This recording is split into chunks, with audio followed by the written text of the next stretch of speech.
Hey, what's happening, YouTube? It is I, Jeff from Gas Masks and Hand Grenades, and we are doing an international, or I guess transatlantic collab tonight. I am with John. Say your last name, John. McMeikan. McMeikan. Okay, McMeikan Yeah. from Rock and Metal Plus, right? Yep. Cool. That's me, brother. John's got a cool YouTube channel, and I've been aware of each other for quite a while now. I think he watched some of my stuff, and I watched some of his stuff, and especially lately in the last 9 months to a year that you were battling cancer, I kind of was keeping an eye on that, and we've been aware of each other on Instagram and whatnot, and then I don't know what it was, maybe about two months ago or so, I saw you were listening to some. Was it Marillion or was it Fish? It might have been Fish, right? It was it was Verse Smirch. I was playing that one. I picked it up on vinyl at the time. That's right. I think I thought it was my second favorite album, and you obviously had to comment on that because you know at the time I don't think I'd given it much of a listen. I did. I'd only listened to Weltschmerz, Man with a Stick. I'd heard Garden of Remembrance. Some of these songs I knew about half of it. I didn't know the singles, weren't they? They got the videos out. Yep. And that was all back in September of 2020. We're getting way ahead of ourselves, but that was kind of the last time I thought about it because, I've been dealing with some health challenges and money is not good for me. I've been struggling. And so buying a lot of expensive merch was not in my purview. And when that album came out and he decided to put it out in late September 2020, I was like, I don't taunt yourself by listening to it and wanting it really bad, because just somewhere along the line, if this resolves, you can go ahead and you're back to work and you can go ahead and do it. But didn't do that. And I saw you had a that posting up about listening to Weltschmerz, and I'm like, dude, we ought to think about doing a Marillion thing or a Fish thing, more pointedly, because I kind of have done a Marillion thing somewhat. Yeah. Back in January of 2022, myself and Lee from Heavy Rock Art, Literal Lee, we did the first 4 albums and all the, the accompanying history and whatnot of the Fish era Marillion. And you and I, maybe we'll talk about doing a Hogarth thing down the road. But this one was more, I think, for both of us, this one meant a lot more. And, we're both about the same age. I got you by a few years, but not a lot. And we've kind of come up through the ranks on the prog and the rock and the hard rock and all that stuff. And both of us are big fans of this guy and this band and this guy and his band. So it just seemed like the logical thing to do. And I'm stoked that we're doing it because, without question, Fish, huge effect on my life. But what we'll do real quick is talk about your channel real fast, and then we'll get into how we got into Fish and Marillion. We'll show a little bit of Marillion stuff, and then we'll jump into the Fish catalog. What's going on with your channel? And I know you weren't doing a lot there for a while. Yeah. Well, I think I've started sort of like a lot of the guys recently started. It was with lockdown and that. Mm-hmm. I started watching, instead of doing the usual shit, people watching telly and that sort of thing. In the evenings, I started watching a lot more YouTube. And watching a lot of the guys, and I started getting back more into the metal and all that sort of stuff. My collection started to build again, like a lot of people's did. Obviously, not a lot else to do with your money. Wasn't going to gigs and stuff, which I did a lot. Mm-hmm. So collection started to build. I was starting to get more into that sort of stuff. As I said, watching a lot of the guys, Marty and all them lot, and yourselves and sort of, as I said, Banger TV and all that kind of thing. And then some of the UK guys, sort of Metal Mickey and all them lot. I started to get into the YouTube thing. And I just, like a lot of things, drunkenly said to my mates, oh, I'll do a YouTube channel at some point, as I did. And it just kind of went from there. I just chatting to a mate of mine, because as I said, I back in the sort of 2005, something like that, in my spare time, I was doing stuff for the magazine with my mate Sean. Mm-hmm. He was the editor of the magazine called he had one called Zero originally, and then it was a Burn magazine. So we just, it was a proper mag. It was in the shops and that sort of thing. You buy it in in the UK. Did you say Burn? B-U-R-N? Yeah, yeah. I remember that mag. Yeah, yeah. Mm-hmm. So it's did a few bits and bobs for that. Initially, he just wanted me to do video game shit for him because that's another of my passions is video games. Yo, Pieface, my man. Hi, Simon. What's up, dude? So yeah, as I said, so I started doing that and did music stuff and all that sort of thing and got back into music then. And it was him that made me do the YouTube thing and said, just get it done. So he sorted it. He's done the little logo for that sort of thing, set up my channel and that. And he was originally going to help me and a few other guys, but in the end, it was just myself doing it. It was going to be movies, comic books, video games, as well as the music, Sure. but it just kind of evolved into just mostly music. And initially, I was doing the views and that. Then I worked out I was getting too many albums into the view more. So it was just a case of mostly collection updates and that kind of thing. So it's just that kind of stuff. But I occasionally do live reviews and whatever. But yeah, that's how I got into it. And as I said, I've got another live stream tomorrow night with Trevor Hickey. Cody from Metal Manage was going to join us. He can't make it. Nice. Josh Keach is the guy that's actually hosting it. Yeah, I know. Josh, the guitar player, right? Yeah, that's him. Yeah, he's hosting it. So I think it's Metal Marty Max joining us as well. So this is like the second or third one we've done.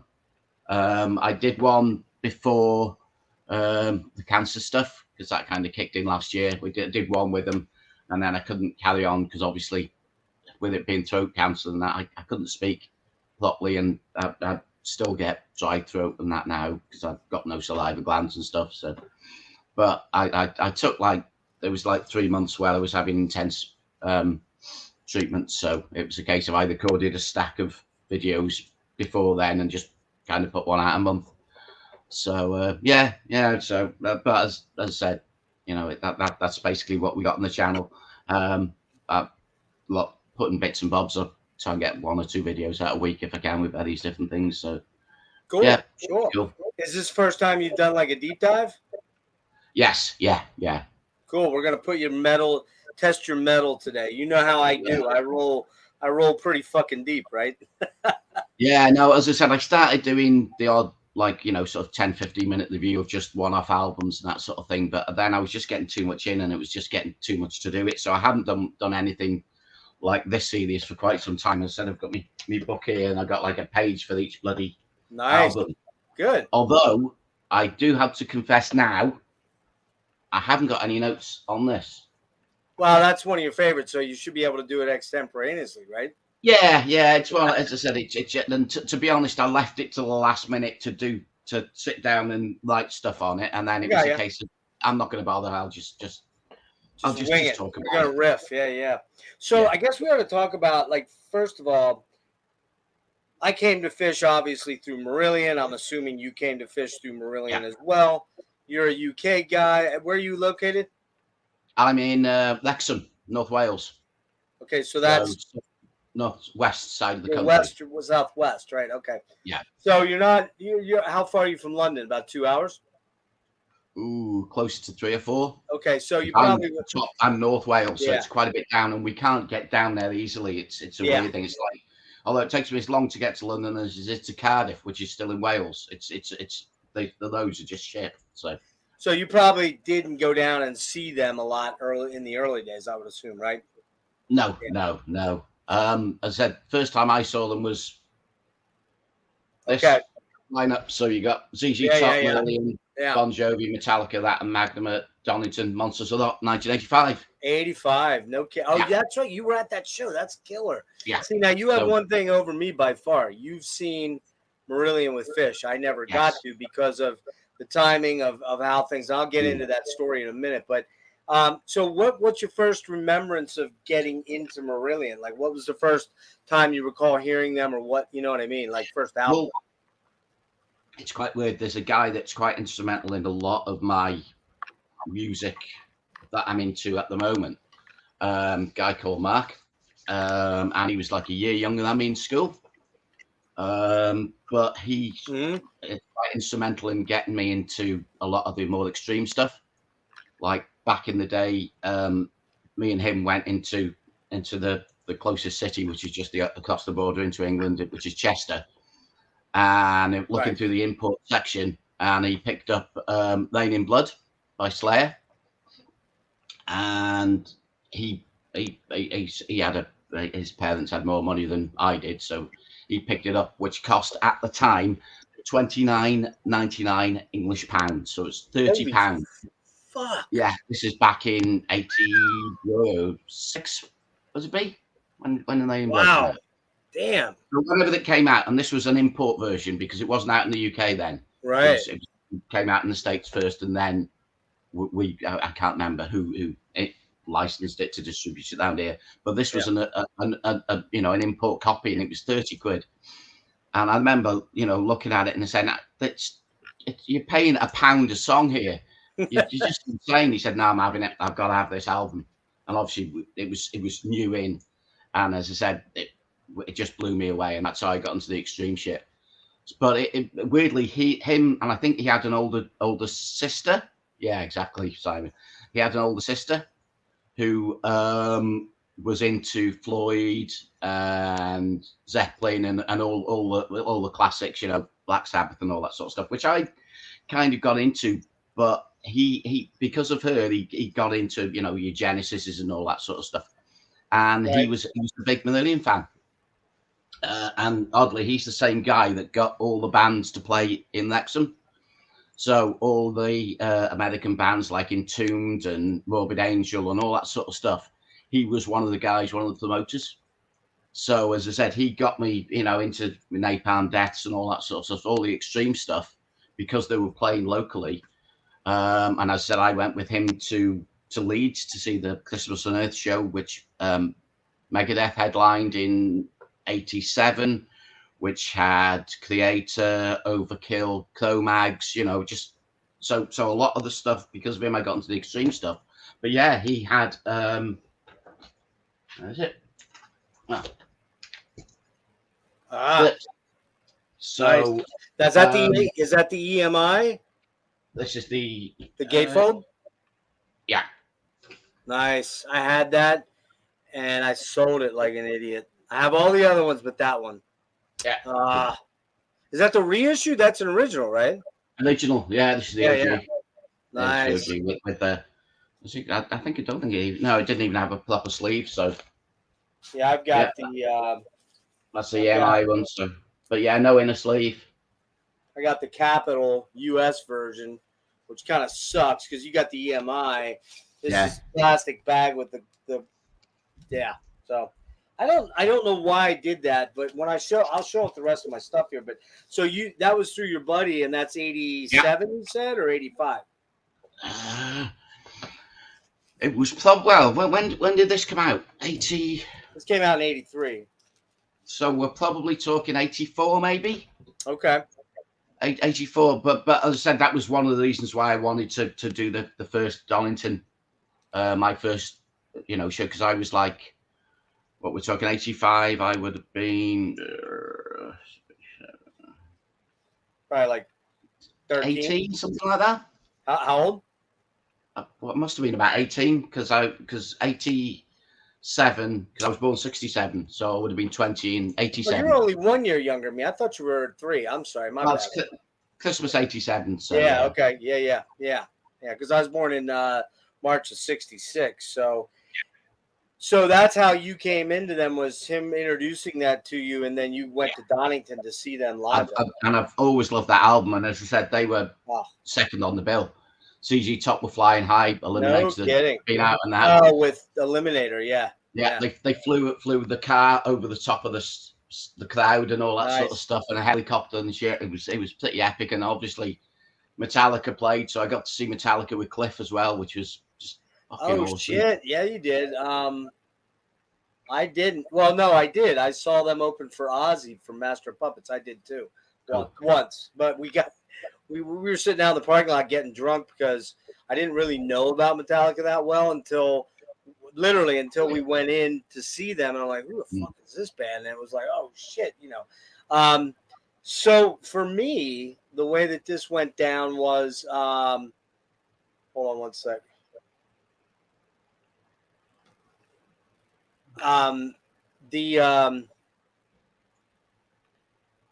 the way I came into them, quite frankly, was very simple. We had a music store out at our malls, you know, like a mall, a Yeah. shopping mall. And the store at that time was called Sam Goody.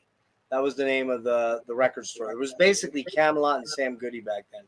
And then your individual mom and pop places. But I walked into that store and I'm thumbing through shit. And this is, you know, I forget what month this came out in, but I want to say it was early in '83, and I was in 11th grade, so I'd have been 16, 17 at that time, and I saw the artwork, but I didn't see it on an album because albums they were there, but I was looking at cassettes, and the reason I was looking at cassettes. That's my original CD. Yeah, I've got that. I do have that. I didn't pull all my CDs. I didn't pull my CDs. I just pulled my albums. Because I have all the original CDs, then I have all the remaster, the double disc ones, right? Yeah. Up through I think Holidays in Eden with the Brave and Season's End and Afraid of Sunlight. I think they did the first 8 that way. And then I didn't pull them. And then I, of course, have the 40th anniversary books, too, which I've shown. Again, anybody wants to see the Marillion Fish era, it's linked in the description here. Go watch that with me and Lee going over everything and me nerding out for 3.5 hours on Marillion because I'm a nerd, big time nerd. And I'm going to get there on Fish, too. But I love this album artwork. It just blew my mind. And it was like, this has to be good. But the weird thing was, John, I bought it on cassette for one reason, right? I bought it because in '83, what's going on at that point? I'm driving, and what's that? Yeah, that's all you have. You can't have cassettes, yeah, same. You gotta have a cassette. No CDs back then. No albums. So I bought the cassette, and that's why. And that I wish I still had it. It's gone. Who knows? Probably 8. I think I replaced it twice. But that's how I've still got mine on. I've got a copy on cassette. It's not my original, and I've got a copy of Vigil as well on cassette, which Metal Marty Mac sent me. He had it in a load of cassettes. Yeah, I don't one of his buddies passed away, and he had his whole collection. That's awesome. And he sent me a load of stuff, and the first Fish album was in it. So I've got it on cassette. I'd love to say it was my own, but it wasn't. But you know how it is. It's hard to get rid of this stuff. But oh hell yeah! So that's how I came into Marillion, 1983. Probably I believe it was might have been the fall, but I don't remember exactly. Probably right when I was getting ready to go into my senior year. And man, I got to tell you, dude, this lived in my cassette player huge amounts of time. Like, I mean, that might have been the most played cassette ever in my card deck back then for 2 years anyways. And this ranks as a desert island classic for me. It goes with me. Did you ever see any of the back then? Did you ever see any of the early video footage?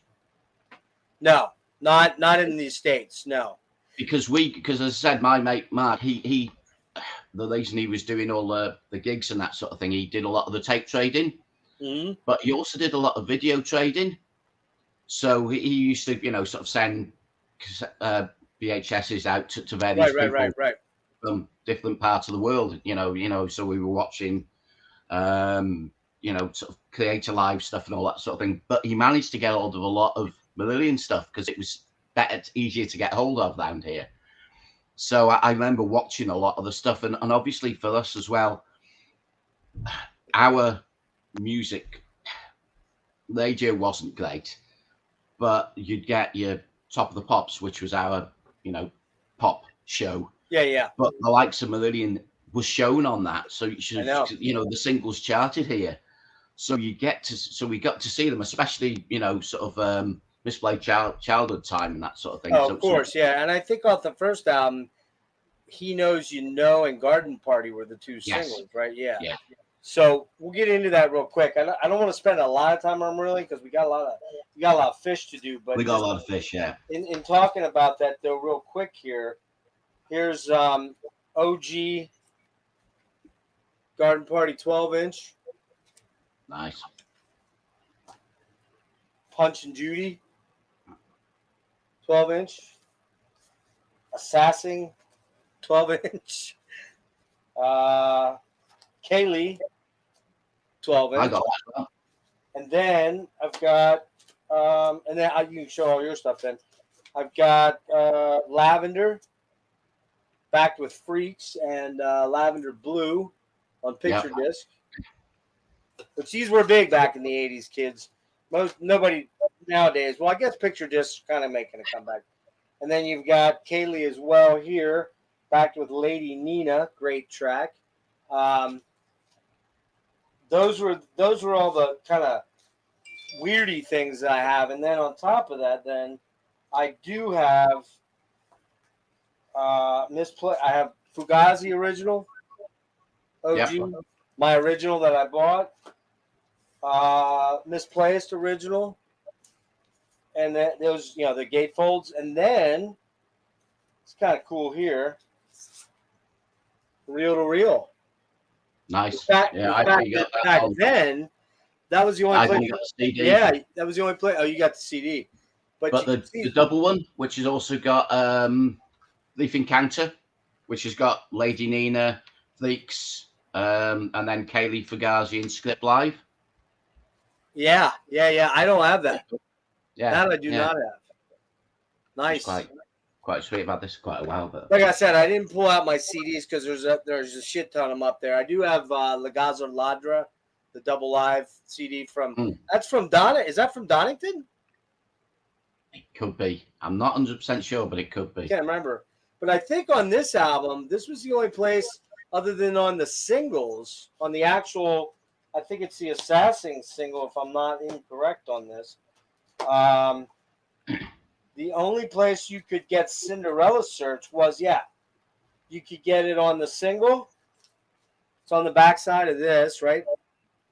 Assassin. And you've got the full version, the Cinderella Search, and then side 2. Yeah, I'm trying to think if this is when they say, it's not a single. So the 7-minute version, and then, but back then, this was the only other place you could get Cinderella Search. So well, that's why I picked it up, obviously on CD later on. So when they did the double. Go ahead, show us what you got. Some of your stuff you want to break it out real quick. Well, I have got the 12-inch of He Knows You Know. I didn't get that one, damn it. Which if you give me, I might pick it up. I do have it though. Look at that. Oh, nice. Cool. Give me 2 seconds. I showed that. I'll see if I can get it just around here. Can you hear me? Yep. Yeah, I showed that to Greg. Cool. When he was at Nearfest in 2008, I think it was. Or 2001. I forget what year. Anyways, the guy that does all the artwork for Fish and Marillion, I showed him that, and his wife was with him, and he goes, "You know whose face that is, right?" And I'm like, "No." And he goes, and his wife pops over his shoulder and goes, "That's me. That's his wife's face." Which is kind of cool. For those that don't know, I'll pop myself. Hang on, I'm going to go solo for a sec, John. So that's my nerdy, He Knows You Know, my nerdy, He Knows You Know tattoo. Oh, what did I do here? Get me out of there. Oh, what happened?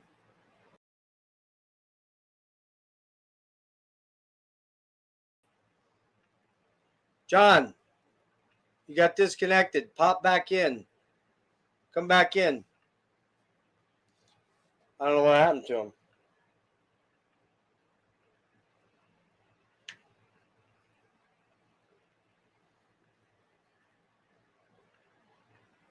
John, check your phone. You popped out, and when I came back, you were gone. I don't know if I disconnected you. It says device not connected. I don't know what happened there.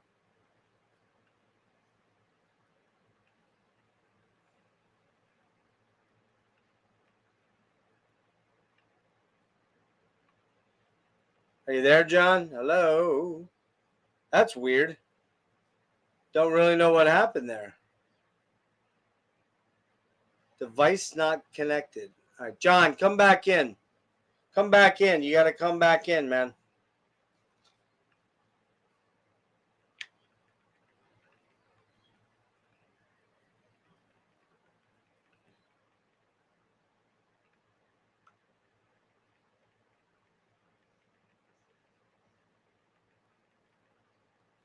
All right. While John does that, I guess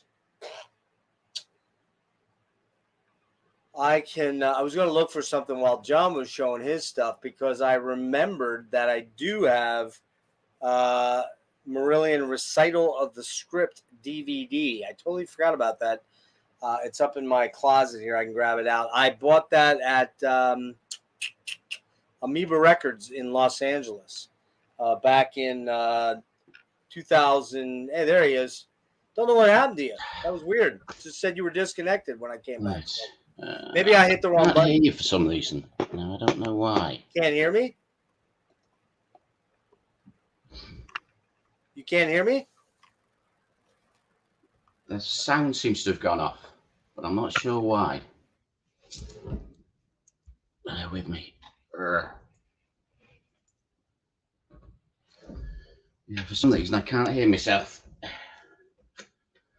don't know what I was doing. I was trying to find my things plugged in there. All my 12-inch singles are by the PC, and I clicked it, and it seems to have gone. Ah, you're on mute. No, I can't hear you still. Hang on a minute, it could be me. Let's try.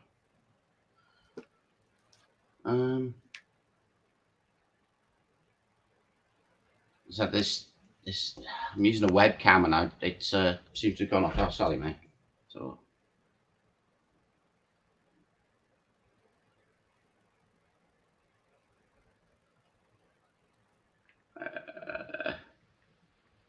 I have tried to come back in again.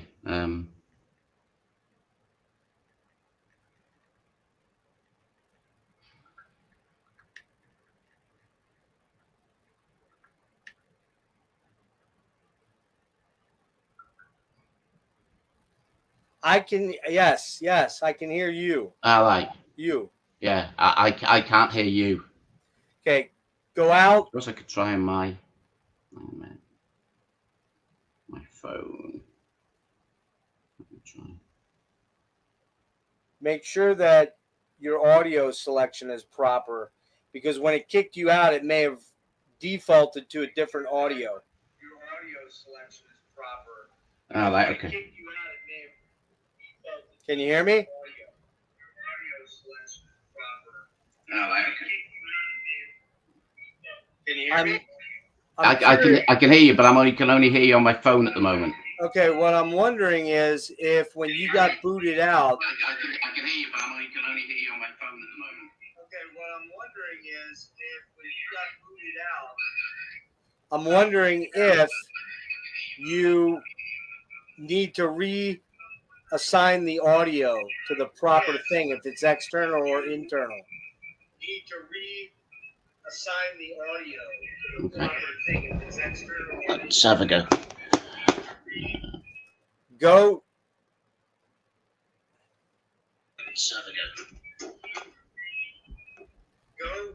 Go to the bottom where it says settings. Look below. See where it says settings? Have a look.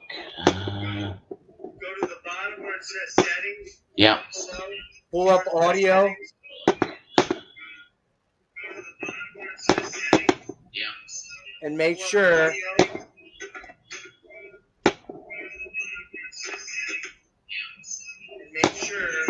that you've got the right audio input selected.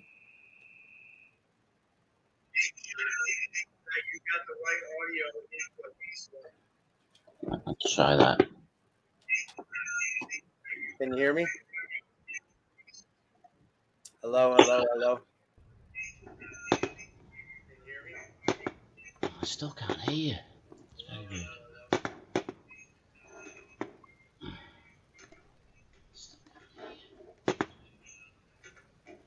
Yeah, I know you can hear us, Pie Face, but there's a big lag because he's listening to me on his phone. I know you can hear us, Pie Face, but there's a big lag because he's listening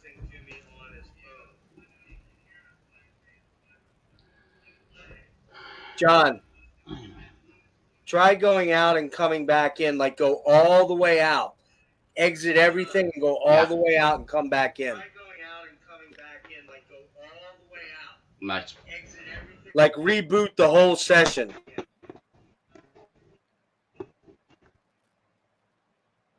Sorry about this, guys. We had it all fixed, and then something went wonky. We are doing Transatlantic, so it's a bit of a crapshoot here. I don't know why we were fine at first, and then when he came back in, I have a feeling whatever when he came in, when he was kicked out, it did something with the audio input. So just bear with me a minute. So I was showing.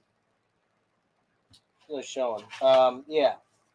I'll show a couple of these things. These are the original. These are from the 80s. This is probably 83, I believe. Yeah. Back in the 80s, they would do these 12-inch singles. It was like the big thing. Hey, Mark, what's up, dude? Good to see you, mate. I'm talking like a Brit now that I'm talking to a Brit. I must speak like a Brit, right? Right, mate? There we go.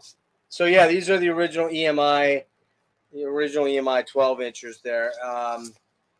Yeah, we got a little bit of a glitch going on. We were good, and I went to a solo shot, and it booted John out, and now he's trying to figure out his audio input thing. And then again, these are original 12-inch. These are the original 12-inch 12-inch picture discs from the 80s because I'm old as fucking dirt, and these are the real deal. Yeah, we're trying to get it sorted out. Lady Nina, well, I'd love to take you home with me, but I love my wife and my family. So these are cool. I had the original picture disc of Script for Jester's Tear. I sold it back in the late 80s, early 90s for rent money. And I got a nice chunk of money. I think I got $150 for it. I'd kind of like to have it back now, to be honest with you. John, you going to try and come back in on that link? We'll see what happens if your video or if your audio is messed up. Only thing I can say is you got to go to that settings thing down there and pull up the audio drop down and try each input and make sure you got the right one. That's the only thing I can suggest. I don't know what else to say. Mark, are you hearing me? Mark, Pieface, Ryan, are you guys hearing me? Out there in the stream, are you hearing me?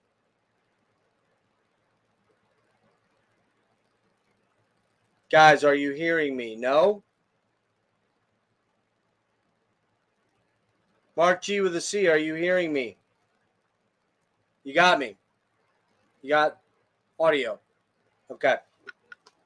All right, John, it is on your side. We got to get it figured out, man.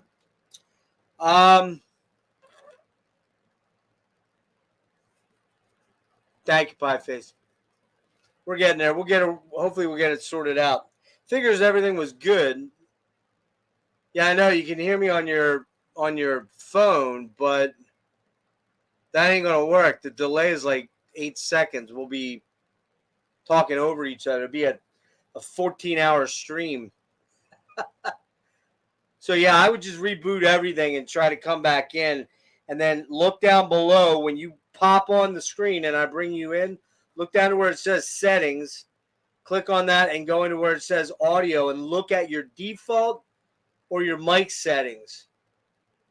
Or also look at what's, where you're getting your audio. Is it coming from your speakers in your laptop, or I think you were doing it from your laptop, not a cell phone. So while you're doing that, I'm going to stand up and show you my incredible sexy body because I know you guys want to see that. But I'm going to dig that recital of the Script DVD out since I couldn't find all my VHS stuff. Look at that. Look at that rock solid athletic body. Don't go anywhere. I'll be right back.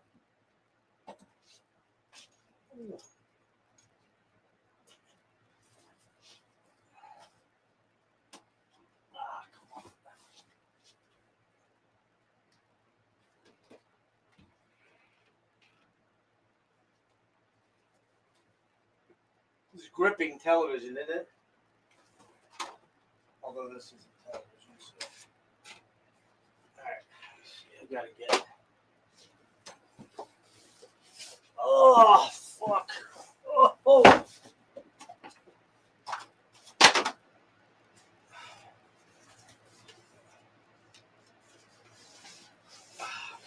There we go. Oh, shit.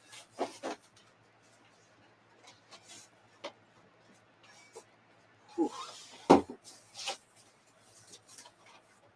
Okay, watch it be the last thing I pull out, of course. Hey, there's a PAL version of an Anathema video from way back when. Can't watch it on any of this stuff that I own.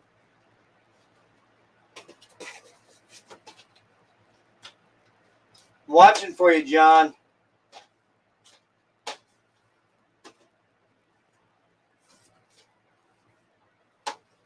Holy balls, I got a lot of shit that I never even look at.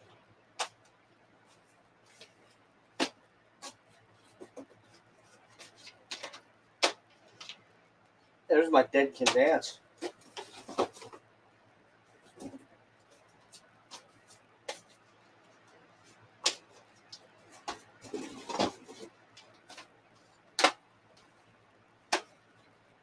If I dig through this shit and can't find it, I'm going to be pretty pissed off.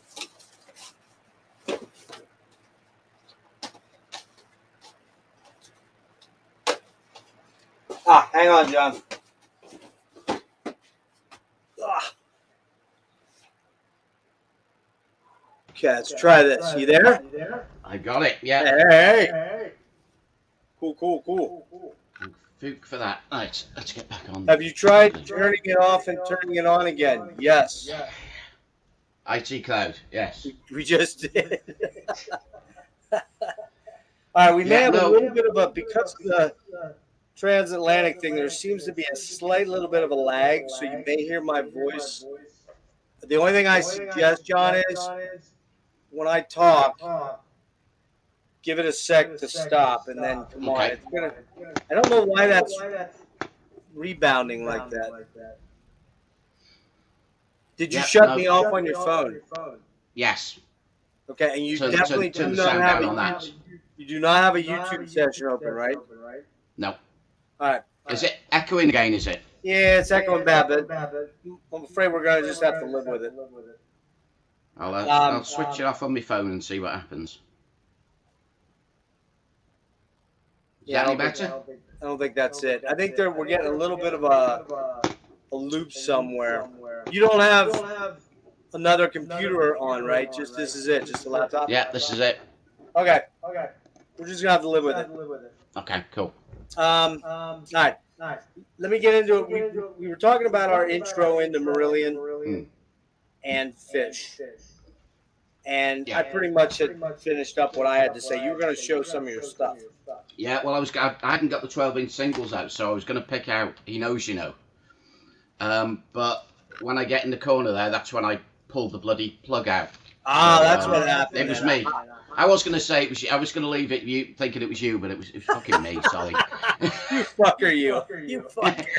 Yeah, no, because annoyingly, I've got a chair in the way and various other stuff. So I was trying to pull out 12-inch singles. I've got a lack of about, Don't worry about it. And I can't get it out. But I said I only picked that up, obviously, at the time because it had Glendale on it. It was the only thing that had Glendale on it. So. Yeah, Mark, I think the rebound is Transatlantic here, man. I don't know what else. We had a slight one earlier. I have nothing else open. So I don't know what it would be because I don't have any. Let me try one little thing to see if we can resolve it. Hold on. Was it better last time when I got a bit closer? Let me try. Hello? That's worse. Hang on. Let me try something. Okay. Hello? You hear me? Yep. Yep. Yeah, it's no better or worse whether I have that plugged in or I don't. So hang on, I'm gonna go with a better audio input then. We're just gonna have to live with it. I think it's a long distance transatlantic signal thing. Weirdly, I can hear I sound okay and you sound okay on my end anyway. Yeah, I'm just getting like a slap back. Okay. So, okay. Let me do a little bit of quick history here. Do you have speakers on your laptop? Like outside the laptop? No, I'm using a telly. I'm using a television. That might be what it is. Should I turn it down a bit or? Well, how far away is the laptop from the telly? Well, it's not. I'm actually using it. I'm proper old school. It's a desktop, and the desktop's down there in the corner, and the telly's here, sort of thing. So. What the fuck? This is what I've used in the past. Oh, you don't have any headphones, do you, by chance? I haven't got anything I can plug in. As I said, like everything, it's all my headphones are little things that you stick in your ear, but the desktop hasn't got the facility to do that. I can't connect it in. Okay. So. We're just gonna have to try and meander through this then, because when you're talking, it's not happening. Okay. But I think it is on your end because of the audio. It's rebounding. Because this is the same setup I've been using for months and months and months, and I haven't had this much of an issue. So we're just gonna meander through it. But real quick, we talked about Fish. He's the lead singer and lyricist, and most widely known as the lead singer of neo-progressive band Marillion from '81 to '88. He released 11 UK top 40 singles with the band, including top 10 singles Kaylee, Lavender, and Incommunicado, and 5 top 10 albums, including a #1 with Misplaced Childhood. In his solo career, Fish explored contemporary pop and traditional folk, and released a further 5 top 40 singles and top 10 albums, and a top 10 album. Fish's voice has often been described as both distinct and a conflation of Roger Daltrey and Peter Gabriel, while his lyrics have been described as poetic prose. In 2004, Classic Rock ranked Fish at number 49 on its list of 100 greatest frontman, describing his theatrical delivery as a major factor in Marillion's spectacular rise, and he masterminded some uniquely ornate lyrical concepts. In 2009, Fish was voted at number 37 in a poll of greatest voices in rock music by Planet Rock listeners. In 2020, Fish released his final studio album, Weltschmerz, German word for world weariness, to critical acclaim and commercial success. Fish toured Weltschmerz and celebrated the 30th anniversary of a Vigil in a Wilderness of Mirrors, which is his first album as part of the Vigil Zen Tour in 2021, and he plans to do a farewell tour in 2024. So I think that's kind of it. The TV isn't the problem. I wonder what it is. Just don't know. Okay, because it was not this bad when you first came on. It's way worse this time. No. Let me try one thing. Hold on. I'm going to mute your mic. Hello. Aha. It's something to do with your mic on your end, dude. So here's what I'm going to do. Sit tight. Unless you have another alternative. What I could do then is just talk my piece and mute you, and then when you're ready to talk, I unmute you. I've just clicked on. Is this any better? Hello? Yeah. Boom. Was that better? That's it. I'll tell you what it was. I forgot to click on the noise cancellation on the settings. There we go. Sorry, mate. All right. We're good to go. I just actually, hang on a minute. I'm sure that I clicked it because when I reset it, obviously I put it on previously. Yeah. But whenever it's reset itself, so it wasn't on. So we're all good. We're all good. Good deal. Okay, so you got the gist of Fish. We did talk about Marillion, and again, yeah. Sorry, Mark, that was a pain in the ass. Did you want to show anything else Marillion related that you wanted to show? Not really. I've just got the first, as you know, original Fugazi, Original Fugazi, yep. original Childhood, and original. I don't actually have that. Is that a gatefold? No, it weirdly wasn't a gatefold. That wasn't, okay. EMI. Ah, that's EMI.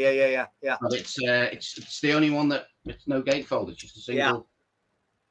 Yeah. EMI was chintzy by that. Just came in a plastic white sleeve. So EMI was getting chintzy by that time, is what was going on. Well, the others obviously are. Yeah. Can I just say, as a bit of trivia for you? Sure. When me and Mrs. Mac got married 27 years ago, our first song was Kaylee. Nice. Really but it wasn't supposed to be. What was supposed to be was actually Guns N' Roses' Sweet Child of Mine. Because that was our song at the time. I hear you. Much better choice with Kaylee, no offense. Well, the DJ didn't have Guns N' Roses at the time, but he had Kaylee, and he went, "This is the next best thing we'll have to do." We went, "Yeah, we'll have that." So yeah. We did my ex-wife and I, by the way. We did "Longer" by Dan Fogelberg. You know that one?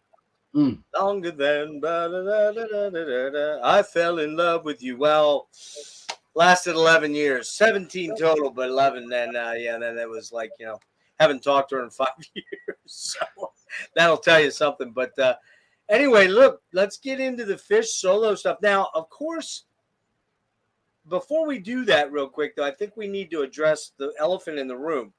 So we both came into Fish, or Marillion, pretty early on, right? Okay, pretty much with the first album.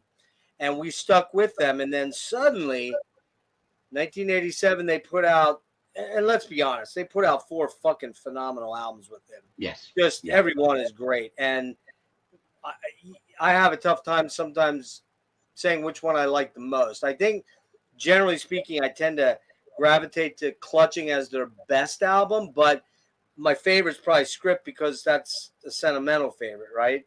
But Misplaced I love, and Fugazi I love. It's just all of it's great. But the elephant in the room is suddenly in 1987, early 88, we find out, if we're watching and reading Kerrang and the news magazines back then, because you didn't have the internet yet. Yep. We find out that Fish is leaving. Fish is no longer going to be the singer of Marillion. I had gotten Seasoned End when it came out, and man, I was super disappointed. Not because the music's bad, not because H is not a good singer. He's a great singer. It just didn't feel the same.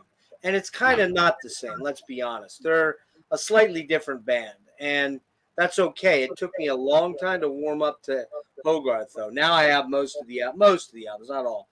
What was your take on all that? How did you kind of the same, but more extreme. I didn't get any of the H stuff. I went down to a buddy's house who had bought it. He was a big Marillion fan as well, and he bought Seasons when it came out.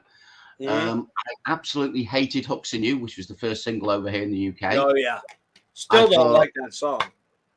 I don't mind it, but I was like, this isn't Marillion. This is a heavy metal song, a hard rock song. This isn't aggressive. This isn't, this is emotional. This is, they want to be AC/DC. What the hell's happening? Yep. So he had the album. I listened to it. I'd already got it in my head I wasn't going to like it, so I didn't like it. And it must have been, 10, 15 years till I only got into him because someone that I worked with said, we were chatting and that and talking about, I think he was going to see Marillion, and it was, I think we're talking just after Anarachnophobia. The one with all the little blokes with the Macs on or whatever, the bobbleheads. Yeah. They were, and I think I think it was the first one that they did the funding and all that sort of thing, the and he was on to that, and I went, no, I've never bothered after Fish left. So he gave me a sampler, a CD sampler, which I think it's just called Marillion.com or Marillion.co.uk. Yep. Yeah. And it blew me away, and I was really impressed. And I went, okay, I'll give him a chance. And so I was only back then that I went back and started picking them all up. So I did pick up Season's End, but I will tell you, when I listened to it, I just was like, this is not the same, man. I don't get it. I don't like Hooks and You, but I like the rest of that album quite a bit. And Easter is one of the most beautiful songs, obviously. Berlin is incredible, but it's a different band. It's a different band, and you can't argue that. Yes, Kelly and Mosley and Travis, but like Mark says down here, when a singer leaves a band, it can never be the same. You're right. It's not the same. It's just not. And yes, unless they sound the same, in which case, it's right. Yeah. I mean, they still have Rothery still has his incredible underrated tonality and has this beautiful lyricism to his playing, and Travis has a very distinct bass playing style. Kelly's very, but it's not the same. If you say, well, you got a choice, you got to take Fish or you take Hogarth. I'm taking Fish all day, every day. However, the Hogarth era stuff, there are some really good albums in there. Very good albums. Yes. Yeah. Well, I'm a big fan of Marbles. I think Marbles is it's a fantastic album. Probably their best album. I think. That and Brave. And also, I think Afraid of Sunlight's really Afraid of Sunlight. Well, that was the track that really got me back into them. Yeah, great. Because Afraid of Sunlight and Afraid of the other one. There's two of them, aren't there? King on there. Sunset King of Sunset Town. Something like I don't know, but it was Afraid of Sunlight that really I thought, wow, this is good shit. Yeah. So that's a whole nother deep dive for us to dip our toes into. But you're right, Mark. It is very difficult, man. It's very, very difficult. Unless you're like me and you don't really like Cannibal Corpse, so you don't care whether it's Corpse Grinder or fucking stinky haired dude. What's his name? I can't even remember his fucking name. What's his name? I'm not a major fan. What's his name? The dude with the dreads, the 6 feet under guy. I can't think of his fucking name. Chris. Somebody will know it in the chat. Barnes. That's it. Yeah. All right, so let's get into these things. Let's talk about these albums. So Fish goes solo. His debut album, Wilderness in a Vigil in a Wilderness of Mirrors, was released in January 1990. However, it had been ready since 1980, but 88. But because, or not 88, I'm sorry, since 1989, because Marillion were going to be putting an album out around the same time, EMI said, no, we're going to hold off. We don't want you guys competing and out at the same time. So they put out this album. You have an OG copy. I'll show my reissue real quick, and then we'll show yours. So that's there it is. This is the reissue that was done. I want to say this was done in 03. Let's see. 97. Sorry, 97. That was reissued. So how do you have the OG? Yeah. There you go. Look at that. Yeah, with it. Yeah, it's got the white outline in the back. Yeah, there you go. EMI down in the bottom there. Nice. Now mine has the bonus tracks then, and I did look at some of those. I did not address anything that was live. Fish has a lot of live stuff. You're gonna see a big ton of my live shit that I bought the live bootlegs. I've got probably 12 or 13 of them. But this is his first album. Yeah, I'm just not a fan, man. Just not a fan. I love death metal, but I just am not a fan of Chris Barnes. That's a whole nother ball of wax there. So let's get into this first album. Several well-known musicians contributed to the album, including Dire Straits guitarist Hal Linds, who played guitar on most tracks and also contributed to the writing of 3 of the album's songs. Frank Usher, which was a pre-Marillion companion of Fish's from his band days with Blewett, the album Blewett, or the band Blewett. also contributed, and drums were played by, man, I'm going to destroy this last name, Mark Brzezicki, I believe it is, from Big Country. Most people know it from Big Country.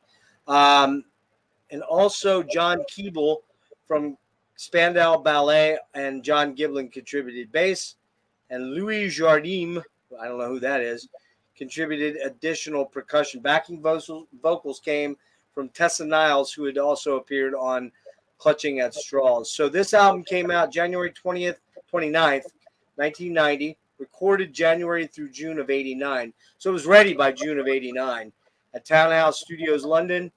EMI is the label. John Kelly was the producer. Fish had departed Marillion in 88. Although the recordings for this album finished as early as June of 89, EMI decided to delay the release until early 90 to avoid collision with Marillion's album Season's End, which was the first post-Fish album, which was released in September. However, the track State of Mind, featuring former Dire Straits Hal Lindes, whatever, on guitar, and guest musicians John Keeble from Spandau Ballet on drums, was released as a single as early as October 16, 1989, more than 3 months ahead of the album. Further singles from the album were Big Wedge, the lead single, and then you've got Gentlemen's Excuse Me and The Company, which were released at various times. A lot of players on this, but some names to note. Mickey Simmons was a big contributor and writing partner with Fish for the first several albums that he did. Also, Frank Usher plays a lot of incredible guitar in here. What a guitar player, man. And then you had also, well, those are the main two that continue throughout. And one track on here to note, track 8, is called View from the Hill. And that was co-written with Yannick Gers. Yes, that Yannick Gers from Iron Maiden. And it's actually a pretty rocking track. So let's get into this one, man. Let's talk about this album, John. What do you want to say about this album? I'll let you go first. Well, for me, as I said, you just mentioned the track with Yannick Gers on it. And obviously he was with Gillan as well, I was a massive Gillan fan. So the fact that he was playing on that was a big plus for me. Mark Brzezicki, I'm a big fan of Big Country. I saw them with Stuart Adamson, and I actually saw them a few years later after he passed away with Mike Peters from The Alarm singing. So I'm a big Mike Peters and The Alarm fan. So I've seen Big Country a few times live. And he's an excellent drummer. He also played drums with The Cult as well. Who else? Someone else he's played drums live with. But yeah, he's an excellent drummer. So I was pleased that he was on there. I just love this album. This is a 10 out of 10 album for me, same as Script is. But it just told such a like a lot of older stuff. It just every song. As I said, I know you're not a fan of Big Wedge. You know, a lot of Marillion and Fish fans aren't. I like it. I don't know. I didn't at the time. It was a big single, what's with all the trumpets and all that sort of shit. But as I said, I went to see him live last year on the Vigil's End, and he played pretty much everything from this album. And Big Wedge works live. It sounds absolutely brilliant. Everybody sang along. I went to see him in Liverpool, and it just kind of then clicked to me. And every time, it's still a song that's now spinning down in my head. Every now and again, I'm singing Big Wedge. Luckily, I won't be singing on this year, okay? But I don't think it was, Mark, to be honest. No, it wasn't. Not at all. No, they all wanted to carry on because they were just hitting it big, and I just don't think he could be asked. He has lots of problems with the fame, doesn't he? And he just didn't want to. He had some issues. Fish was burning the candle hard. He was doing the rock star hard. He parties a lot. Drinking, drugging quite a bit. He kind of wanted to step back. They had started sessions for a new album, and they were at loggerheads about which direction to go. He wasn't really liking the music that was presented. There was a lot of that going on, and they had a lot of animosity for quite a long while because it was pretty costly for both sides. And in the end, Mark, if you really want to get the history on that, I go into that much more detail on the link in the description where I taught when we did the Fish Ear Marillion thing. And I'm trying to remember off the top of my head all the details now, but it was absolutely not an amicable split. The guys were not happy with him. He wasn't happy with the guys. And it took a lot of years until they were friendly once again. And eventually him and Mark Kelly, Steve Rothery, they're all cool now. These 40th anniversary things they've done, these videos together, and they laugh together. And I believe they even, there you go. They did even that. By the way, I have all 4 of them. Only 3 of them are signed by Fish. The one that it's not is the other one. Yeah, I've got that one too. I've got all 4, but they're all signed by Fish except for Fugazi, because by the time when Fugazi came out, the exchange shipping rate was like almost as much as buying the fucking thing from Fish. And now I noted too that Fish is actually charging for signatures. Did you see that? Yes. They never did that before until just now. I pre-ordered the 3-disc set of 13th Star. Yeah. And for another 20 quid, you can have it signed. Yeah. But I know a lot of people obviously does the Fish on Friday thing, and a lot of people have been having a go at him. But as and in his defense, he said, I'm going to have to say something about this. He said, this is my livelihood. This is how I pay my bills, how I pay my rent, my mortgage. And he said, how frustrating would it be if you look at my shoes? He said, if you had a product and someone come up to you at a gig and you signed it and went, there you go, and that person then sold it for £200 on eBay. Yep.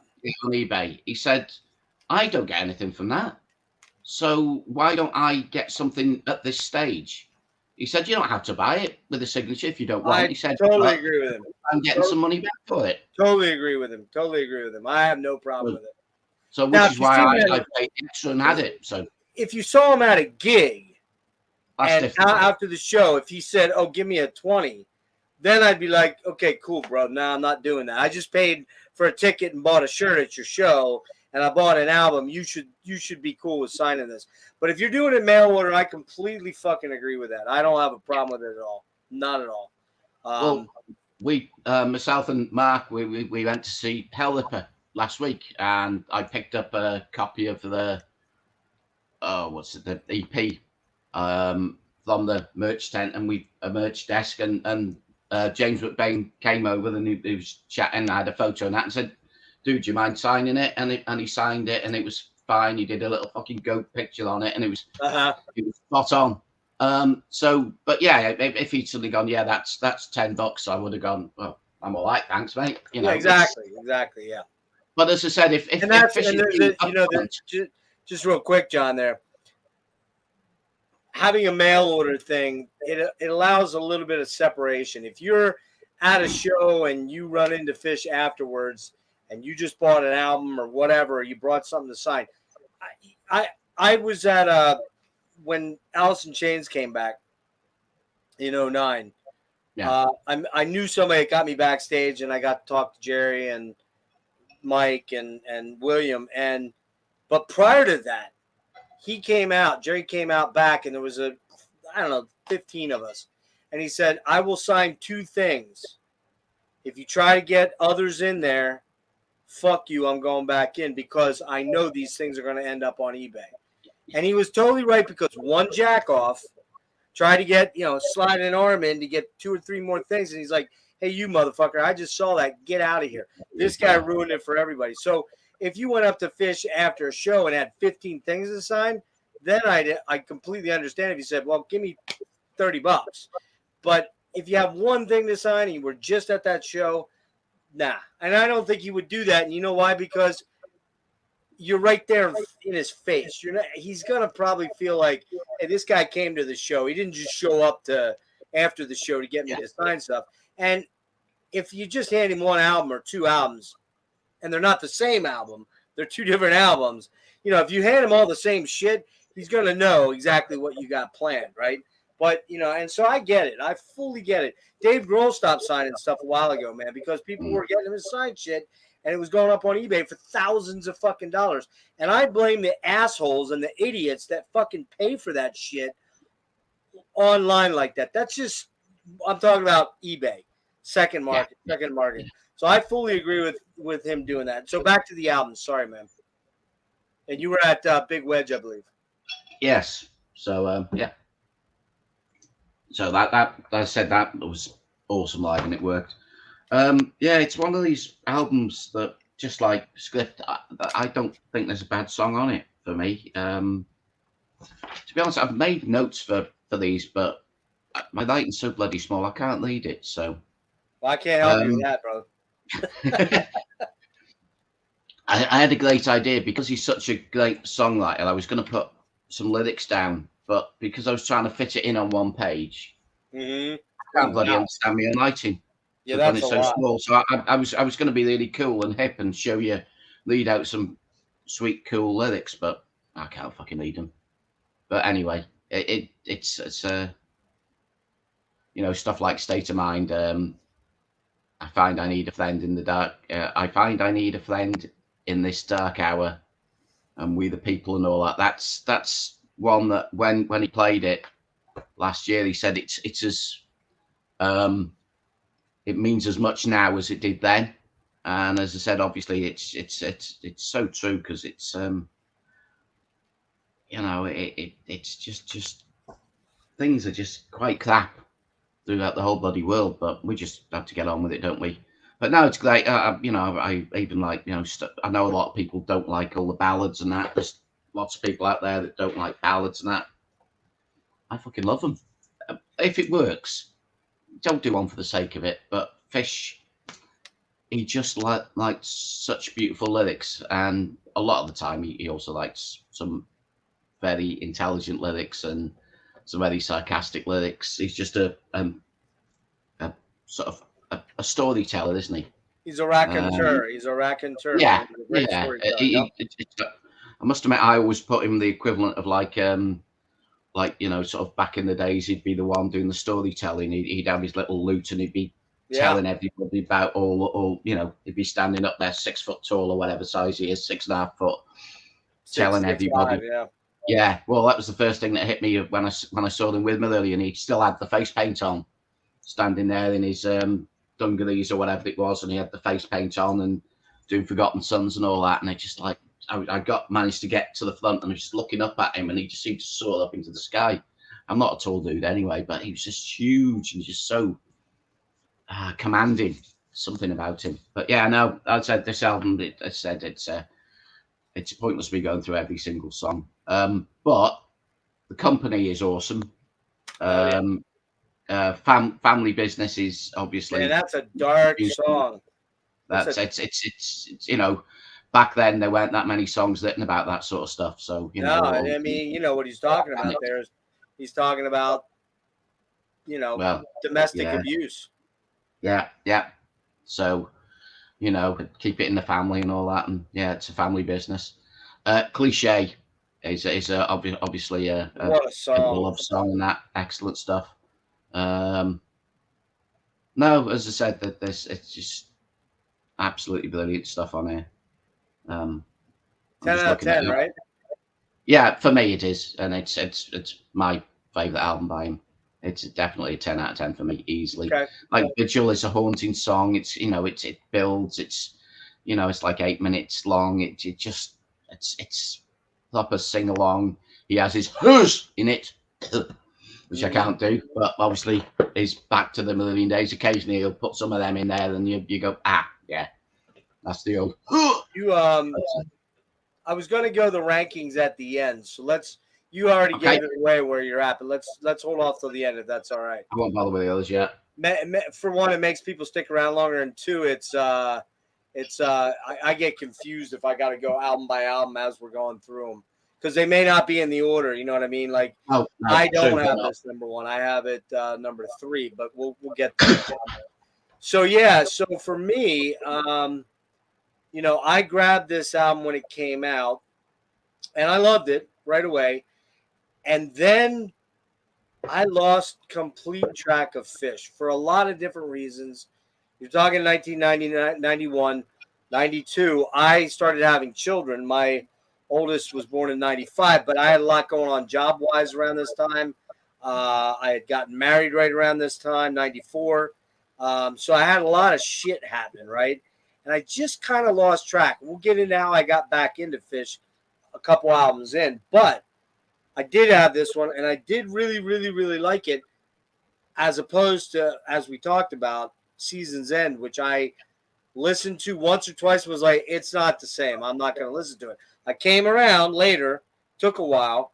I mean, it took, I did even get Brave, but it took a little while for me to gravitate towards understanding and accepting the difference with Hogarth. But yeah, this is an amazingly good album. It's very consistent. He has a lot of big names on it. The production is incredible.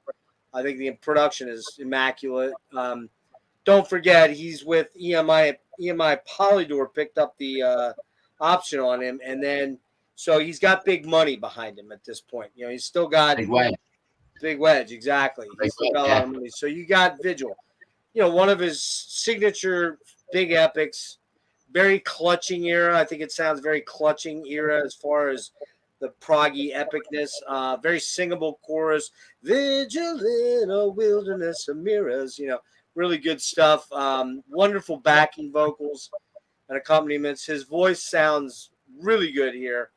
Very haunting, and yet big and epic. And it's got a lot of Scottish folky influence throughout. And we're going to talk about that throughout a lot of these albums, because that's a really important part of things. And I think it's really, really what sets him apart a little bit. And yeah, burning at both ends never fit. Yeah, he always was very up front in his lyrics about his lifestyle and how it was kind of killing him. And yeah, Mark, I agree with you. Get artists to sign your name. Yeah. And we're going to talk about that in a minute, because I have something that's signed to somebody else that Fish knew. Just showed it to John. You'll see it in a couple minutes here. Actually, no, you'll see it now. Forgot. Yeah, it's with this album. Okay. We'll show that in a second after I get through my tracks. Big Wedge. The only problem I have with Big Wedge, one small problem, that keyboard. It's very 80s sounding. It's very late 80s. It's that Yamaha DX horn sound that's very, very, very, you just know it. But it's got a big hooky chorus, bow down to the big wedge. It's just great hook. State of Mind, cool, vibey, hooky, late 80s sounding track. Anti-government, anti-authority. The Company, one of his big anthemic tracks. He almost always plays it live, or has usually.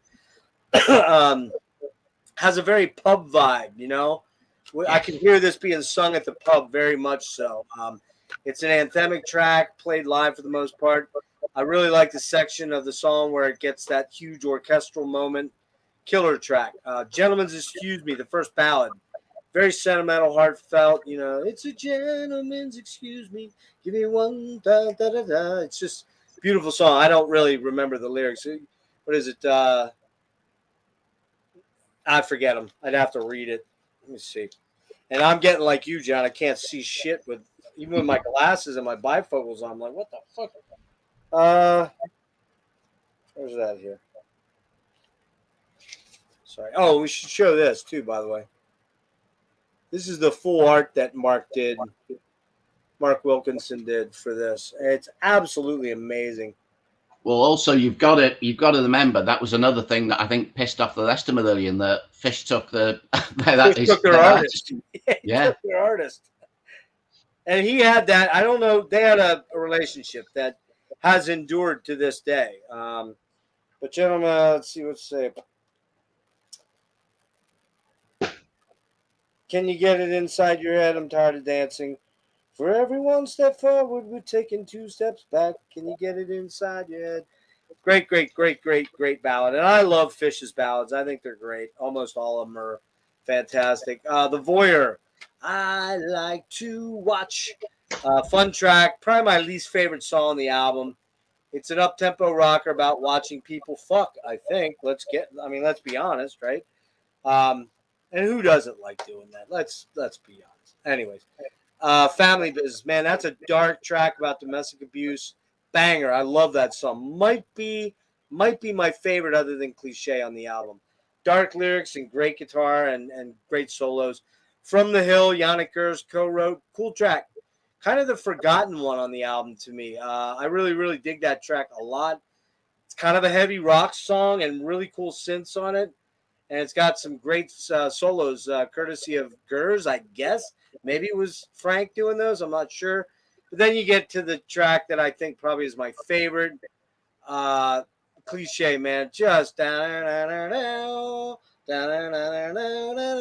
those guitar lines are just incredible, man. And Fish just pours his guts out on this song. It's just a beautiful song. Crazy good ballad. Frank Usher, really, really tasteful guitar player, man. Really good. And we're going to talk about that as we get further in these albums. Sublime, evocative, and beautiful. Some bonus tracks on here. Jack and Jill, the B-side of Wedge. Clutching Vibe, very Marillion atmospheric track. I really like Jack and Jill. That's a really cool one, except for the electronic production or percussion. Sorry. There is then a 1989 version of Internal Exile that is a bonus track on here, and it's very it's slower, less bombastic, more folky.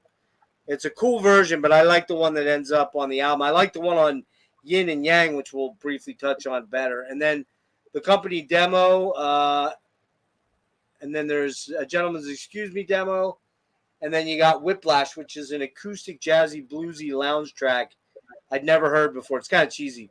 And then State of Mind presidential mix, very calypso sounding, very sublime or whatever they call that shit, like, you know, almost like samba or something. So for me, this is a 9.25 out of 10, John. Sorry, I can't go full 10, but it's a damn good album. The melodies are great. Fish's voice sounds amazing. Great cast of musicians on this. Oddly, though, this is one I don't return to a lot, which is kind of weird. And I kept thinking, why don't I listen to this more often as I was listening to it? So, yeah, really, really good. Really, really good. And we'll get to the ranking at the end then. Next up, we've got Internal Exile. I've got 2 editions of this. I've got the original Polydor version. And hang on a sec here. That was the US cover only, wasn't it? That cover didn't come out in the UK. No, this is German, I believe, isn't it? No, didn't come out in the UK, that one. Oh, you might be right. I think you're right. Mm. Yeah, I think you're right. And what's funny about this is I just noticed it's got one of those in it. Yeah, it's got a hole in it. Who knows? I may have gotten this in a cutout bin for a couple dollars, but yeah, I guess you're right. I want to see what you have then in a sec here. I also then have the let me just look. I'm just looking at one thing here. Yeah, I also have the reissue, which came out in '98, and that is this one here. Yeah, that's the cover of the one that came out in the UK. Okay. Yeah, this is I love that cover better, way better, obviously. And this has Poet's Moon, Something in the Air, and Internal Exile. I'm sorry, Sit Carnival Man on it as bonus track. So let's check yours out. I don't have it. Oh, you don't have it? Okay, all right. I don't have it anymore. I ordered myself another copy because I don't have it. Yeah, you need to own this one. Gotta own this one. Missing, but it had the same cover. The apparently, I got you. They decided it was too Scottish for the American public. Ah. The original one, so that's why they changed it to him just with a coat on, with a long coat on. Well, a couple of quick notes here, John, real quick, and then I'll let you dig into that. Released October 28th, 91, about a year after his first. Polydor is the label now. They bought out his contract or signed him after EMI. Producer is Chris Kimsey, who produced a couple of Marillion albums. I believe Chris Kimsey did Clutching, right? I can check. I think did he do that, Chris Kimsey? Or was it Miss? Misplaced Childhood too. I think Misplaced was him too. Chris Kimsey. Just checking now. Okay, call that.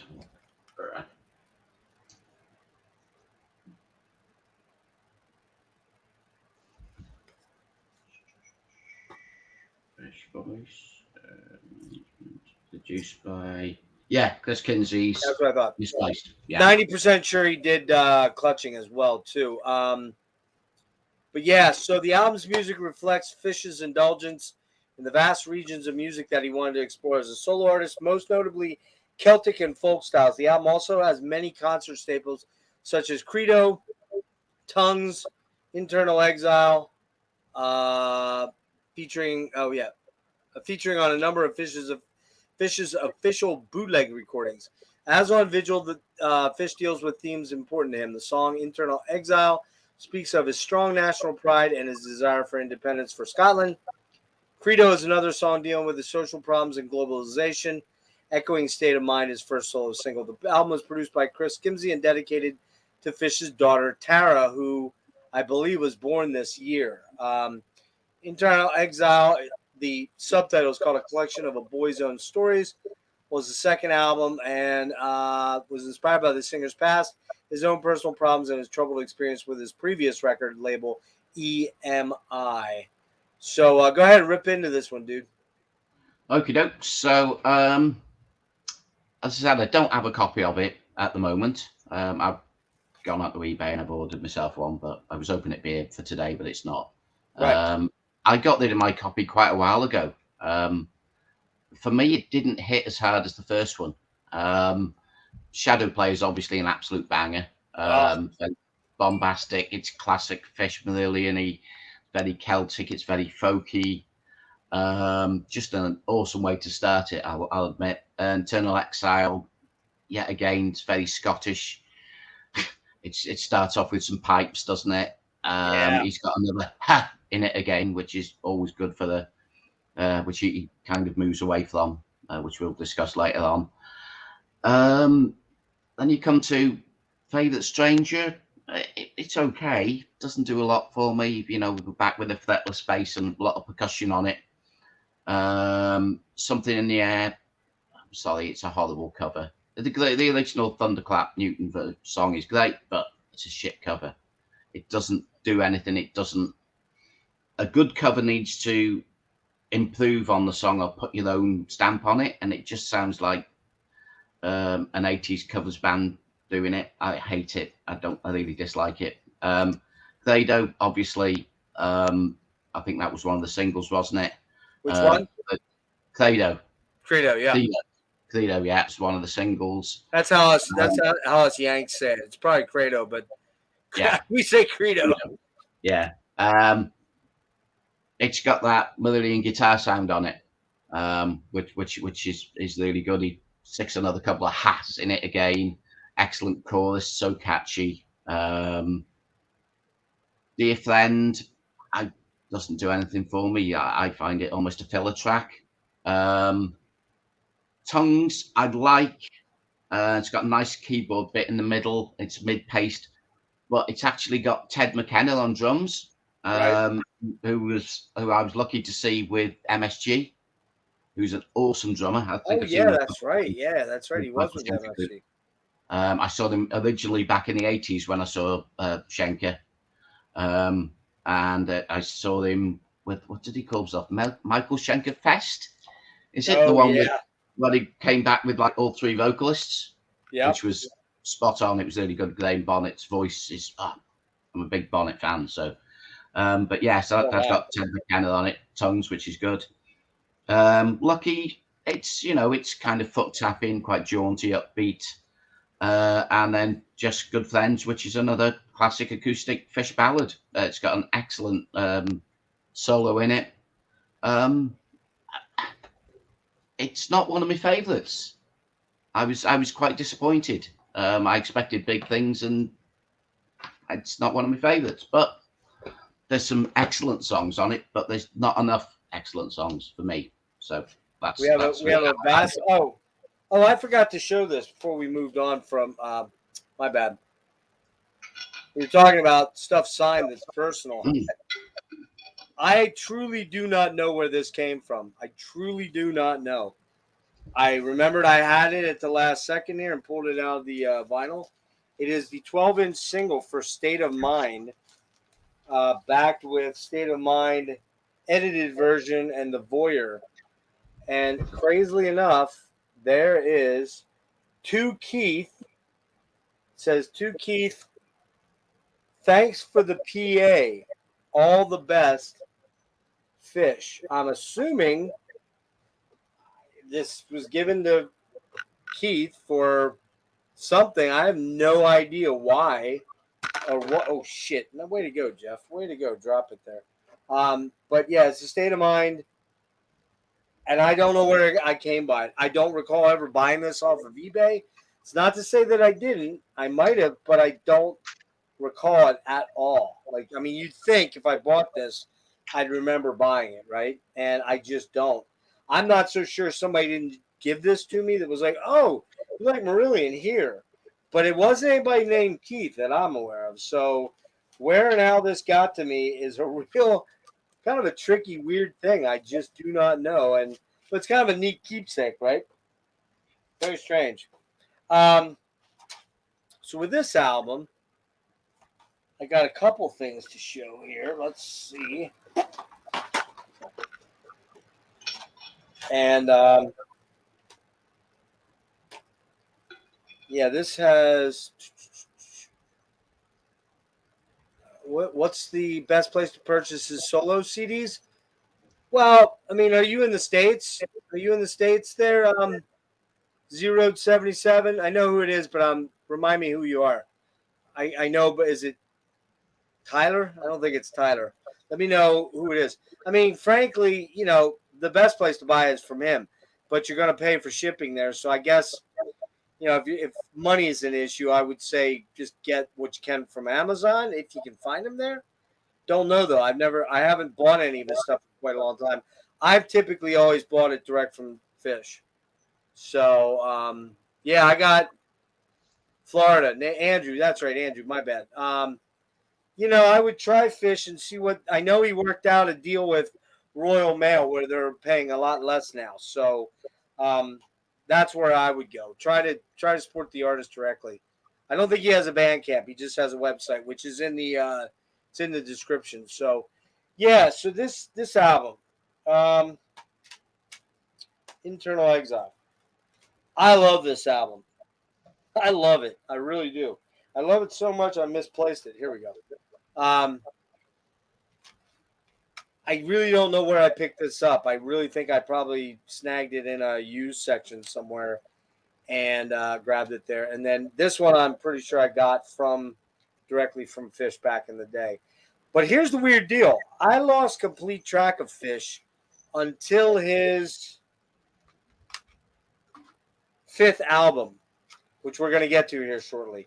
And so I had to go back to get these. And I do remember really loving this album back then, and I make no apologies for it. I love it now. I got a lot of goodies from it.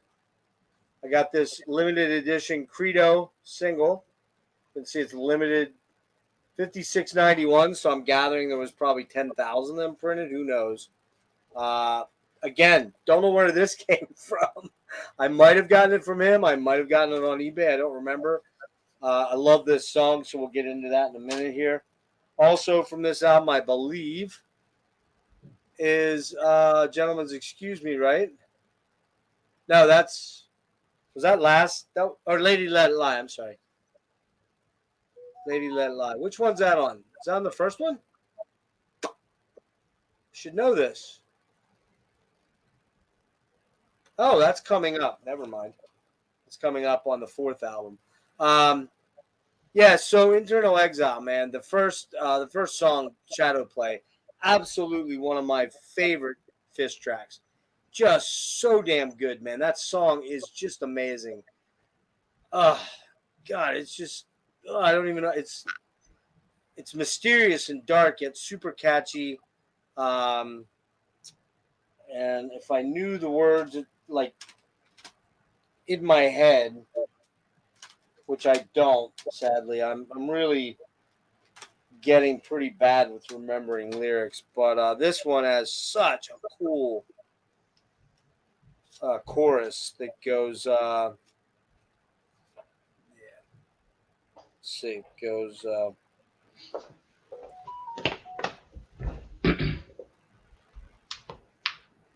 I saw your life as a shadow play in a trance I was held by the shadow play. In the spell of the shadow play from Celtic illumination, I see the Celtic illumination, the Celtic. Man, shadow play, just a banger of an opening track, and one of my absolute favorite Fish tracks all time. Next up, Credo. Fucking love that song. Credo. Just fucking banger of a track. Just so damn good. Monster anthem. So damn good. Tribal at times. Completely mind blowing. The way he's singing during the verse. It's only nothing, or it don't mean nothing. It don't mean nothing. It's so good. So good. I fucking love that tune. Just Good Friends. Awesome, beautiful ballad. So good. Forgot how awesome Frank Usher is as a guitar player and how tasteful his lead playing is on these early albums. Favorite Stranger. I like that song, John. It's got a weird, proggy, poppy, kind of chilled out vibe. You're my favorite stranger. It's almost like a samba-like groove. Very, you know, it's got an 80s sound to it, but even though it's in the early 90s, it does have an 80s vibe to it. But it's probably the most unique sounding track on the album. Then you got Lucky. Very happy, upbeat, bouncy, killer track. It's great live. Could have been you, could have been me, could have been anybody, but he was born lucky. Great tune. I like it. Love it. Dear Friend, an acoustic ballad. Good track. Now I'm a Family Man. Kind of has that almost cool country vibe to it.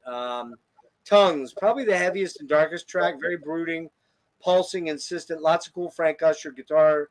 Also, nod to Marillion in that song. Very Marillion-esque Tongues is. And then one of my favorite tracks, again from Fish, is Internal Exile. It's hard. Oh man, when he goes into hey there, laddie, internal exile. Da, da, da, da, da, da, da. Hey there, lassie, internal exile. Dude, it's like if you have a few beers at the pub and that comes on, ain't no fucking way. If you're a Fish fan, you aren't singing that at the top of your lungs. You're just not. It's just so catchy and insistent, and it's very Scottish and Celtic and very British sounding. I know Scots and Irish, they don't like to be mixed with the Brits, but it's very of the islands, right? Something in the Air, you're right. Thunderclap Newman from 1969. I love that song. I love that song itself, Something in the Air. But you're right, he doesn't really do much with it. It's kind of trancy and dancey and beat driven. It's okay. I don't mind. Okay, I missed noting Poet's Moon. I don't remember it, so it must not have been real outstanding. Carnival Man, loungy vibes, fun track with lots of groove and solid guitar playing. And then you got Just Good Friends with Sam Brown. I do not know who Sam Brown is. You know, is she a British? She's a British singer, right? She had a single called Stop, and that's the only thing I know by her. Yeah. Okay. Yeah. I figured it. I just don't know who she is. And I'm like, she got a great voice. Great voice. And she's actually, oh, here we go. Didn't even know I had these. There you go. So I have these. I have two versions of these. I don't think I bought these. I think that they were thrown in when I bought CDs from Fish. They just came with it as freebies. You got Just Good Friends, single, Somebody Special, Radio Edit, and State of Mind on the one. And then on the other, you've got Just Good Friends album version, Roadhouse Blues. Ugh, that it's not very good. I don't like his version of that. And Raw Meat live version. So you got, 6 tracks there. This was a big thing. CD singles like the 12-inch singles back in the day, right? And last thing to show from there is this. again, I'm pretty sure I bought this off eBay, but not 100%. And it is the Something in the Air embossed. You see that? Embossed plastic sort of tray. It has live versions of Credo and Shadow Play. And also, if I can get it open, it's got this kind of cool. It's got a tour laminate, which nothing on the back, just a tour laminate. And then you've got the CD single in there. Don't know what I paid for it. Probably don't want to know what I paid for it. I'm guessing it was probably 10, 15 bucks, which is probably too much. But I have no idea what something like that's even worth. Whether it's, I have no idea. So, but yeah, I mean, there's also a Credo version 95 and Lucky 95 on the reissue of the album. And they're the Yang from the Yang album, Yin and Yang, which I'll show in a minute here. I like the Lucky version on there. It's cooler. It's more contemporary. Has a lot more guitar on it. Fish sounds more sharp, and the song is more muscular overall, heavier. Credo 95 from Yang, killer version, heavier and a bit more up-tempo. And Internal Exile from Yang, version's longer. Love this version. Love that internal. Do you have the Yin and Yang, John? I just bought Yang. Okay. Weirdly, I haven't got Ying. Yeah. So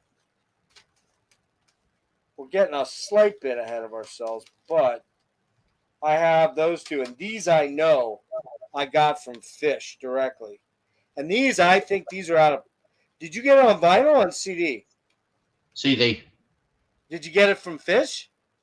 I'm sure I did back in the day. I remember when they came out, because they came out 95. You could buy like a box or something to go with it, couldn't you? Yeah, I don't have those. You had to send off for it at the time when they came out. Like I didn't. I just bought the one, and yeah, I didn't put the track listing on Ying, if I was honest. Yeah, the Yin has. Well, here we'll talk about it real quick because it came out in 95, which would make it. Hold on, we're not there yet. Suits came out in 98, so it's after the next album, which I don't think we'll have a lot to say about. I think we're both on the same page with that. Anyways, final thing here, Poet's Moon, almost rock radio vibes on this one. Atmospheric for Poet Moons. Great playing by Frank and Robin Bolt. Love the chorus. Love the song Poet's Moon. Don't know why it wasn't on the original album. I love this album, man. It's a 9.85 out of 10 for me. I just really love this album to death. So there you go.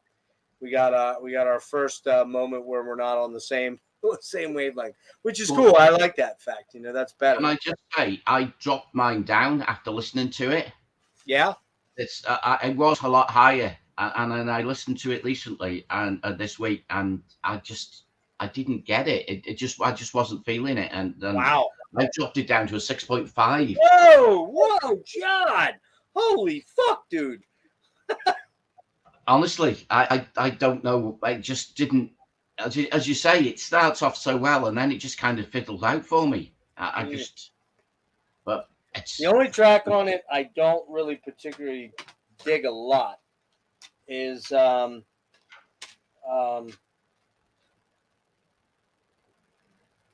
Dear Friend.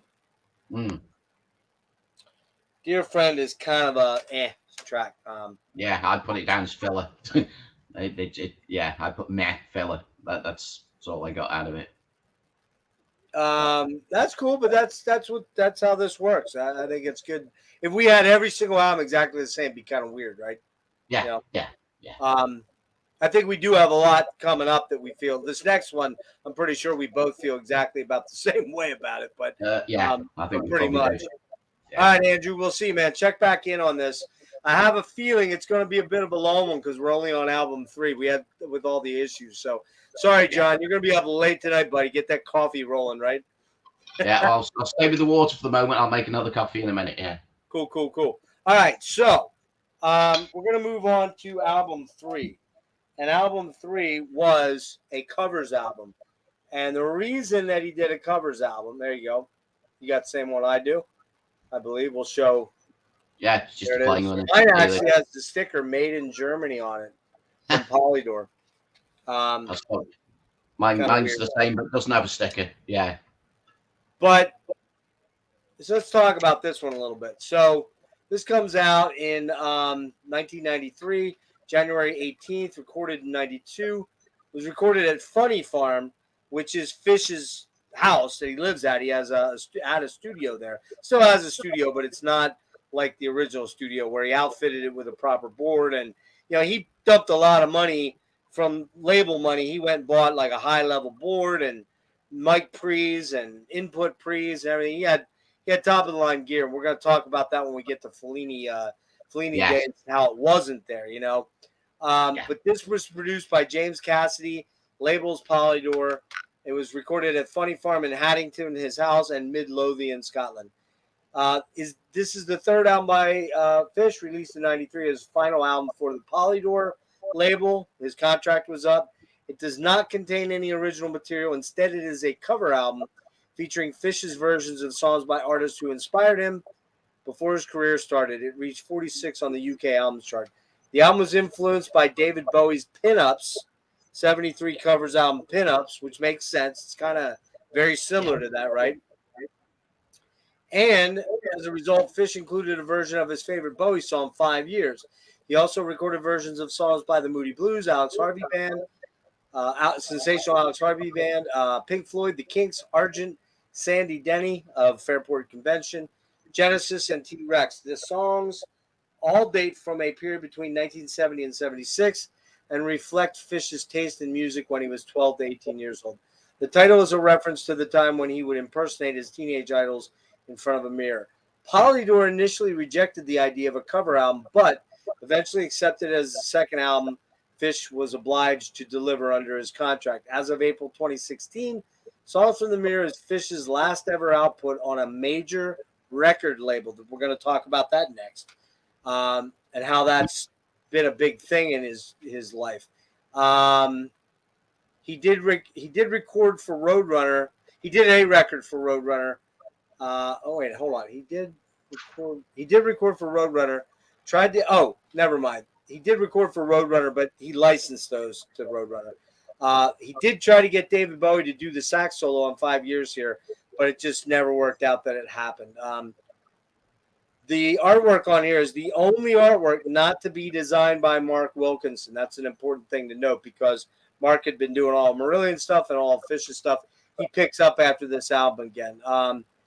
Fish had deliberately decided to not use Wilkinson as he didn't want to give the impression it was an album with original material. Instead, he chose The Guddler, which is by Scottish painter Keith McIntyre as the cover. The Guddler had also been the working title of the project initially. So, real quick question by the Moody Blues, Boston Tea Party, Alex Harvey Band, Fearless by Pink Floyd, Ape Man by the Kinks, Hold Your Head Up, Argent, Solo, there's all Solo by Sandy Denny.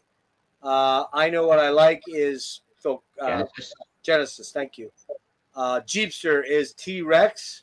Yeah. 5 Years is David Bowie. And then there are 3 other tracks that came on the reissue.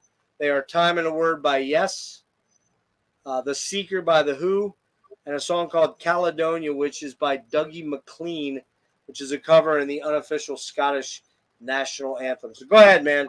Rip into it and let me know what you think, dude. Right. Okay. Question. It's 6 minutes of nothing. It doesn't. Again, it's like I said about Something in the Air. It's not that much different to the Moody Blues version, so why bother? It doesn't have that Fish sound to it. It doesn't do anything different. It's just that. Boston Tea Party again, Alex Harvey Band. It's okay, but again, it just doesn't do anything different. It's like, why bother? Fearless wasn't bad. Let me ask you this: did you know that song before you ever heard Fish do it? I didn't know it. No. Most of these other ones I know. That one I did not know. No, I didn't know that one, I must admit. Obviously, I knew Fearless by Floyd. It's okay. Again, that's the trouble with this album. It's just okay. 8 Man Agreed. by the Kinks. I've got down bit shit, and that's all I put. It's just a bit shit. Oddly, I like Hold Your Head Up by Argent. I've always liked the song. It too. I like this version, so this is my favourite track off the album. The Sandy Denny one, it's all right. It's not bad. It's it's a. I didn't know that track either. I'm not a big. I don't know much about Sandy Denny. I didn't. I must admit. It makes sense him doing a Genesis song. Yeah. I think it was from Selling England from the Pound. It's not a bad version. It's like these should be B-sides, and as you say, you probably look at it and go, yeah, that's all right. Jeepster, I've got down very poor. Sounds like a bad pub band doing it, and it's almost like a country version. He does try and change it about, but it just sounds crap. And 5 years, the Bowie cover, I've just put crap in big capital letters, and that's all I've got to say. Yeah. No more. Yeah, I haven't heard the extra songs, and I'm certainly don't want to. Yeah, I'm not far off with you, man. For me, I will preface this entirely by saying I'm not much of a big covers album fan, and since this was modeled after Pinups, it's no shockers that Pinups is my least favorite David Bowie album. Okay, it's just and if you know me, which I think you do a little bit now, and watching some of my stuff or peeping in on me, I'm a huge David Bowie nut. And Tuesday we're gonna knock out the new the second phase on Tuesday, but that Pinups album just never did a thing for me. One or two tracks I like, and that's about it. So that's already a problem when you do a full album of covers. It's just like you said, B-sides. Use them as B-sides on singles or whatever. But this, so that's a problem. But I'm going to give it a 6.5. It's solid, but I bet I've only ever listened to my OG copy 2 times until now. I re-listened to it to do this and kind of reacquaint myself. And it's just, if we wouldn't have done this deep dive, I probably would never listen to it again. Real quick on the tracks, I love the song Question. That's one of my favorite Moody Blues songs. Oh, and a Moody Blues deep dive coming up too, by the way, soon. I shouldn't be pimping, but I'm pimping a little bit. Got a lot of plans. The take here is mostly by the book. There's a lot of decent guitar interplay on it, but Fish's vocals aren't the greatest for this song, to be honest. They're not bad. They're just, I don't know, man. There's Justin Hayward's voice is very unique, and it adds such a cool vibe to and John Lodge too. And it just, Fish's voice doesn't work. It's just not a good match for it. I will say the Boston Tea Party might be the best song on the album because it's just got that fishy kind of come to the party, Boston Tea Party. He's raging on it. He's loving it. And he does another Alex Harvey cover coming up on an album, and it's one of his favorite bands. So I kind of get that, and he's kind of invested hard in it. Fearless, not a bad rendition, but nothing exceptional. Cool backing vocals on that one, though. 8 Man, solid, but it's not even a favorite Kinks song. So, whatever. Hold Your Head Up. Very good cover and works well for Fish. Love this song. That's my favorite song on the album as well.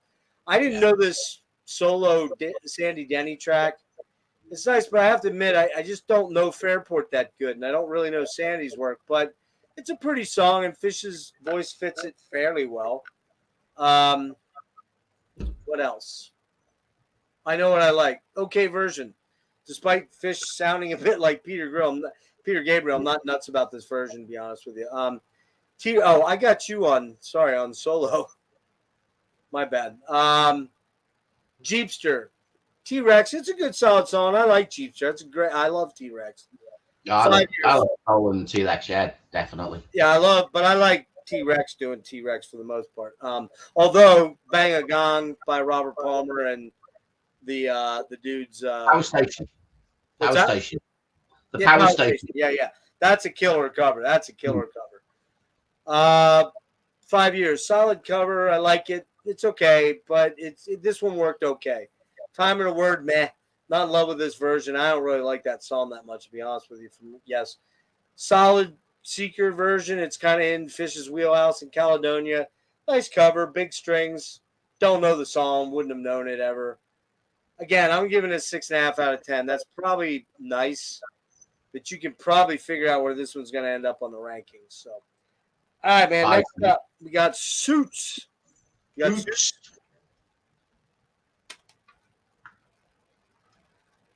There you go. You got the OG, right? Well, it's the limited edition one. I don't know if you can see the hype sticker. Oh no, huh? What's different about it?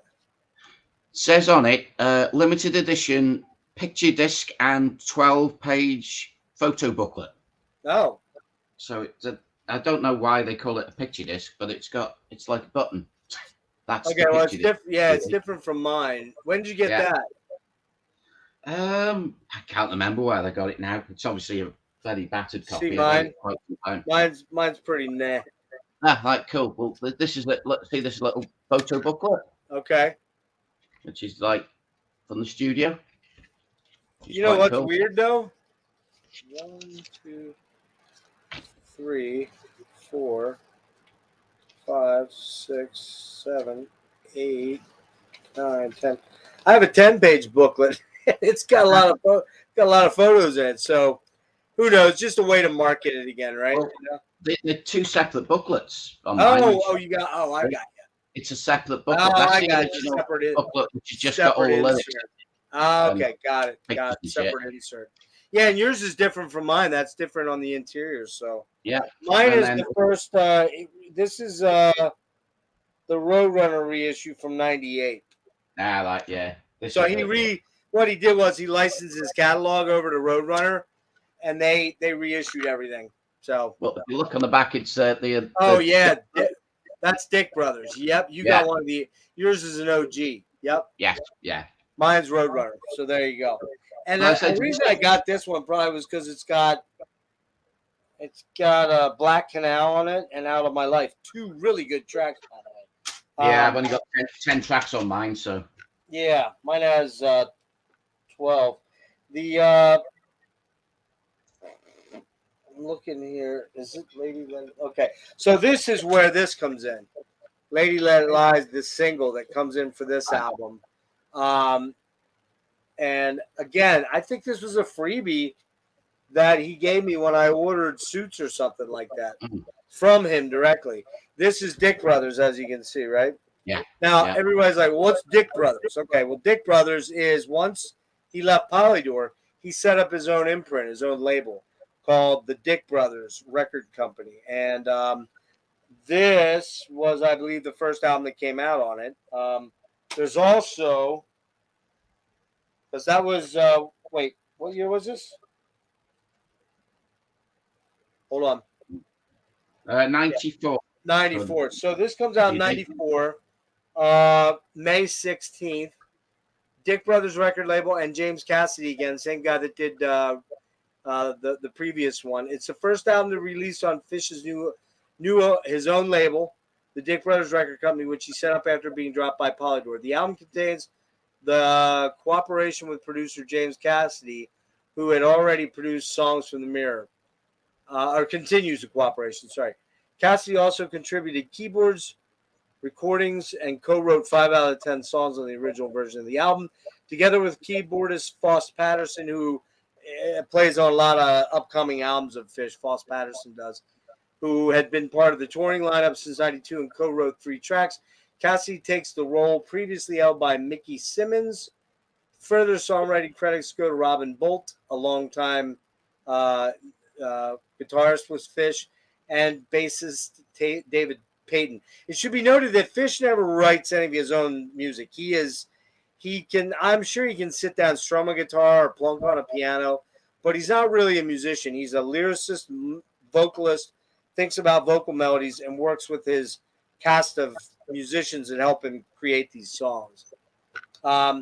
Despite the lack of major label support, it went to number 18 in the UK album charts, doing better than both Internal Exile and Song for the Mirror, which is interesting, which did not chart. However, this would turn out to be Fish's last UK Top 40 album.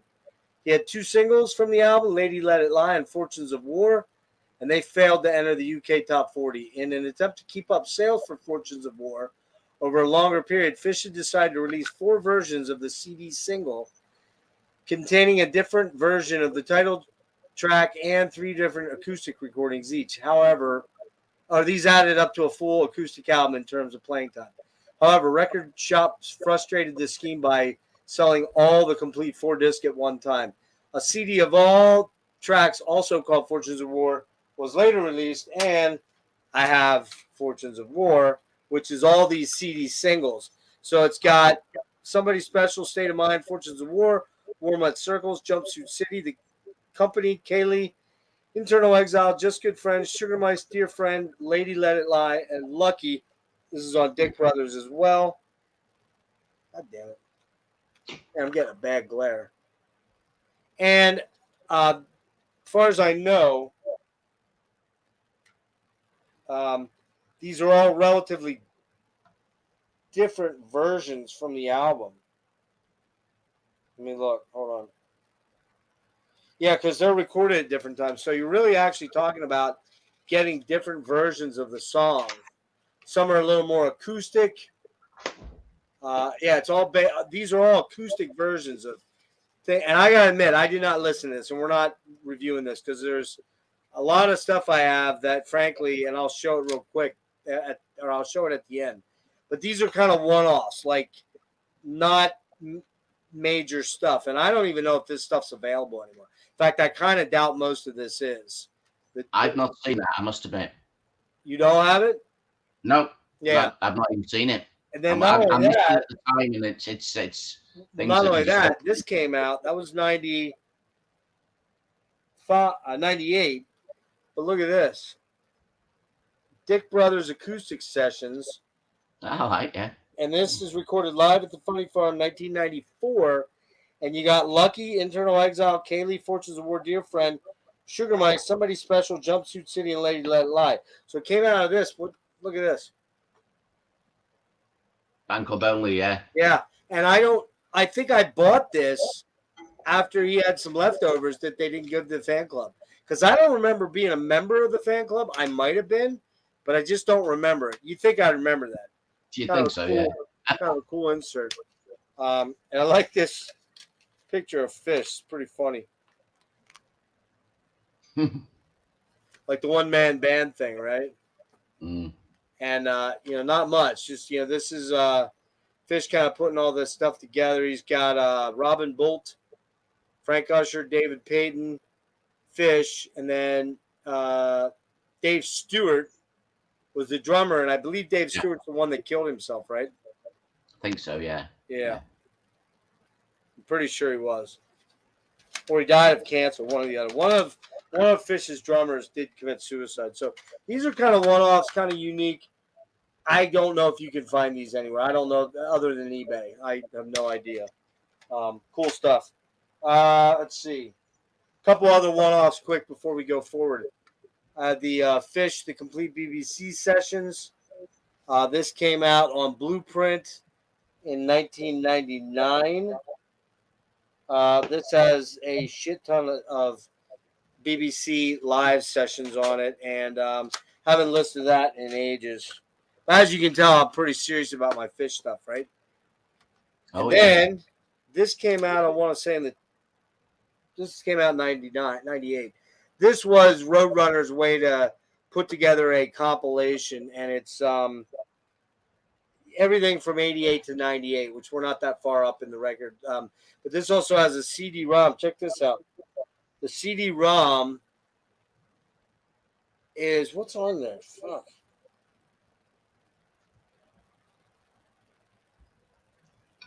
I don't even know what's on here, dude. Oh. So you put it in a Mac, right? And you need 10 megabytes available.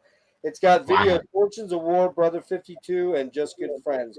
Also, the Fish catalog and a link to the Roadrunner and Fish website. So when he started licensing stuff to them with Raingods with Zippos, they started reissuing everything, and that's when I grabbed a lot of stuff. And we're almost up to why I was out on him for a while. But here we got. Then, when Dick Brothers went under, he reemerged with Chocolate Frogs, and this is a one-off sort of special he called it Issue 30 CD. I think it was again for the fan club. And you have all kind of tracks on here, live versions that you don't hear anywhere else. And the interesting one to note on here is these tracks were recorded at Haddington Corn Exchange on August 29, 99. The second night of the company convention, the first being an acoustic evening at St. Mary's Church. This was the first time the band would play together before heading off on a European tour. This is after, by the way, Raingods. So I'm just getting this stuff out of the way now. And you can't buy these anywhere but on eBay, I'm sure, or maybe Discogs. But I think you'd be hard pressed to find this anywhere. Is it worth anything? To a fish collector, it probably is, but to most people, probably nothing.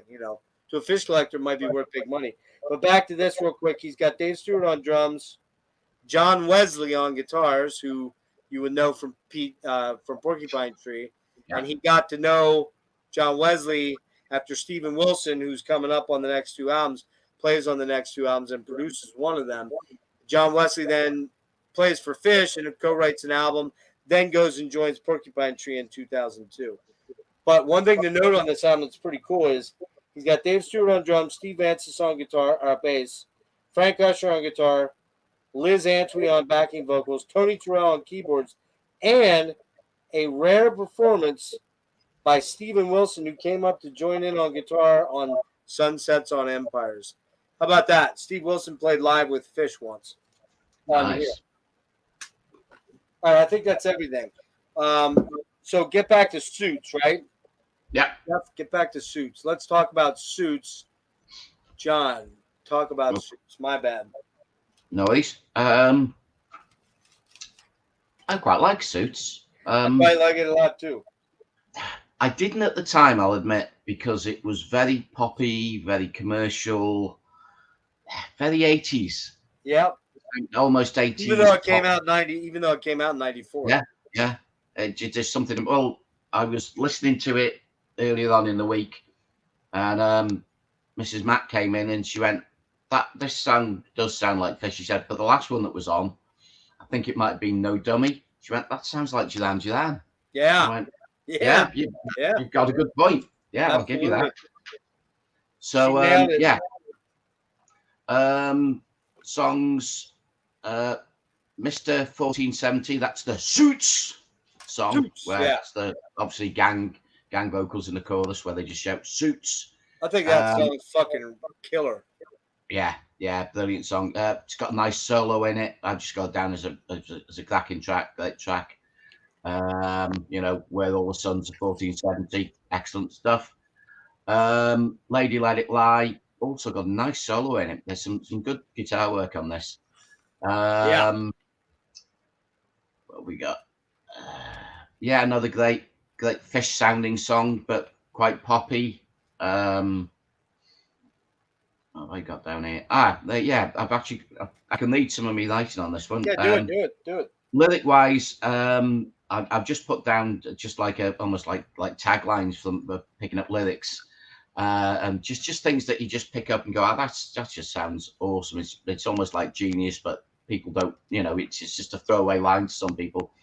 It's put he's written his lyrics. It's hard to put down roots living in a mobile home, and that just hit me. I thought that was excellent stuff. It's just saying how sometimes you're trying to sort stuff out, but it just doesn't always work out. So Emperor's Song, I put down. It's got a nice little keyboard intro. It reminded me very late Genesis, if I'm honest. Yes, very much so. Yeah. It's about the and that, but lyrically it's all about bowing down, and it's what have I got down here? Bow down, down, and we all bow down to the Emperor's Song. Very catchy, even though it's very yeah. I've got do you follow the rules? Did you do your job? Did you do your lot? But a younger man's taking your job, and I thought just saying how you can work your guts out and nobody really cares because there's someone else who can do what you're doing, sort of thing. And it's just obviously bowing down to the emperor and doing what everybody expects you to do and all that. Fortunes of War, obviously an anti-war ballad. It's a nice bit of sax in it. I've got down just the lyrics that I just thought that I picked up out of it was about toy soldiers drunk on warm lemonade. Just the idea that they used to, when there was obviously some sort of conflict going on, whether it be a world war or whatever else is going on, the fact that there's kids growing up, then they used to play war and they used to see all the propaganda on the telly and think it was a wonderful thing to do to fight for your country, and that's all they wanted to go out and do, and the actual reality of war is obviously not quite the same. Somebody Special, it's got a really funky bass line, cool song. What have we got here? Oh, some cracking lyrics. Talking of David Bowie, she's got a photograph of David Bowie in a Victorian handmade frame. It was signed backstage by a roadie in his name, which is, these things happen, don't they? Can you get David to sign this for me? Yeah, sure. Yeah, there you go, type thing. So yeah. What we got? No Dummy. As I said, this is the one. As I said, I put down here. Very 80s, very poppy, that sort of funky sort of sound. I put Jalan Light because obviously that's what Mrs. Mac told me, and she's not wrong. Cracking line from there. Me, I Got Muscle. No qualifications needed to hustle, which is it's all about being in a big city and surviving on your wits, that sort of thing. Yeah. Let's have a look. What else have we got? Pipeline. Weirdly, the intro to it stupidly reminds me of Bad Medicine by Bon Jovi. So it's that wow, wow, wow, wow, wow, wow, wow. Well, the voice thing on the guitar. Oh, the what. Yeah, for yeah, but the bad, not that's Living on a Prayer, isn't it? But the Bad Medicine one. Yeah. Well, right. Yeah, it does. Yeah. There's just something about it. I was thinking to myself, what the hell was it? First of all, I thought it was an AC/DC song, but then it clicked to me. I thought, it's fucking Bad Medicine by Bon Jovi. That's what it reminds me of. Very odd. But yeah. What have we got here? Excellent track. Some lyrics from it. Oh yeah, if only the carpet I'm sitting on could fly. Just little things. It's about being on the pipeline and all that sort of stuff. Jumpsuit City. That one's got a bit of harmonica in it. Like Trading in Bones. Dead Flower. That's a killer track, man. It is a great track. Yeah, lyric wise, we've got a dead flower from a buttonhole. It's in the gutter with a million souls, which I thought was quite sort of quite cool. Bandwagon. I've just got down flute because I like a bit of flute in a song. It's got a bit of flute in it. You can really hear the guitar in this one, which is what most of the songs you couldn't. It's very low in the mix, the guitar, but I could really hear it in Bandwagon. I must admit, it's got a nice groove, bit mid pace. If you want some more lyrics, I'm sitting out of the window, letting my life pass me by, which it's essentially about that sort of thing with the bandwagon and sort of doing what people tell you how to do and jumping onto a bandwagon. Track 10 we got down Raw Meat. I've got a slow ballad, pretty epic, nice bit of piano in it, excellent guitar solo from Frank. That's a great song. Yeah, bit of lyrics. Raw Meat on the balcony. Nobody's fool but mine. It's my destiny. Yeah, excellent stuff. What else have I got here?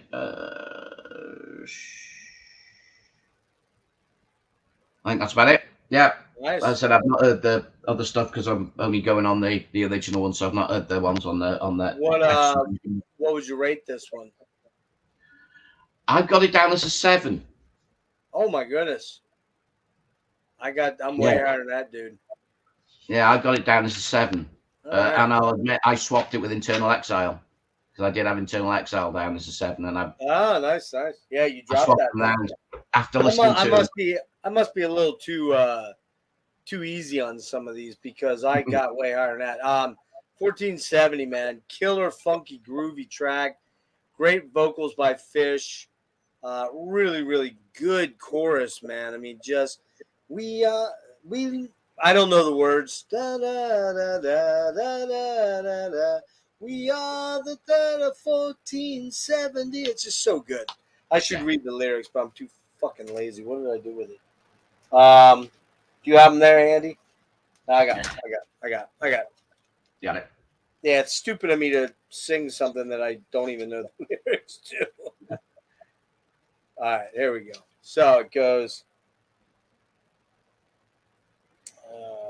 We learned to love, we learned to kill, we taught ourselves to rule the world. I dream suits, I see suits, do you see suits?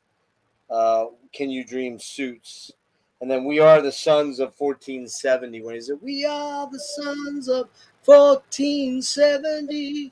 Just so good. And then you got, boy, my hair is being a pain in the ass. Hold on, dude.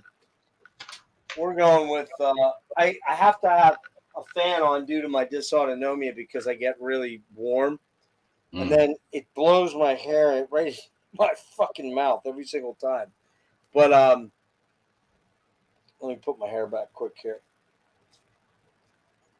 It's funny, I went to this doctor appointment today, and I guess I have an old picture in my file from when I went to see them quite a while ago, a couple of years ago. And she's like, oh my God, you have a little bit more hair than you once did. I said, yeah, a little bit.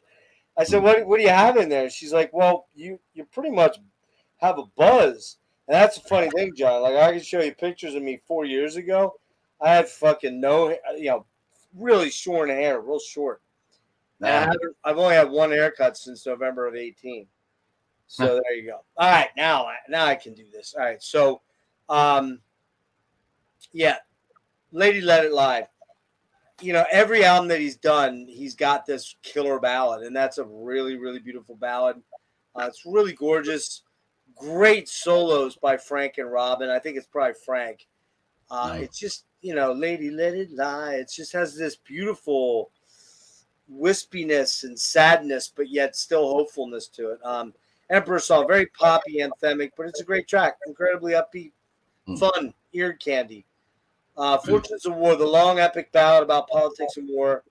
Great and mellow, almost jazzy at times. It's got sax in it, man. And I have to admit it, man. I'm a killer. I love a lot of jazz, so I'm a sucker for a good pop song that has a good jazz line in it. For example, one of my favorite songs ever has a great sax solo in it. Well, two of them. Spandau Ballet, right? What's it called? True or no? Oh, yeah. Is that what it's called? True, right? Yeah, so true, funny as it goes. Yeah. Oh man, that's that sax solo, so good. But then my other favorite one, do you know Romeo Void? Do you remember that song? They had two hits. One was I might like you better if we slept together. I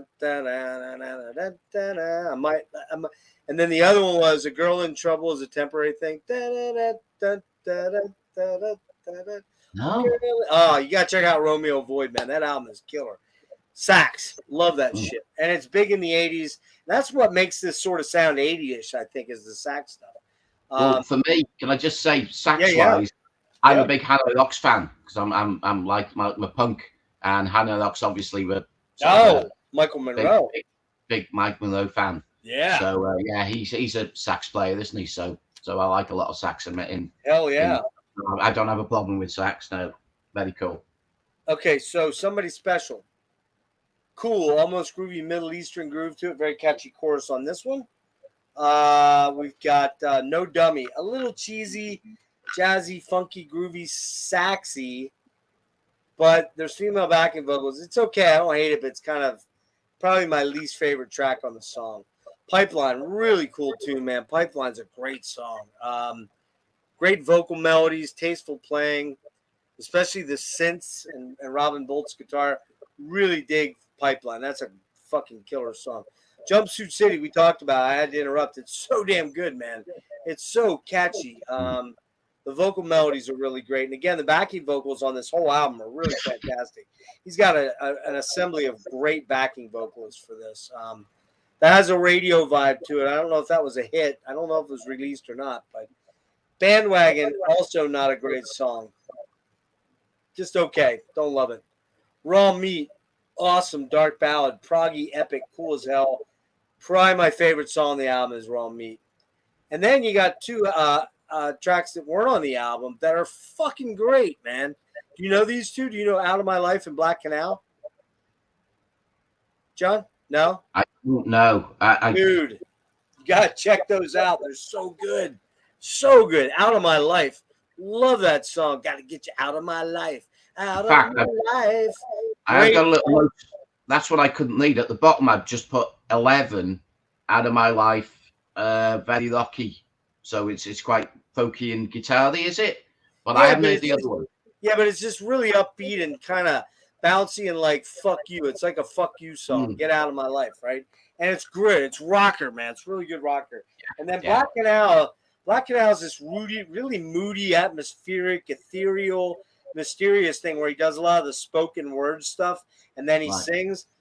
It's a fucking, this is a banger track. It should have been on there instead of Bandwagon or maybe even No Dummy. Like if they would have put those two tracks on there, John. Yeah. This would have been here's what it says. If only Black Canal and Out of My Life would have been on instead of No Dummy and Bandwagon, 10 out of 10 on this album. I would have gone a 10 out of 10. Instead, I'm going a 9 out of 10. I hadn't listened to this album in a long time, and it really amazed me how much I enjoyed it. I loved listening to Suits. Thought it was great.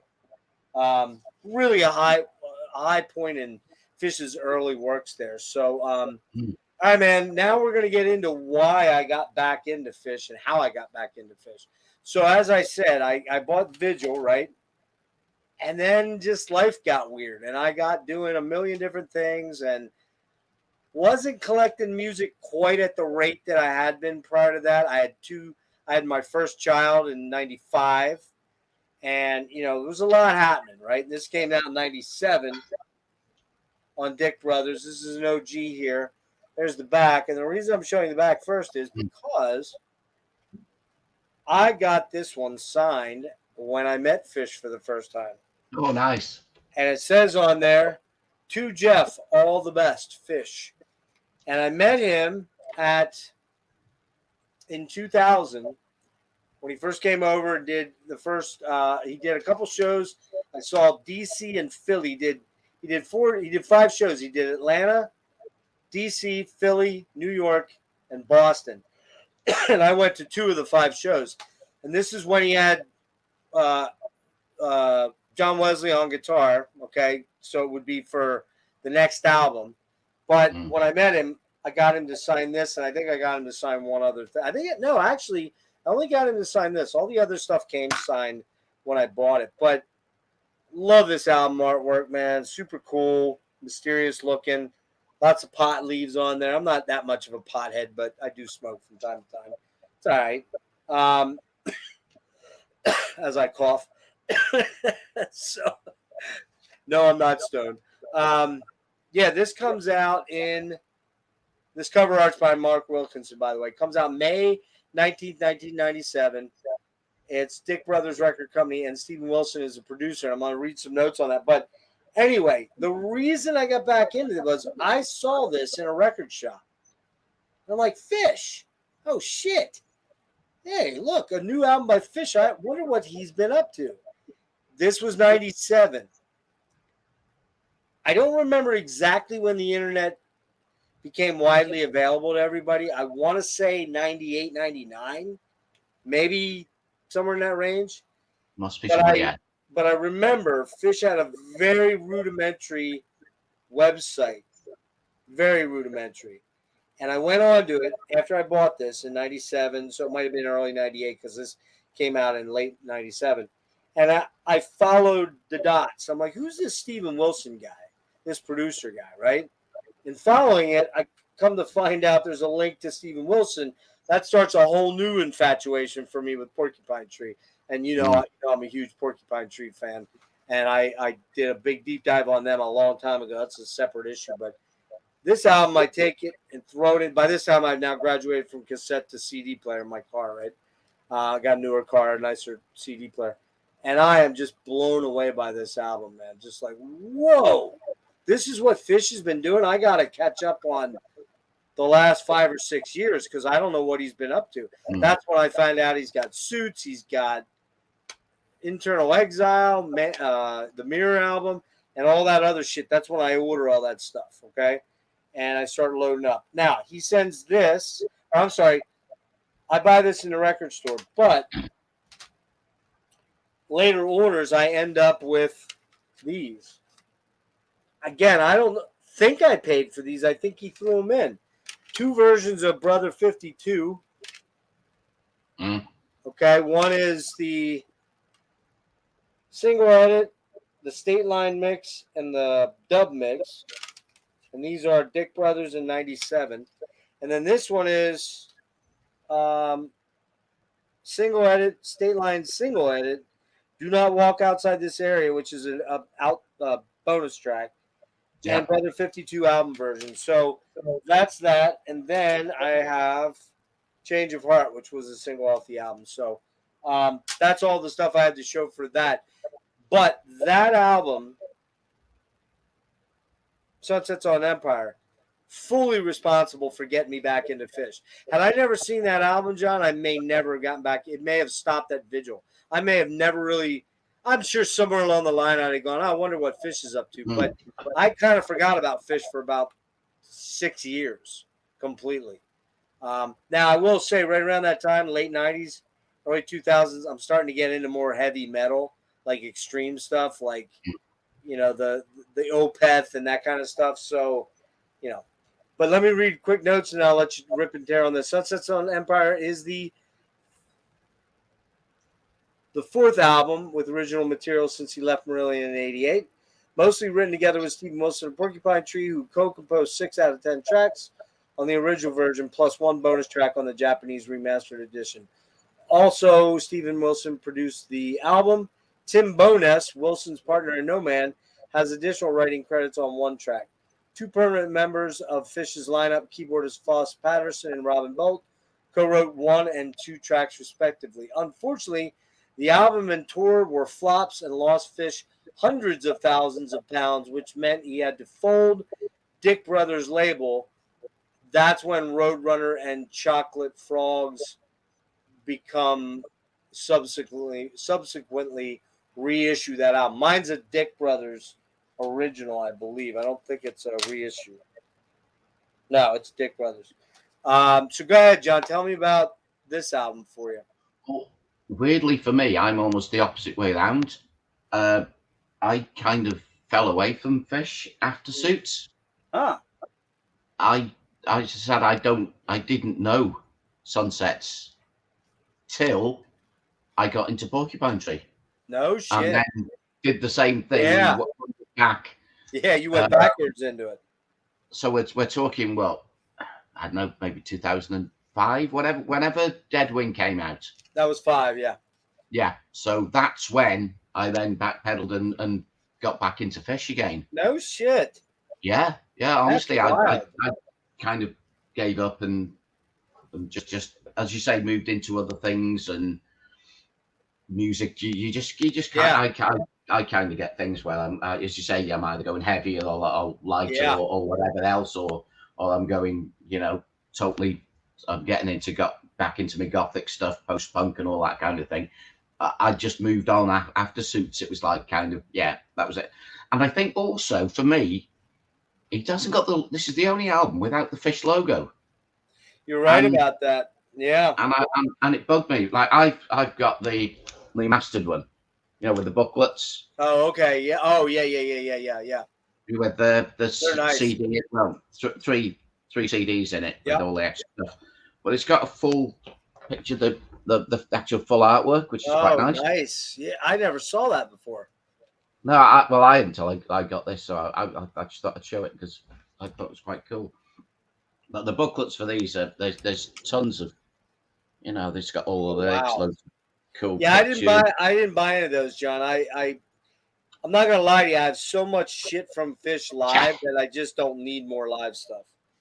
Well, as I said, that I because I didn't have, you know, I've started picking these up and as and when they were available, sort of thing, because I was Right. going back, and I figured it was better getting these versions than, you know, searching through eBay or whatever. And, Oh, right, and right. with Fish, you usually get for me, for with it being in the UK, shipping's okay for me, so it's not a problem. So, but as I said, this album, as soon as I went back, as I said, I'll get me notes. And the first thing I've got at the top here, I've put Fish, Sunsets on Empire. I've just got 3 words: Stephen fucking Wilson. Yeah, pretty much. So, you know, as I said, track 1, Perception of Johnny Punter. Excellent guitar riffs on this. It's dark, it's brooding, it's very Porcupine Tree, you know. Yeah, it does have. There's some very Porcupine Tree moments on this album. Yeah. As I said, absolutely brilliant way to start, and it just kind of grabs you from the start, and you know what you're going to get. Let's address the one thing too. We have to address the one thing that, you know, he uses a word in there that's pretty attention grabbing, right? There's, funny enough, can I just say that I've actually this week I've been read through the booklet of this. Yeah, I don't want to actually say those words. Though. No. But there is a US version where he's changed it, hasn't he? Yes, he has. Yeah. Yeah. There's a full story of how the album happened, how he got in touch with Stephen Wilson. It's even got about the artwork, because it was Fish's idea apparently to do him dressed up as an Arab. Mm-hmm. It's supposed to be like an Arab with the knife, but in the background, modern warfare. That's the whole idea of it. Yeah. Mm-hmm. So that was partly his idea, and it also goes on. You know, there's lots of stuff about all the various stuff and that. But as you say, one of the things in here, there's a title, the US version, and it says why he changed it. Does he say what word he uses? Because I forget. Yeah, he does say. Yeah, it does say which word he uses. It begins with an N. Let's put it that way. Oh, all right. Well, wait a minute. So that's what's the cleaned up version though? Do you know? Oh, no, I don't, because it just says that he cleaned it and took that out, and a few of the other words as well at the start that was supposed to be. Yeah, let me read this quick. It starts out the beginning of the Perception of Johnny Punter. Now I think what we might want to explain to non-UK people is that a punter is what, John? It's basically a fan. It's somebody that likes your stuff. That the punter comes to your gig to see you, or they come to a show, or they go to the cinema or whatever. That's what a punter is. It's a fan. So this is the perception of Johnny Punter. In other words, the artist's perception of a fan that's coming sometimes. Fish is writing this kind of in the third person, I think. Yeah. Basically, it says just another N, the N word. Yeah. I think we all know what the N word is. A spooky piece of white trash. Just another Jew boy, spick, mick, yid, raghead motherfucker living on the planet. That's some heavy duty shit right there, man. Well, apparently they left when he changed it. They were happy for them to keep motherfucker. So yeah, well, yeah. He's kept motherfucker. And you gotta think this is 1997, so we're literally almost 30 years ago. It was these lyrics were pretty hard hitting, pretty in your face. And it just talks about, just before it kicks in, just like a silver bullet, take a good look at yourself in the mirror and tell me, was it worth it? Said it'll never happen. You said you'll never get caught out. You settled in a habit, so now you're Mr. Fix-It. Just another alien living on the planet, living on the planet, living on the planet. It's just one of those days when you know that something's going to happen. It's pretty dark. But it's a killer song, man.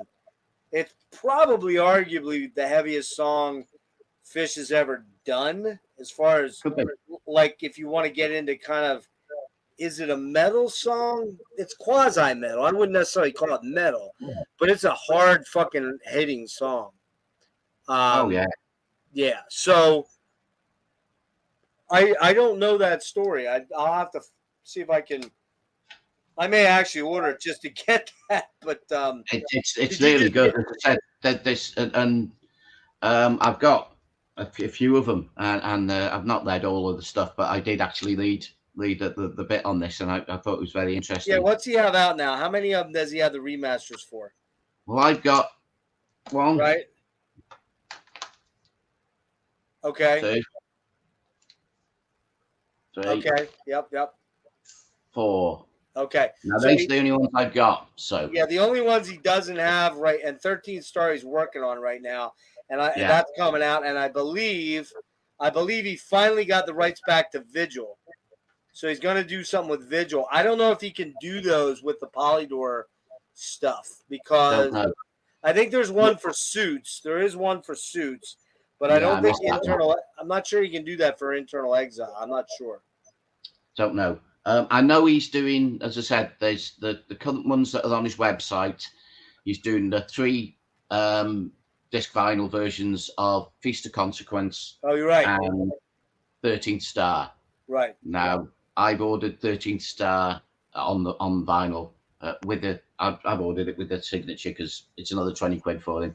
Right. So Right. it's not cheap. It's a lot of Yeah, I money. don't know. I think 13th Star though is coming out in 3 CD form too. Yeah. It's coming out. Well, I didn't.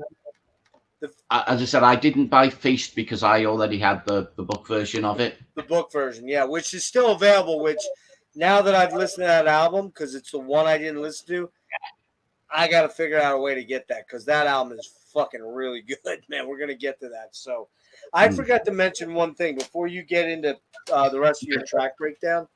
I forgot to mention these. These are the Yin and Yang. These came out in '95. And I've got Basically, is yours Dick Brothers? Yours is Dick Brothers, right? Should be. trying to see now. Says it on the up in the top here, back right here. Yeah. Yeah, that's it. Yep. So real quick, let's just mention these. The reason these got put out, from my understanding and reading of it, is that he wanted to re-record some Marillion tracks. Yep. And reissue certain tracks that were done differently. So what you have on here is kind of they're basically a compilation album, but a lot of it's re-recorded material.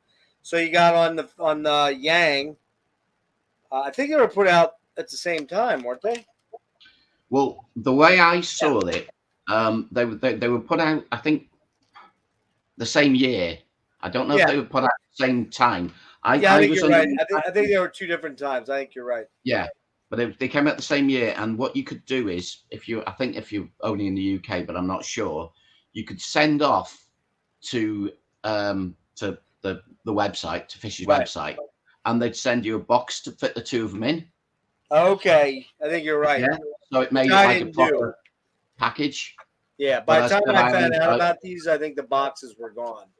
Yeah, I found out about these in '98 and got them. So let's go over the track listing real quick. On Yang, excuse me.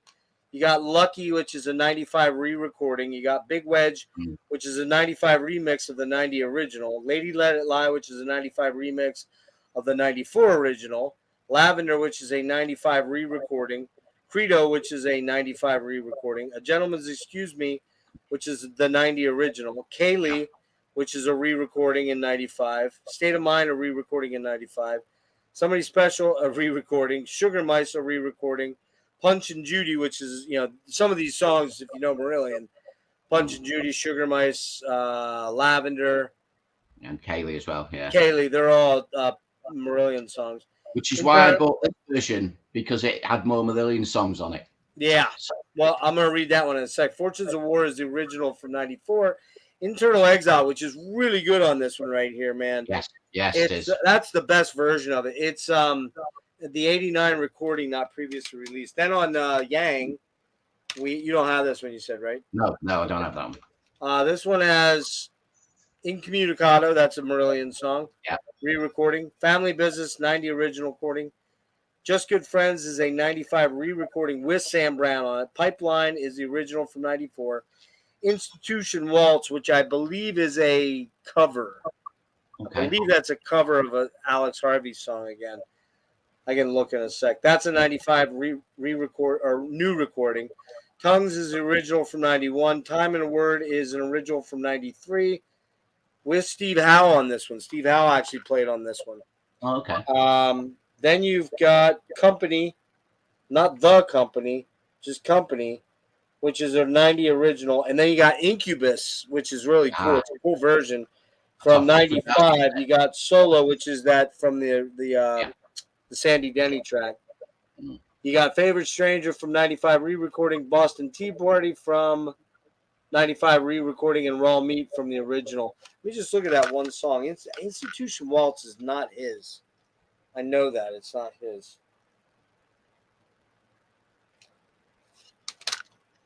I'm just curious.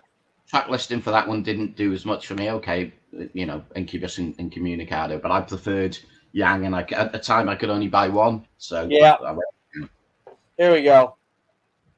Oh, I know what this is. This is a 1981 track written by Derek Dick. By the way, we talk about Fish, and his name is actually Derek William Dick. When I first realized his name was Derek Dick, I'm like, are you kidding me? That can't be right. Anyways, Institution Waltz. It's written by Fish, Steve Rothery, Mark Kelly. Mick Pointer was the first drummer on script, and then Diz Minute, the original bass player. Wow. So there you go. It is technically a Marillion track. It says this was recorded in 80. Well, it says it was recorded in 81, never previously released. This track was recorded at the Funny Farm in 95. So he took an old Marillion track that was never released and put it on these albums. These are cool if you can find them. No idea. I didn't look these up on Discogs. I have no idea whether they're worth hundreds or whether they're worth $5. Probably the latter, I'm assuming. I'm presuming they didn't do that many of them, but no, they're probably pretty short pressed. I'd be really shocked if there was more than 5,000 of them out there. But all right, so go ahead with you were on Perception. Okay, there we go. Oh yeah, so I think we've done that. Yeah, apparently the idea behind this is he was I've got some lyrics here for you. It's just another village burning in the hills. I saw it on the TV. Just another thrill. Someone else's problem. Someone else's grief. And it's all to do with just literally watching shit happening on the telly and going, yeah, whatever. CNN, probably mid-90s. You're talking, fucking Iran, Iraq. So we got Goldfish and Clowns, which was apparently going to be the second single, but they couldn't afford it. And there's some excellent artwork that was going to be the cover of the single, which is in here, obviously done by... which one? I'm sorry, Goldfish and Clowns, yeah. God, that was such a great song. Let's have a look. We've got it in here. Where is it? There we go. Oh, nice. Yeah, so that was going to be the song of these. Yeah, that's super cool. Yeah, obviously done by our man, but it was never put out. The first one didn't do well, so they canned it. It was, as you say, a lot of the times he was running short on money and various things, and he just couldn't afford it. So, John, do you have the book, The Mask or whatever it's called? No, I didn't get that. All right. That was the artwork one that he did with Wilkinson, wasn't it? Mark, yeah. Just wanted to. No, I never picked it up either. It's cheap now. It's only like what, £10? I think $9.99. Oh, right, okay. Yeah. I've never looked back into it, but I might actually pick it up then if it's not for $10. That's a steal. I think it was way more expensive back then. Now I think it was in a hardback. I think it's now in softback now, cool. But yeah, I'm gonna blow you up. I'm gonna blow you up here on the thing to finish tracks. I'm gonna look for something. I remembered something I have that I want to show. Okay, cool. Yeah, no worries. Okay, so Goldfish and Clowns. I said it was a great song. It's supposed to be the second single, and it sounds like it should be a single. Dead catchy. It's got a lot of acoustic and piano going on there. Excellent stuff. What we got? Oh, we got some lyrics as well. Between holding your own and holding on close, that's the difference between goldfish and clowns. Yeah, goldfish and clowns. So it's all to do with the difference between something that's really cool and something that's not, sort of thing. The difference between two people, and it's like a class war thing, you know. Change Your Heart, another great acoustic song. As the I've got some lyrics here. As the spring tides shift, the sand swelling by winter soil, by winter snow. I say I can't leave me fucking lighting. And the fucking hell, no, I can't. Oh, and the summer green melts into autumn gold, which I thought was quite profound. What colours God, really upbeat, full of attitude, great chorus. Some more lyrics, contemplating situations, and the visions blew my mind. It's all to do with talking about what the, you know, is God a particular colour, and, you know, all the, basically about all the different organised religions and shit like that.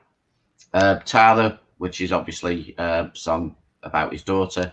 It's got a nice bit of violin in it, very emotive. And then the line that I thought was awesome is, if you're the parent, you'll get a lot of the stuff that he put in there. But I just like the, I'll keep you from the cold and safe from the trolls, which I thought was ace. Jungle Ride, which is apparently about a fairground ride from his childhood that he remembers. Yeah. It's a really good song, very catchy chorus.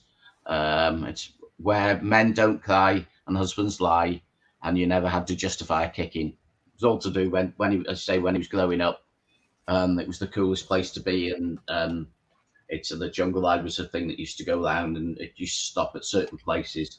And there were various gangs of people, and back in the day when there was gangs up in Scotland, they used to fight and shit like that. So yeah. It was all you needed to be cool to be all that sort of stuff. It was, you know, what he wanted to do, and he like he said, that everybody wanted to be the guys that were running the fairground things, because they were always hard as fuck. So excellent song. Worm in a Bottle, another groovy sort of track, very cool, full of attitude again. Some funky guitar riffs in it, really good stuff. Some more lyrics.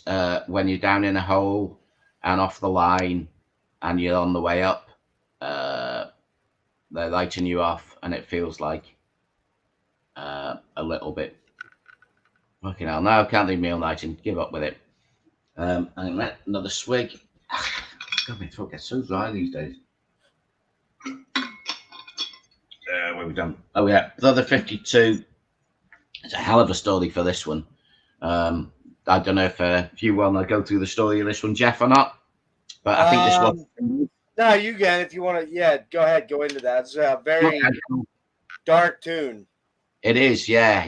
It's. I've got it down as she's got excellent guitar tone to it. Guitar sound is really good. Very, very rocky song, really groovy, absolutely brilliant.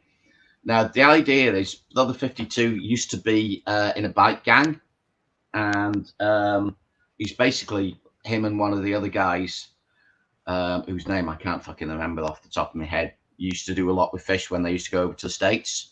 Yeah, they're buddies, good friends. He's a tattoo artist. He was a tattoo artist. That's it, yeah. Well, additionally, the two guys were in biker gangs, and I think when he's in the States, the other guy does a lot with him and helps him out and shit, helps Fish out. But as I said, Brother 52, there's a bit at the start where he says, "Do you mind if I record this?" when he phones up the tattoo shop. He said, "Sure, man, that's really cool."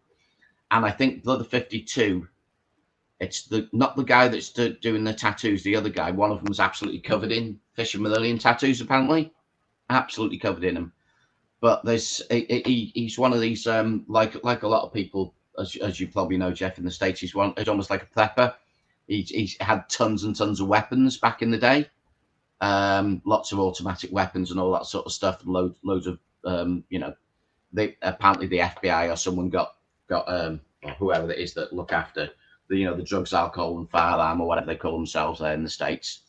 There was a lot of people that were on their list, and allegedly they broke into his place to try and find out where all his guns and shit were, and he basically, there was a bit of a shootout, and they killed him, and they said this other guy had killed him or something like that. There's a full story in the book anyway. That's certainly why it's worth getting hold of this, because you know, it's just absolutely mind-boggling. But yeah, it's all to do with that, and it's almost like a tribute to him, because he's you know, he sort of lived for his beliefs and that sort of thing. What lyrics have we got here? Most people stood against him. Most people disagreed with his need for all those weapons in our safe, secure society. And I think it's almost saying, well, yeah, society's not safe, it's not secure, but, you know. So anyway, fucking brilliant song. Track 9, Sunsets on Empires. Very personal. The lyrics in this are, you know, it's all about love and all that sort of stuff. And sunsets on empires, things finishing, and the end of whatever. Got a bit of lyrics. I'll let you snuff out the candles. I'll let you blow out the flame. And I knew it would never be the same. Which is, you know, gets you in the hearts. So back to track 10.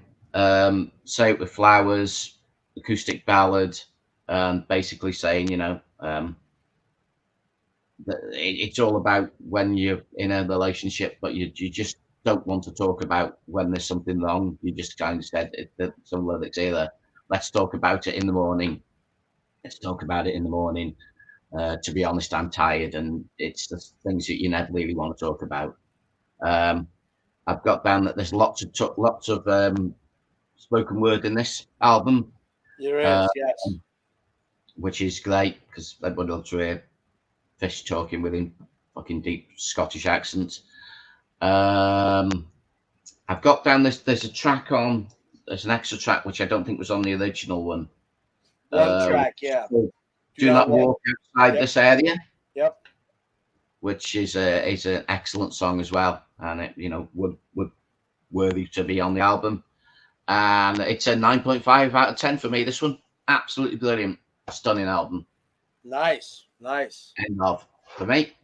Yeah, this is you know, like I said, this rekindled my interest in Fish a lot, and I did not know who Steven Wilson was until I saw this. Okay, so my interest in Steven Wilson came as a result of this album, and you know, he already had Up the Downstairs and On the Sunday of Life, and also Sky Moves Sideways out, and Signify at this point, right? But my first PT album was Signify, that I found in a fucking amazingly in a Camelot music store, in a mall store. Had no idea what it was. Had no clue what they were going to sound like. Just grabbed it. Signify, still my favorite Porcupine Tree album. It's just mind blowing to me. And that year is my favorite Porcupine Tree. I love most of it till the final few. I'm not a big fan of the last album. Well, not the new thing, but not a huge fan of The Incident. And while I like Fear, I'm not as high on it as a lot of the people. That's all the different story. I kind of. For me, I'm more Deadwing in absentia. That's my truth.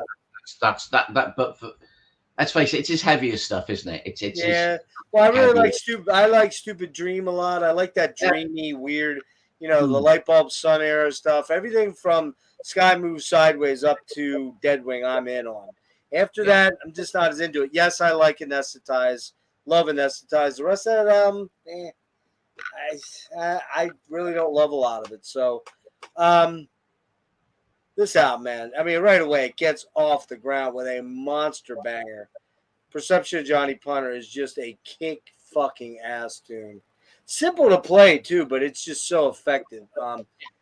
Goldfish and Clowns, probably the sleeper song on the album. Well, one of two sleeper songs on there. just a beautiful song. It's so cool that chorus, man. Oh man, just so good. Get the words right. I don't want to, where he says, between sunsets and dawn, kings, queens, and pawns. What's the difference? It's so good. It doesn't. I'm not doing it any justice because it's beautiful, beautiful song. But it's heavy. It's got some nice heaviness to it too. Change Your Heart, really sweet, nice ballad. One of the few non Wilson things, and then you really hear the Wilson effect on What Color Is God. He's got those Muslim gauze beats going, and those that new sampling stuff that he's using, and digital stuff like that, and you've got that why can't you tell me what color is God? He's just so fuck you. Tell me if you believe this. You tell me who this is and who this person is, right? This is Venom back, hasn't he? He's got his attitude. He's spitting out the words. He's full of venom. He's full of venom on this album for a lot of different things. That song, What Color Is God, kicks ass. Tara, I forgot about this one when I played it yesterday or the night before. Man, that's a beautiful song. That is a really killer track. Jungle Ride. Probably the first of his real spoken word thing, although he does it on Perception too, where he's telling a story. I believe he was in Vietnam, I thought. Or was it Sarajevo? I forget. I don't remember which one. I thought it was Vietnam, but it might have been Sarajevo. And man, that jungle ride, da, da, da, it's over. So really killer. Worm in a Bottle is probably Worm in a Bottle is just okay.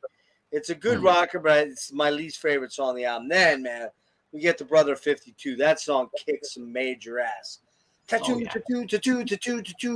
I don't think so. It's like Brother 52, and he's telling a story about a friend of his that when he would come to the States, I think he did his tattoos. He did his Indian tattoo. Funny, Fish and I, wrong arm. Fish and I kind of have a similar, where the fuck? Here That is that one. There it is. He's got one of these feather tassels. I took it out. I was going to have it go around, and that was my first one. Yeah, it fucking hurt, man. I was like, damn, this hurts. But then, of course, you get one, then you go, oh, I got to get another one, So, and then I had two on one side, Indian stuff. And I'm like, man, it looks stupid. I got to put something over here. So it was like, yeah, I'll get the Marillion thing. Anyway, Brother 52, about a friend of his that got fucking killed by the feds. They came in because he was hoarding some guns, and they thought he was another David Koresh Waco thing. And he's like, you know what? We're going to go in and we're going to peacefully resolve this. And he's dead. So that happened in 94. Yeah, I think it was 1994. Really kick-ass song. Sunsets on Empire, a big epic Porcupine Tree-like song. Yeah. Sunsets on Empire, it's just great. Say It With Flowers, but here's the interesting thing about Say It With Flowers. That song, if you listen to it, is actually a No Man song that sings a little bit even of Tim's vocal lines. It's from the No Man album, Returning Jesus. It's the song Lighthouse. Are you a No Man fan? Oh no. That track's a No Man song that they repurposed. Yeah, it's pretty wild. Probably my least favorite song on the album though. And then Do Not Walk Outside the Area. Yeah. Very PT vibe on that. Very Signify sounding. Yeah. Or Wild Opera, No Man. Real quick.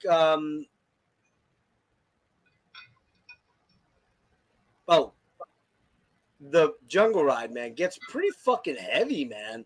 The chorus is great, and it just sounds like that's more of a Fish song than a Wilson song, even though they wrote it together. Again, I'm so glad I found this album because it made me go back and rediscover him. And I love this album. It was my second solo album by him.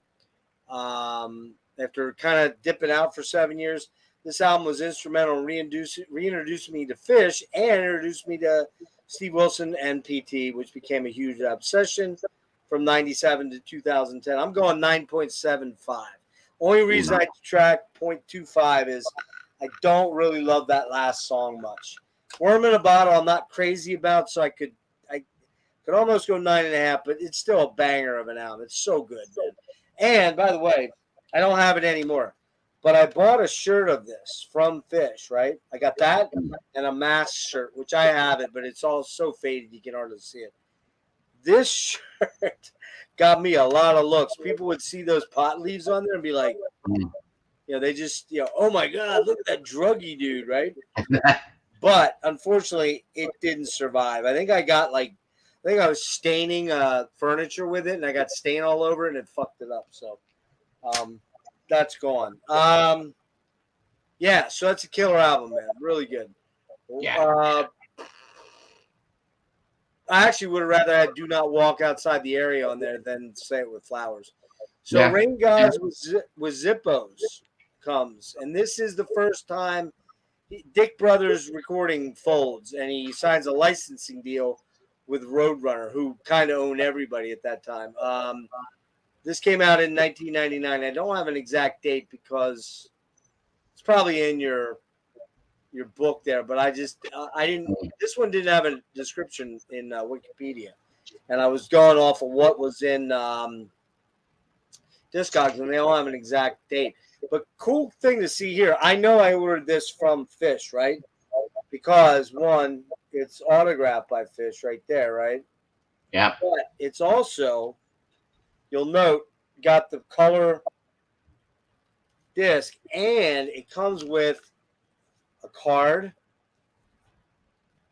Cool. And it comes with the standard booklet, right? I'm sorry. Here's the standard booklet right here, which has black and white. And all the liner notes and stuff, all black and white, which is weird. But if you ordered it from Fish, you got the special booklet, and the special booklet was signed, and it was all in color. So you had, I think it was expanded too. So you had a lot more photos, and they were all in color. And I think it's like twice as many pages, all the lyrics. But on top of that, John, I didn't even know this. Going through my stuff, and I find this. Like, what the fuck is that? Here, I'm trying to remember. I'm racking my brains, and I realize that the store that I shopped in, which nowadays doesn't even carry CDs, just vinyl, the guy, Mark, that owns the place, gave me this promo copy of the CD. And what's really interesting to note is two things. Number one, notice that it's not color. Yeah. And can you read that? Not final version. Oh, nice. Pretty weird, huh? So, for collector's item things, if you're a collector weirdo like me, you go, oh, cool, But, yeah, so there you go. So, real quick on this. This was mixed by Callum Malcolm, which does all his stuff now.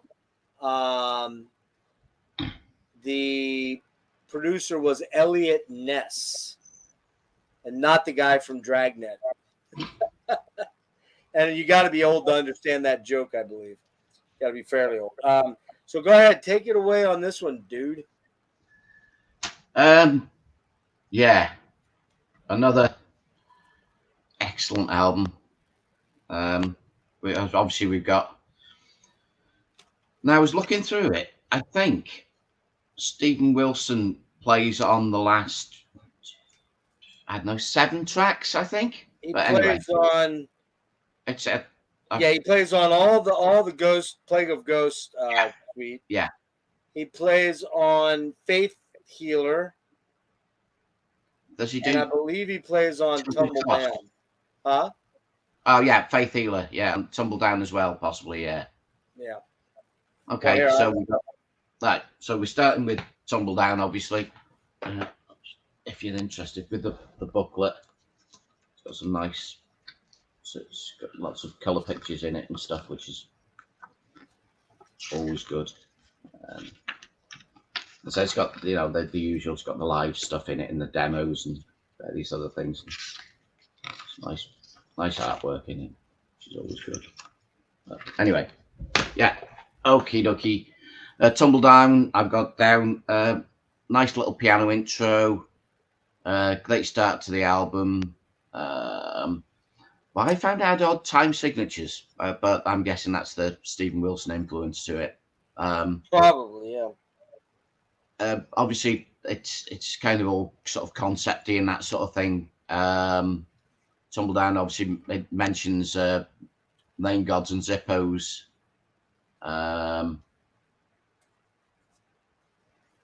It got down Rainbows and Zippos, a hitman with a heart. So I think it's all to do with sort of based on some sort of a hitman or something like that.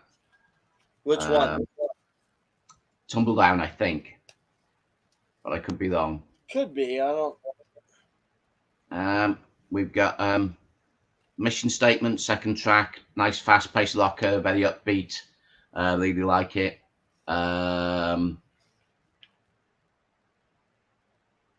I want to change the world, starting by myself. It was a lot to do with mission statements and having to say what you were hoping to do, but obviously with Fish himself saying that I'm never very good at doing that sort of stuff. I'm good at talking about it. I've got a good mission statement, but it doesn't always work out. Yeah. And a lot of, as you say, a lot of his stuff going through these albums, it's all to do with his personal life and his trying to get albums out, doing it by himself, as you say, obviously doing it in his own studio and all this sort of stuff. And then, as he's mentioned a lot of times, if you follow him anyway, the cost of touring and trying to get a tour involved. And I know a lot of the times when he's trying to tour Scotland, it doesn't always work out, and he can't always get enough people to go and see him, and so many things. But it all comes out in his lyrics. Incomplete, nice little bit of a duet. He always has, as you know, he always has some brilliant female backing vocals, and occasionally for sure they come to the fore and they do a bit of a duet and that sort of thing, and then to and fro, and it's always nice, and it's a nice works well, nice bit of contrast. It's I'm pretty sure this one's all to do with I've got lyrics here where there's a wedding dress in a case. It's full of memories in the attic. I was thinking of someone and all that sort of stuff. Track 4, Tilted Cross, excellent acoustic folky that's track. a great song. Yeah, absolutely brilliant. I left my love in a grave and marked it with a cross, so that it will stand so straight and true. As I said, some really deep lyrics in this. Faith Healer, awesome stuff. Excellent guitar riffs in it, obviously, but very Stephen Wilson. I think he won one of the co-writers in Faith Healer. Yeah, and that's a cover. That's the sensational Alex Harvey song. Yeah. It's a really good song. I must admit, I don't know the original, but it's a great live song. Got some lyrics here. Your spirit never has to grieve. All you've got to do is believe, which I thought was quite cool. Lights of Passage, beautiful ballad. As you say, Fish 99% of the time does fucking brilliant ballads, and I think Lights of Passage is one of them. What we got? Oh, we got the Plague of Ghosts now, which is basically 1, 2, 3, 4, 5, 6 songs, which it's all. The other ones have various different people in it. This is all Stephen Wilson. He plays all on this one, on these. First off, we got Old Hopes. I can't even leave me on lighting again. I think I put down Chilling. Quite a short track. I think it's only like 2 or 3 minutes, something like that. But it starts off really well, and obviously building into digging deep, more upbeat. I've got a bit of a funky groove to it. Chocolate Frogs. Starts off with some vocals over some atmospheric keys. Really good song. What's the next one? Waving at Stars, I think it is. Yeah. Goes on from Chocolate Frogs pretty much. There's not much. There's no break in it. I think it's one of them songs that kind of just stops. It doesn't stop. It just carries on, and the music carries on and goes into the next one. We got Raingods Dancing. How does that say? God, my lighting's bad. You can tell it's getting late. It's got a bit of a piano loop to it. Nice guitar solo. Just got down a great song. And Wake Up Call, I've just got upbeat finish. Excellent finish to an album. I've got this down as an 8.2. Great album. Really good. Nice. Hang on 1 second here. Okay. When this album came out, I was super stoked, man. I was so excited because, Sunsets was so good. Yeah. And I knew Steve was fairly well involved. I didn't know he wasn't going to produce again. I think Fish wanted him to produce, but this was 98, 99, and Steve had Stupid Dream coming out. Didn't he? Yeah. Yeah, he had 99 is when Porcupine Tree finally got over the States for the first time and toured. For like it did a real tour. They had come over and done a one-off, I think, for Signify in 96, the one-off show and a Prog Fest or something like that in 96. But then they came back, toured the U.S. proper in 99, and it was right around when this whole thing was going on. So I was stoked, right? And, of course, seeing the artwork was super killer. It does stray away from the brush. Hang on. The brushed art, but it still looks cool. It's Photoshop, but it's cool Photoshop, right? It is. And there's still good artwork on it. There's still really good artwork. So I like that. I was stoked, and when I got this album, I listened to it a lot, and this is also the first time. Oh, nice. That's cool. This is the first time I got to see him finally. Because remember, I missed him when he came over with Marillion in '87. They opened for Rush on a number of dates, like 12, I think. And the night before, 2 nights before they came to Philly, they played, I believe, Madison Square Garden, and Marillion opened. 2 days later, the Rush is playing Philly I think it was at the Spectrum. Blue Oyster Cult comes out on stage. I'm like, what the fuck? I was so stoked. But you didn't have an internet, so you didn't know what was going on, right? Found out much later, New York was the last date on their tour with them. So I listened to this a lot. I will honestly tell you, when I went back to it, it's good, but not as good as I remembered. It's still very good. I'm going to give it an 8.5 out of 10, but I got some caveats to that. Tumble Down, you got that, pretty opening piano intro and very proggy, and this one has Wilson on it, stabbing angular guitar. Dun dun dun dun dun dun dun dun dun dun dun dun dun. It's got that angular weird thing, and then you got Raingods with Zippos. Cool line. I like that line in it. Very cool line. And what it's all about, I don't know. It could be what you said. It's kind of hard to discern. This one's a little weird. But then we go on to Mission Statement, man. I don't like that song, dude. You said you like it. I don't. That song is like a boogie blues track, and I'm not into Fish singing boogie blues. It just doesn't sound right. Incomplete, great acoustic ballad with Liz Antwi on guest vocals. Tilted Cross, really, really cool. Love that song. Oh, yeah, you're right. Yep. I looked her up, man. It doesn't seem like she's done much after that, strangely. No. But yeah, Tilted Cross, folkish ballad, but has a cool proggy vibe. Almost Dear Prudence, wouldn't you say?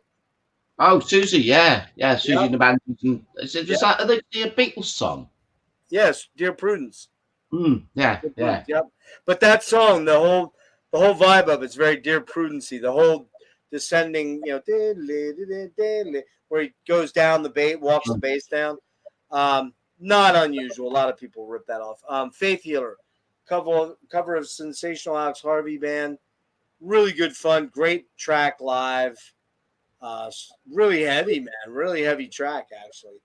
And then it gets to the one song that bugs the fuck out of me on this album. Rites of Passage, man. It's too long, man. Way too long. Mm. It's like 8 minutes long almost, isn't it? And it just kind of repeats itself a lot. And that one I struggle with, man. I just am not a huge fan of that song at all.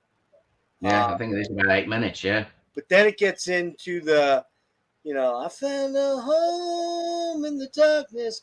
The haunting intro bit, the MTV sort of money for nothing. yeah, It's got that money for nothing.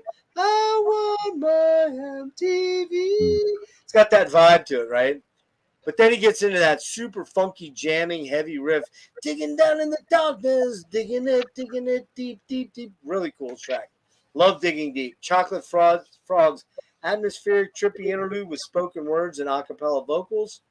Waving at Stars, cool, trippy drum and bass section with major Porcupine Tree chords. Waving at Stars sounds like a Porcupine Tree song.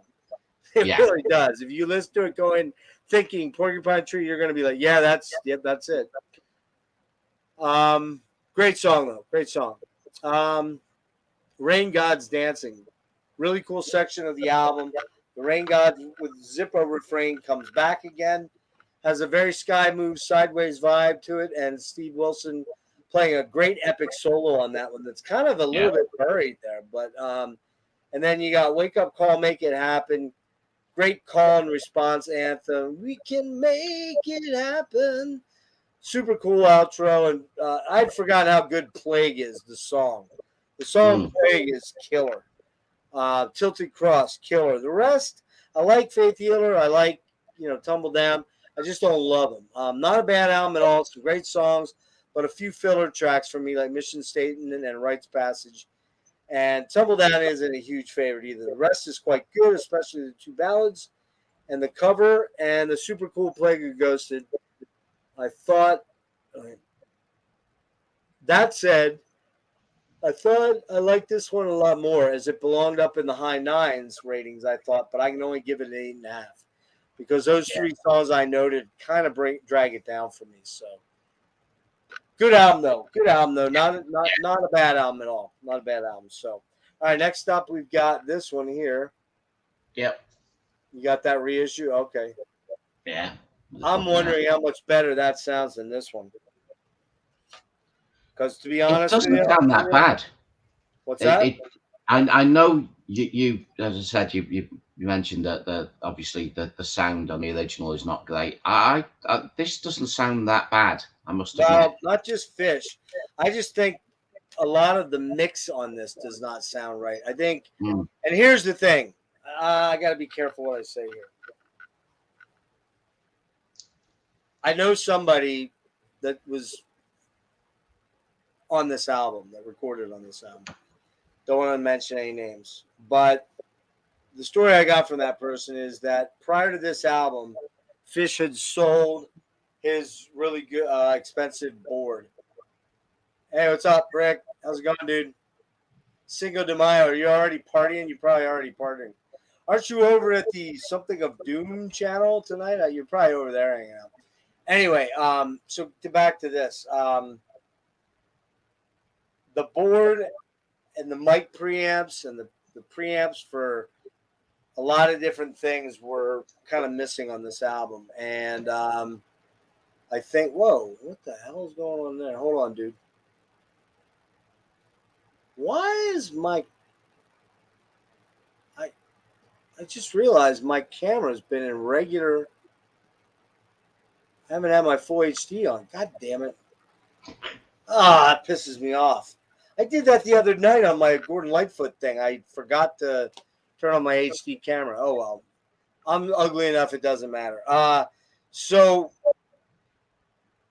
yeah, I like this album. It's just with Fellini, um,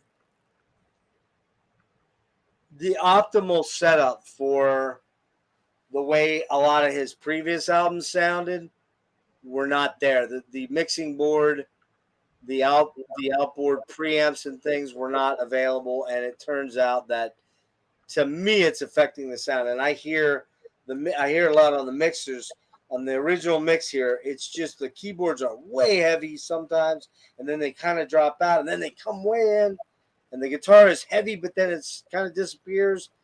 I asked this person about gear, whether they didn't have their gear with them. And they said no, I did, but it's just the mixing console wasn't very good. Mm. So that's all I'll say on that. I struggled through this, and that upset me a little bit. I thought I really loved this album, but go ahead, John. Talk about Fellini days. Yeah.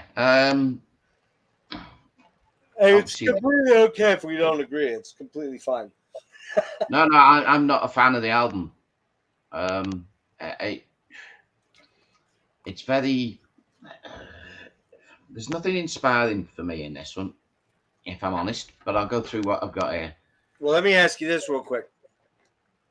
I'll see if you agree with me. Do you find that a lot of the songs are just too fucking long? They're quite long, and I kind of lose interest. Yeah. I had to go back to this one a few times. The first couple of times, I wasn't writing any notes, and I kind of zoomed out, and it's like, whoa, oh shit, I haven't done anything about that when I'm on the next song already, and I had to go back. Yep.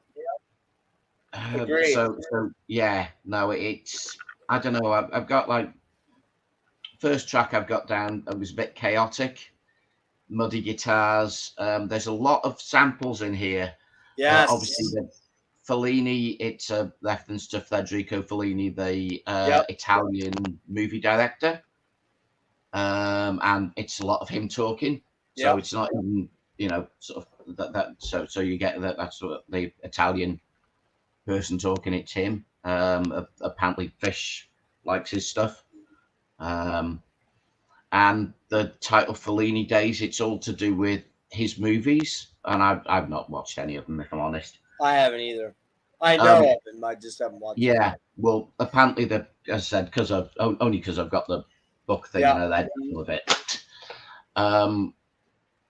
A lot of his movies, they're movies that you watch them and they don't seem to do a lot, which is almost like this fucking album. And they're basically just boring, mundane stuff, but it's almost like picking something special out of something normal. Right. And just having a normal day, you can be sitting having a beer and something happens. And essentially it was like he was doing it, him and his, I don't know, one of the roadies or someone like, well, having a beer, and they heard it in somewhere, they were abroad somewhere, and they heard some English accents, and they were chatting to somebody, and he happened to say like the same movies, and he was reading the book about Fellini or whatever. So and there was just a few more coincidences, and he started thinking, it's almost like just he started then viewing life at this time as picking just a little bit of gold out of something shitty. That's the whole idea of it. The Fellini days, they're when you have good days and you haven't planned it, it just kind of happens. Yeah. So I think a lot of it too, John. Fish kind of applied some of these movie scenarios to his own life, like what was going on in his own life. And, Fish has always seemed to have sometimes a turbulent bunch of storms going on around him. You know what I mean? Yeah. But as you say, he's a very excessive kind of person, so he doesn't do anything in halves, does he? He's full on. So right. They're reading quite a few of these booklets, and he's saying there's certain stories. There's one where he was going to, I can't remember which album, but I've read quite a few of them this last week. And they was going to, I think it was some army bases somewhere, and he got absolutely hammered, drunk out of his skull, and got into what he thought was a taxi. And then the soldier tapped on the window, and said, "Fish, this isn't a taxi, mate. You need to get out of here." And apparently it was all to do with those mafia stuff going on or something. Oh, Or whatever. And it was like a very close fucking call. And stuff like that. And then this one, you know, he said he was they put him they took him to his hotel where he was staying, and then the next day in the hotel, the guy that he always travels with was going to get in the lift, and he, for some reason, he had to take a call, had to do something, so didn't get in the lift, and apparently waited for the next one. And while he was waiting for it gone down, while it was coming back up again, he heard shots, and someone had come into the hotel and shot someone in the. Oh, in the yeah, lobby. that's right. I remember that. Yeah, so it's like, you know, it was one of them, and it's but as you say, he does things full on. What else we got? So yeah, so Fellini, the track I've got fuzzy guitar sound, pretty decent song. Ticky 4, kind of mid-paced, a little bit meh for me. Our Smile, all I've just put is a ballad.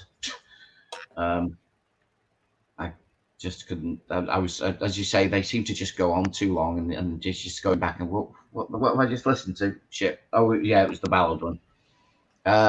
Long Cold Day. I've got some nice guitar riffs, quite groovy. That's good track. I think, does that say breakup song? Yeah, I think it's a breakup song. Oh yeah, well, there we go. I've actually put some lyrics on this one. It'll be a long cold day in hell before I take you back. So yeah, there you go. Dancing in Fog, I put it's got another 80s pop sound. He's gone back to that sort of thing, almost like, you know, your Jelani type sort of electronica type That's thing. actually a cool track. That's probably one of the cooler tracks on the album. I've got some lyrics here as well. I hear you laugh, I turn around to face someone I once knew, I once found, someone I'd loved, lost in fog. So it's all to do with, you know, you forgetting about things, you lose sight in, lose track of things, what you originally had in the fog and all that sort of stuff. Yeah. Next track, obligatory ballad. I just put a ballad. I just couldn't be bothered writing anything about that. And it's not actually a bad song, but as you say, I was kind of getting a bit battered by them by then. Pilgrim's Address, I've got down. Nice acoustic intro. It sort of builds up into a nice bit of a rockier number. Not too bad. Track 9, Clock Moves Sideways. Great guitar riffs. I put very Tool or Porcupine Tree, but I was getting initially before the Porcupine Tree, but I was getting Tool out of it. I don't know where, but it's that sort of sound, very, you know, sort of Deadwing, Porcupine Tree, Tool. And I've even got some lyrics on this. One thing I put at the bottom in big letters, long album. So yeah, got some lyrics. There's a spark in your eyes. When she calls, you explode. All she's blaming it on. Oh, that's it. Yeah. There's a spark in your eyes. When she calls, you'll explode. And she's blaming it on cross wires. So yeah, it's all to do with clocks moving sideways and things changing and just getting things out of things. So yeah, 6 out of 10 album for me. That's Not another great. Banger. Clocks Move Sideways. Yeah. One of the few Probably tracks that's worth hearing. Yeah. So this came out May 2nd, 2001 on mail order, and August 13th, 2001 on retail. Jeff, I just need a comfort break, mate. I'm going to fill up my water because I'm. Yeah, go for it. I'll see you in a minute. Yep. Recorded 2001. There is a companion disc to this, which initially came with just this holder thing that told me what was coming. And then you got the companion disc, and it has a lot of stuff on, which we'll get into in a second. The first thing I noticed about this album is, man, the artwork is really not good. Sorry, Mark Wilkinson, that's kind of the lamest artwork you've ever done. Very Photoshoppy 1990s. All of it's the same pretty much on the inside, regular booklet. Elliot Ness, producer. It's out on Chocolate Frogs, Snapper, Roadrunner. Man. You know, I don't know. Fish's 7th album since leaving Marillion. His first since Raingods was Zippos in '99. This is the first one on his own label, Chocolate Frogs. Although my copy, maybe it does. Huh. It's a Roadrunner copy. I'm not sure what the fuck the deal is with that. Anyway, feels like this is around the time Fish had some issues with his voice.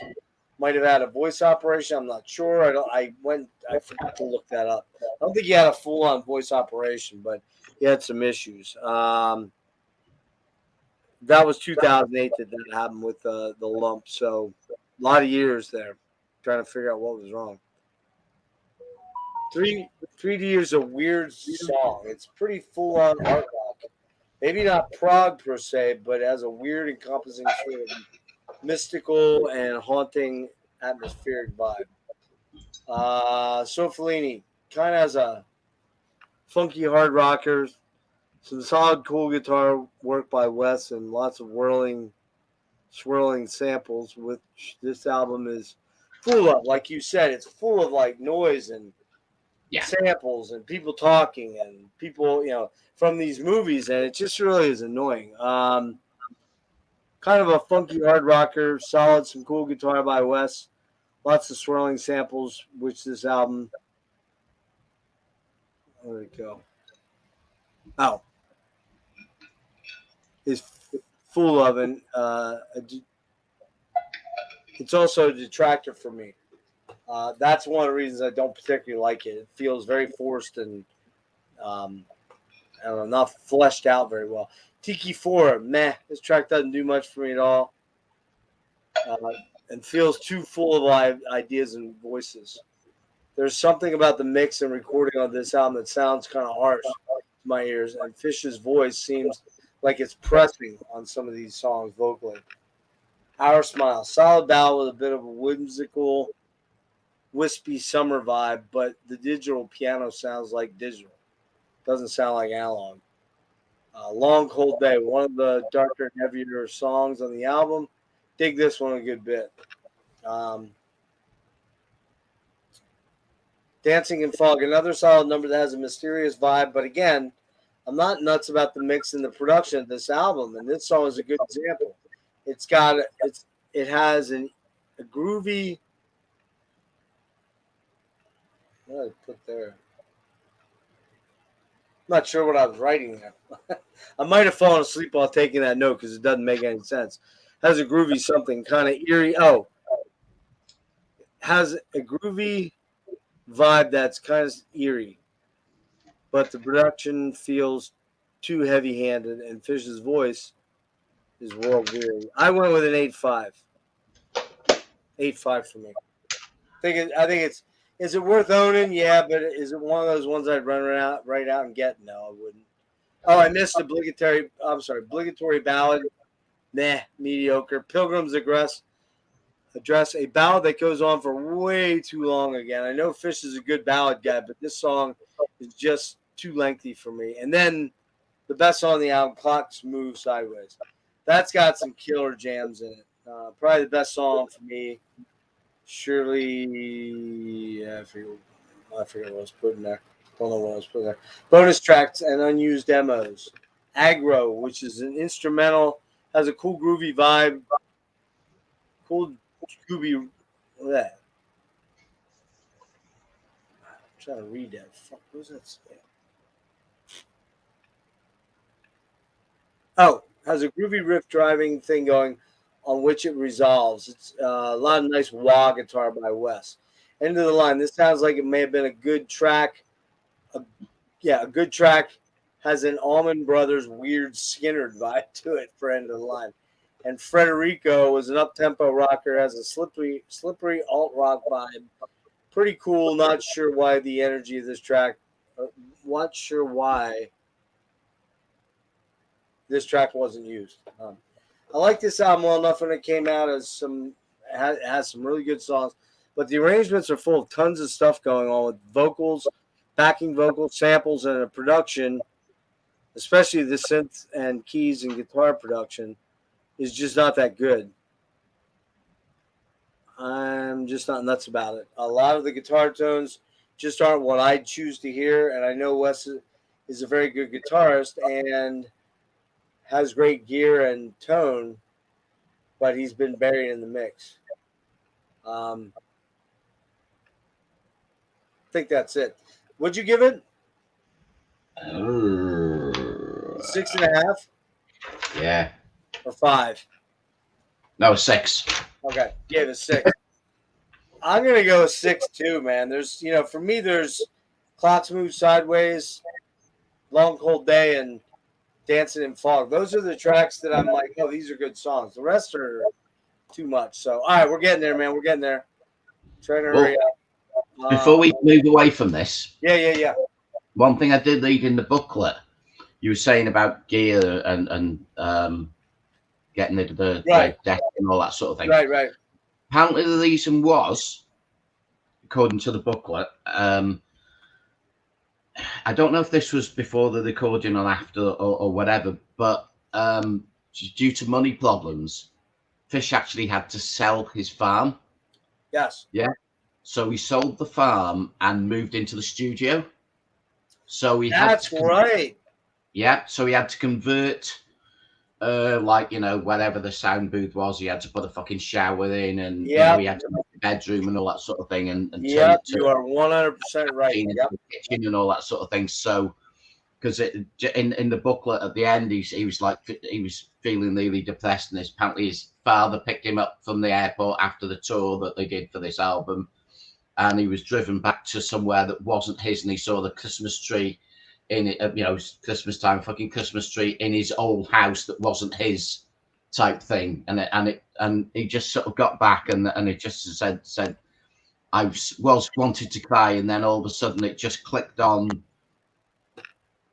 everything that had happened and the Fellini and all that sort of thing, and he said I just started laughing and thought, at least I'm still here. I've still got something. I've got a place to live. I can see a light at the end of the tunnel, or all that sort of thing. So it kind of finished on a positive note, which I thought was quite cool. Yeah, I think he was. I don't know that he was living beyond his means. I don't really know his finances, but I do know that he made a lot of money and he lost a lot of money.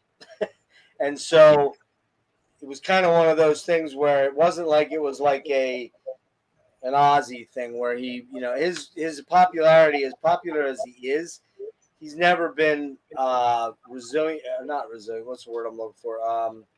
Self-sufficient enough, because he wasn't on a label and banking with them. We're talking millions from what I understand. And I can't fathom that kind of money. I've never, made that kind of money. So no, most of us haven't. Yeah. Most of us. Yeah, you're right. Exactly.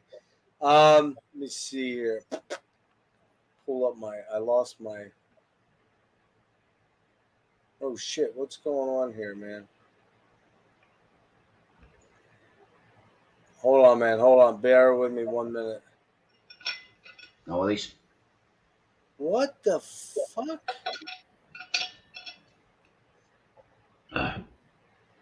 Okay, this is very bizarre. Bear with me 1 second, John. I lost my...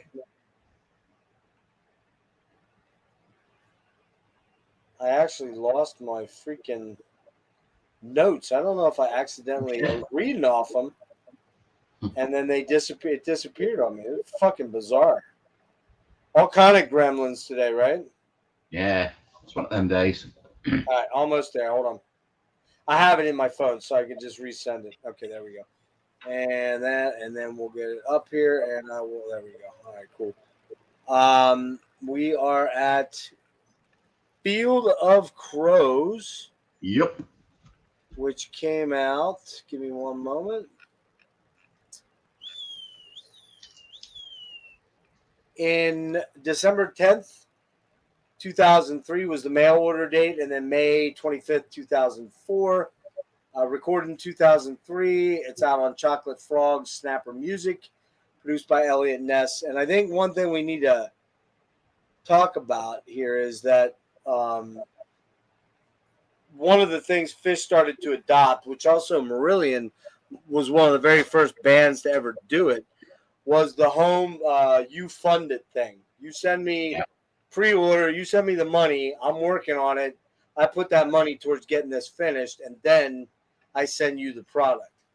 And that's what he was doing with a lot of these albums. And I pre-ordered what was Fellini, this one. I showed this, you'd stepped away, but it's kind of funny.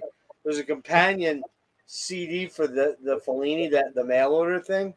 Okay. It's kind of funny because look at it's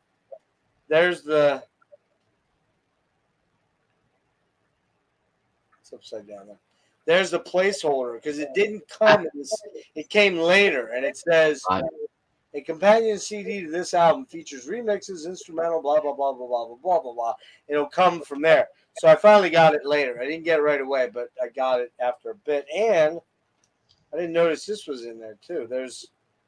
That's just got a basic nothing, just a slip in there. So I got that in the back of the thing. Who knows where that came from? But yeah, so Field of Crows. I had forgotten about this album a lot. Like I really forgot about these next two albums. Okay, because not that I didn't like Fish, right? It's just that I didn't think to play Fish very often after these two. And even these, when they came in, I was like, pretty good, but I don't know. Now, again, I saw Fish real quick. I'll get this out of the way. I saw Fish on this tour 2 times, Philly, and it's called Candlelight and Fog. And that is recorded, I believe, in Philadelphia. Or maybe here it is. Yeah, in Philadelphia and New York. This was limited to 3,000 copies, and the mini tour was January 2020. It was cold as fuck out, man. Holy shit. I remember it was freezing cold. So I am at one of these shows that this came, or actually, no, yeah, I didn't go to New York. I was at one of the shows that some of this stuff was recorded at, the TLA. And, these are what you call the Fish bootleg series, right? And he's got a metric fuck ton of them. I didn't look at how many, but there's got to be close to 20. And I have Krakow. These are all double CDs, by the way. Krakow from 1995. I have the Haddington Convention at Haddington Corn Exchange, signed by Fish, 1998. And that one, again, this one was limited, I believe, to 3,000, I believe. Then I've got all these live albums. Uncle Fish and the Crypt Keepers from Dusseldorf. Philip Holly or whatever. 7/12/91. So that's an official bootleg from 91 from him. Which, if I ain't making it too much longer, John, I'll make sure you get these. Because I'm sure it ain't going to do me any good where I'm going. But anyways. Here's another one. Derek Dick and His Amazing Electric Bear. Haddington Corn Exchange, 3/11/91. First company convention. So he would have these conventions where people would travel all around the world. Kind of like the Marillion conventions. Yeah, Marillion doing that one, yeah. Yeah, on a smaller scale. So this is the first one that he did at Haddington at the Corn Exchange. So there's that one. Then there's Tales from the Big Bus. Cool. This came out in 97. There's Fishhead Curry. You can see it's individually stamped with a number right here. Yeah. I believe, without pulling this, digging too hard in there, I believe this was also there you go. The booklet has prices for like merch at the at his website. This is fucking funny though. Look at this. There's a little typewritten thing. It says, "This CD was originally released to the fan club only by mail order in January '97. It was released to retail world. It was then released to retail worldwide, and therefore, prices mentioned in the booklet are irrelevant." So, in other words, this is '97, and you don't know what you're doing with this thing. And all these are dual discs. I mean, they're pretty extensive, man. I mean, just to give you an idea real quick on this one, it's got Black Canal, Jumpsuit City. So this was after Suits, obviously. It came out in '95. Big Wedge, Emperor Song, Intro to See Rome and Die, Lady Let Lie, Intro to The Observer, Vigil and Wilderness of Mirrors, Shadow Play Medley, Fugazi, Slav Lamal, however you say it, Slange or whatever it is. Slav Lamal, is that it? Is that it? Credo. Where's the Wine From? Kaylee, Pipeline, Incommunicado, Internal Exile, Lucky Lavender. So that's kind of what you get. A couple more quick. Sushi, which was, I believe, one of the last ones I got. No, this was 94. Sashimi is the one. So this is 94. So you're talking, the tours that we're talking about there. This is 90. This is the oldest one.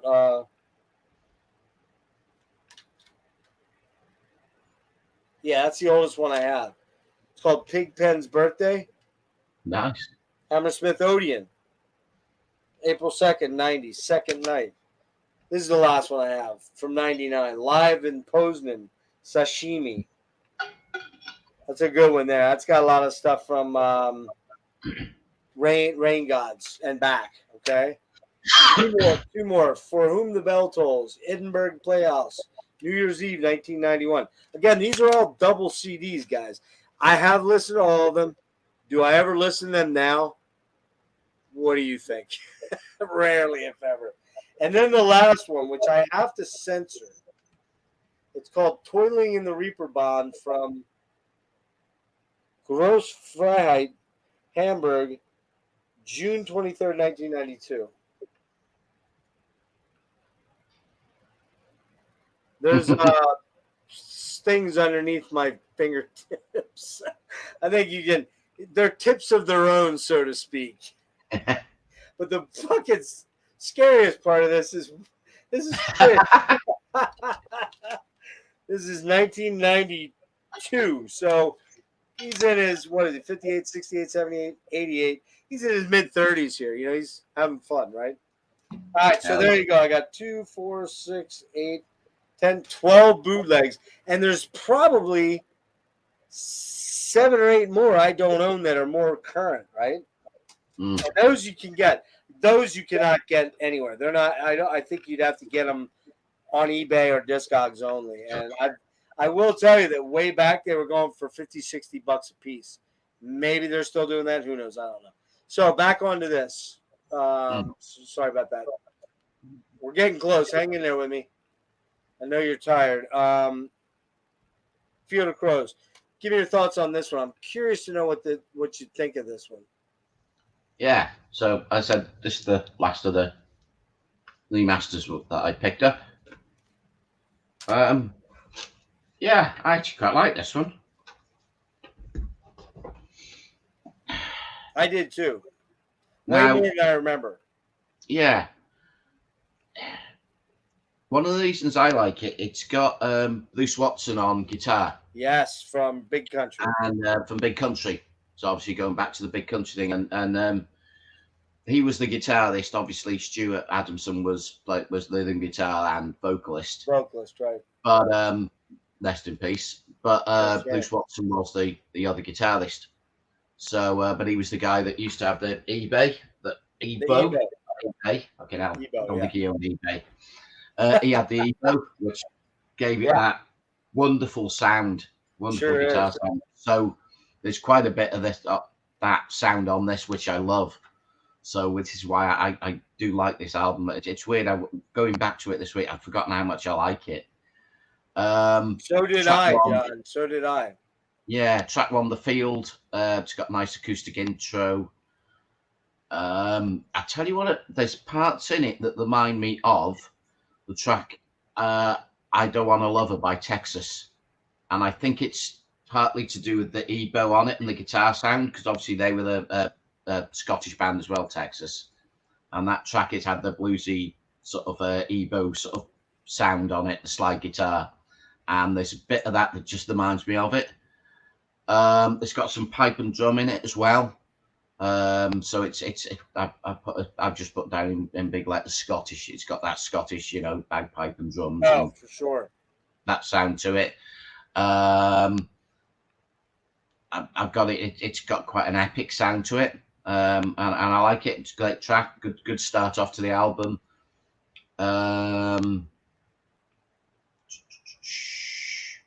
Moving Targets. I put mid-paced. I've got Enjoyable. So I can't tell you any more about it, but I did enjoy it. It's a good track. Track 3, The Lucky. Very lucky number. Really enjoyable. It's got a good beat to it. Some nice hooks.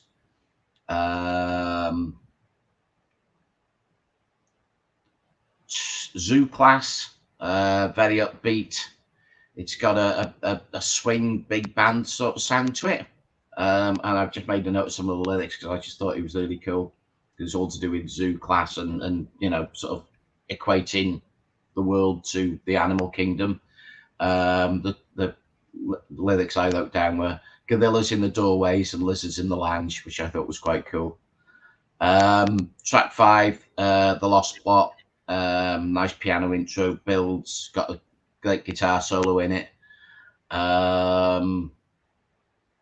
It's basically about him losing the plot, or people losing the plot, but obviously it's fish, so he's learning a lot about himself. Wrote some lyrics down as well, which I was shouting too loud, king of the crowd, a victim of my own vanity, which is obviously him. Yeah. Looking back at certain times when he was a bit thought he was better than he was. It's one of them. As I said, and there's you know, leading booklets and various things, you can see that at times he expects his career to suddenly lift off again and do really well, and it obviously doesn't quite happen that way for him. Numbers. It's got a nice guitar intro, nice funky sound to it as well. Decent track. Really enjoyed it.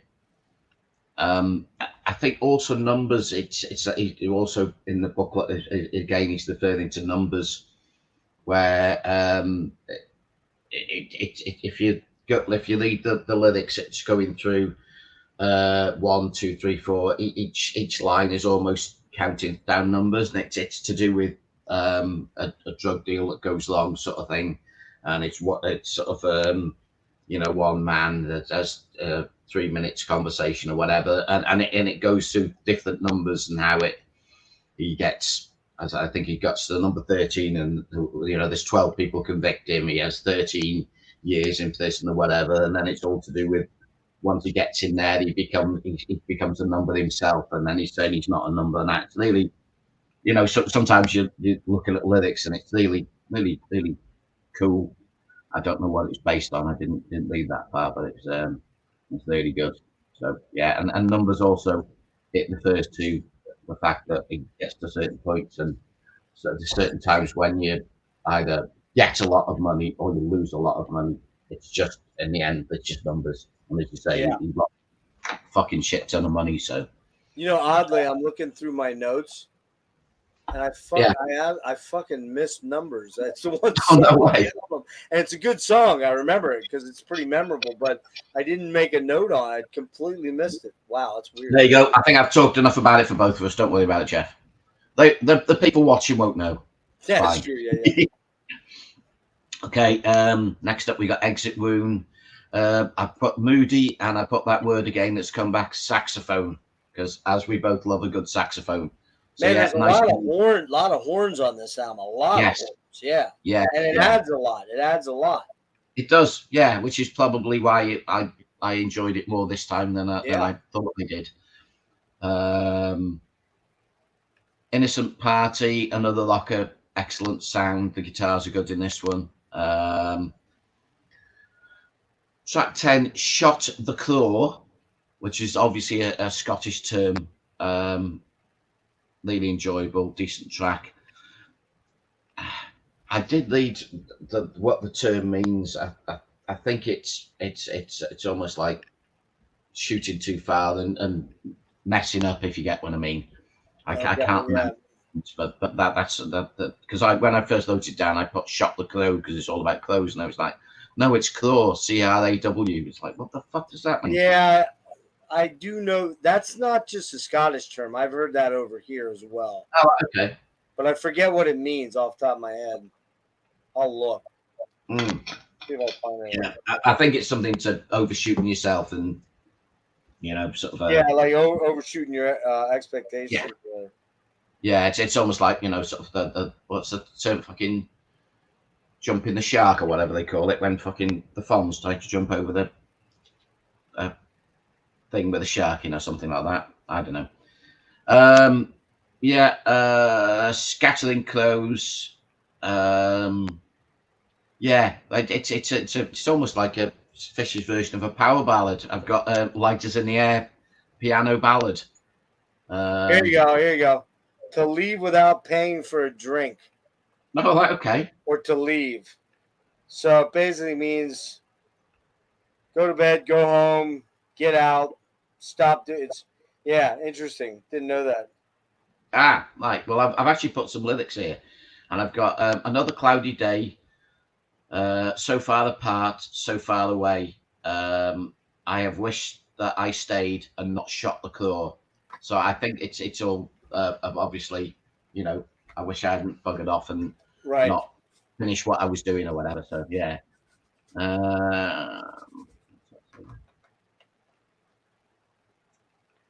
Scattering crows, just a bit of a ballady one, lighters in the air type thing. Great album. Really enjoyed it, and as I said, and the Bruce Watson guitar sound, I'm a fan of anyway. So yeah, I think it enhanced it, and as you say, there's lots of sax and various other blast instruments in there that make it sound really good. Enjoyable album. Yeah, what do you give that one? I gave that one a 7.5. I'm way higher than you, man. I really found this super enjoyable album. And the other thing I really found enjoyable about it was it didn't sound like he was stressing as much to get a lot of the notes. Like on Fellini, he sounds rough. And it may be the board, it may be the recording process, because they did not. In fact, I just heard today watching Fish in the doctor's office. Him and Steve Vancis were talking about the final farewell tour and putting everything together. He was talking about how he found all these reels in the studio of tape that he's going to get rid of on eBay because it's so valuable. But this was done on a process that I think it might have been an ADAT or something like that. It doesn't even exist anymore. He has no tapes to remix this. This one's not going to get the treatment you got there with those because he doesn't have anything existing. It's gone. So I don't know if my friend that was on that recording knows that or not, but it's kind of surprising. Yes, Ryan, I know he's on Inside the Electric Castle. Yes, I own Inside the Electric Castle. I also have Universal Migrator and a couple other Arians. I got a couple, and then I kind of got burned out on his whole trip. But yes, I do know he's on there. Yeah, man, I fucking love this album. I was blown away by how good it is. Bruce Watson. Yeah, Bruce Watson, a big part of it. Yep. Bruce Watson's sound is really cool and unique. The recording sounds legit. It doesn't sound, really, I don't know, whatever was going on with Fellini. It doesn't sound like Fellini. It sounds way better than that. Fish sounds way better. He doesn't sound like he's stressing, pushing, Real quick on tracks. The Field, presence of Bruce Watson felt right off the bat, has a U2 vibe, a big country U2 vibe for that song. Long building track, really good tones, far better than Fellini. Moving Target, big rocker, blah, blah, blah, blah, blah, moving target. Really, really good chorus on that one. The Rookie, solid rocker, although the weird Indian-like chants are a bit That's one where he's going, hey, Yes. Yeah. That's weird. That didn't work for me at all. That's the only part of that song. I'm like, what the fuck is he doing? Zoo Class. I love Zoo Class. Zoo Class. When you're Yeah. that and you're sitting on your ass. Zoo Class. Really great track, man. Love that. I should hate that song, but it's done with such conviction. Yeah. Has that nice jazzy, almost loungy vibe to it. Yeah. Yeah, it's honestly one of the better tracks on the album. And you know what it reminds me of a little bit? The production is great. The horns are probably not real. They might be fake, but they could be. But you know what it kind of reminds me of? A jazzier version of Brother 52. Oh, right, yeah. You know, it's not. You don't hear it exact. It's not like Brother 50 tattoo. It's got that Zoo Class. Yeah, it's almost like a big band version of it. Yeah, Brother yeah, 52. Yeah, that's why I think I like it so much. Lost Plot is the big piano ballad opening. Pretty killer ballad, man. Lost Plot's really good. Lots of big crescendos, very good piano and orchestrations. Excellent guitar work. The solo at the end of this song is one of the best ever. And Frank Usher's back, by the way. We didn't mention that Frank Usher left after. He was not on Fellini at all. That was all John Wesley, and a little bit of Robin Bolt, I think. I don't know if Frank was on. Zippos. I'm not sure. He was not where he was not. He was not on Sunsets at all. That was all Wilson. That was all Wilson and Bolt. And I don't think. I might be wrong here, but I don't think he plays on this at all either. Raingods. No, he's not on Raingods. So I do know for a fact that there's been some ups and downs in Fish's relationship with Frank Usher. Looking at this, on mission statement, it's actually got Bruce Watson on guitar. Yes, Bruce has come in. And Bruce plays on another track too. I think on the first album, doesn't he? Thought he did, or maybe it's Internal Exile. He kind of comes and goes, but this is the first album that he's done like almost all the tracks for. Yeah. So this Field of Crows is like. Yeah, Frank's not on this. Yeah, I didn't think so. No. So it's interesting to note that he comes back for Field of Crows because you can tell right away his leads. You just know them; they're just so good. And that one is one of the best ones. Old Crow, another jazzy romper, quite good track. Exit Wound, cool jazzy bluesy ballad, well done. The saxes and clarinet add so much to that song. Excellent track for Exit Wound. Innocent Party. I believe that's the one that goes da da da da da da. Innocent Party. Is that it or no? That's Moving Target. I'm trying to remember the hook for Innocent Party. Another high energy rocker. Has a great chorus hook and really solid vocals, some ripping guitar, and headbanging in a mellow way. Headbanging as opposed to like creator headbanging. It's kind of like this. It's more like Doom. Some Doom headbanging. Shot the Crawl. Solid fun, solid song. Gotta say, man, Scattering Crows is fucking epic, dude. That song is so good. Amazing closer. Fish sounds stellar. The track is a beast. Epic closing ballad. Love this song. And it's got some progginess to it. It's probably the proggiest track on the album. Hardly anything resembling proggy or overall than that song. It's kind of almost anti-prog. It's almost a jazz, R&B, blues rock album. Yeah. But Fish's voice really fits this material really, really well. All the songs. And his voice is evolving though, isn't it? I think from this album onwards, his voice sounds different. He's adapting to his voice changing and going lower, so he's not pressing it to get these high notes anymore. And I gotta tell you, dude, some of his best tracks are on this album. I'm kind of blown away by this album. I'm gonna go with a 9.5 out of 10, man. 9.5, really? Really? That's crazy. It says it's a real. I said it's a really fun album to sink your teeth into. With some of Fish's best songs in a long while. So, all right, we're up to 19. We're getting there, dude. We got 3 more to go. Yeah. Hang in there. All right, this is the mail order only version of 13th Star, which I think you had to get this online to get the full artwork package for this. Yeah. This came out September 6, 2007.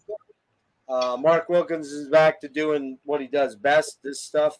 This was kind of a Van Gogh look, but, you know, prior to that, you had the fucking, you know, this stuff, which I gotta admit, these digitals, the digital Photoshop stuff, Nah, sucks. not so good. But this one, brilliant painting, this airbrushing. And yeah, man. So yeah, it comes out, Chocolate Frogs. Callum Malcolm is a producer, and right away you can just tell it's so well recorded. Trying to see if there's any. See, and this, as usual, this comes with like lots of cool artwork in it. Yeah, Black Star. Go ahead, let her rip, man. Well, I can't show anything because it's one of the ones there where I just haven't got a copy anymore, which is why I've had to pre-order the 3-disc version. Right. I didn't have, obviously I could have just got a shitty normal one, but we're collector scum. What can you do? So yeah, so I don't physically own a copy of this anymore. I've got it digitally, obviously. But I love this album. It's again a bit like Close. It sounded better this time around listening to it. Hey John. Yeah. You gonna do a track by track on it? I can do, yeah. I can do that because I gotta get a drink. My voice is dried out. I'll be right back. So you talk. Yeah, go for it, brother. I'll go through this take as long as I can. All right, man. So this is almost it's the closest to it's like Stephen Wilson's back again because it's almost got an industrial feel to it, or Porcupine Tree Deadwing sort of thing. It's very chunky, I find, in a good way. I really like it. First track, we got Circle Line, heavy rocker, very chunky riffs in it, excellent stuff. Second track, we've got Square Go. What the heck does that say? Bloody hell, I can't read. I've put it's nice and heavy. What does that say? Jesus, my lighting's getting worse. Something based. Guitar based, I think. Oh, guitar based heavy. Great song. Miles de Besos. Nice piano intro, bluesy guitar, nice bit of groove to it. Zoe 25. I've just put not bad. So obviously it was one of the tracks I was kind of not vibing on. The single is next. Well, I'm pretty sure it's a single, which is Arc of the Curve. Really good choice for a single. Great chorus, mid-paced, sing-along stuff. Cracking.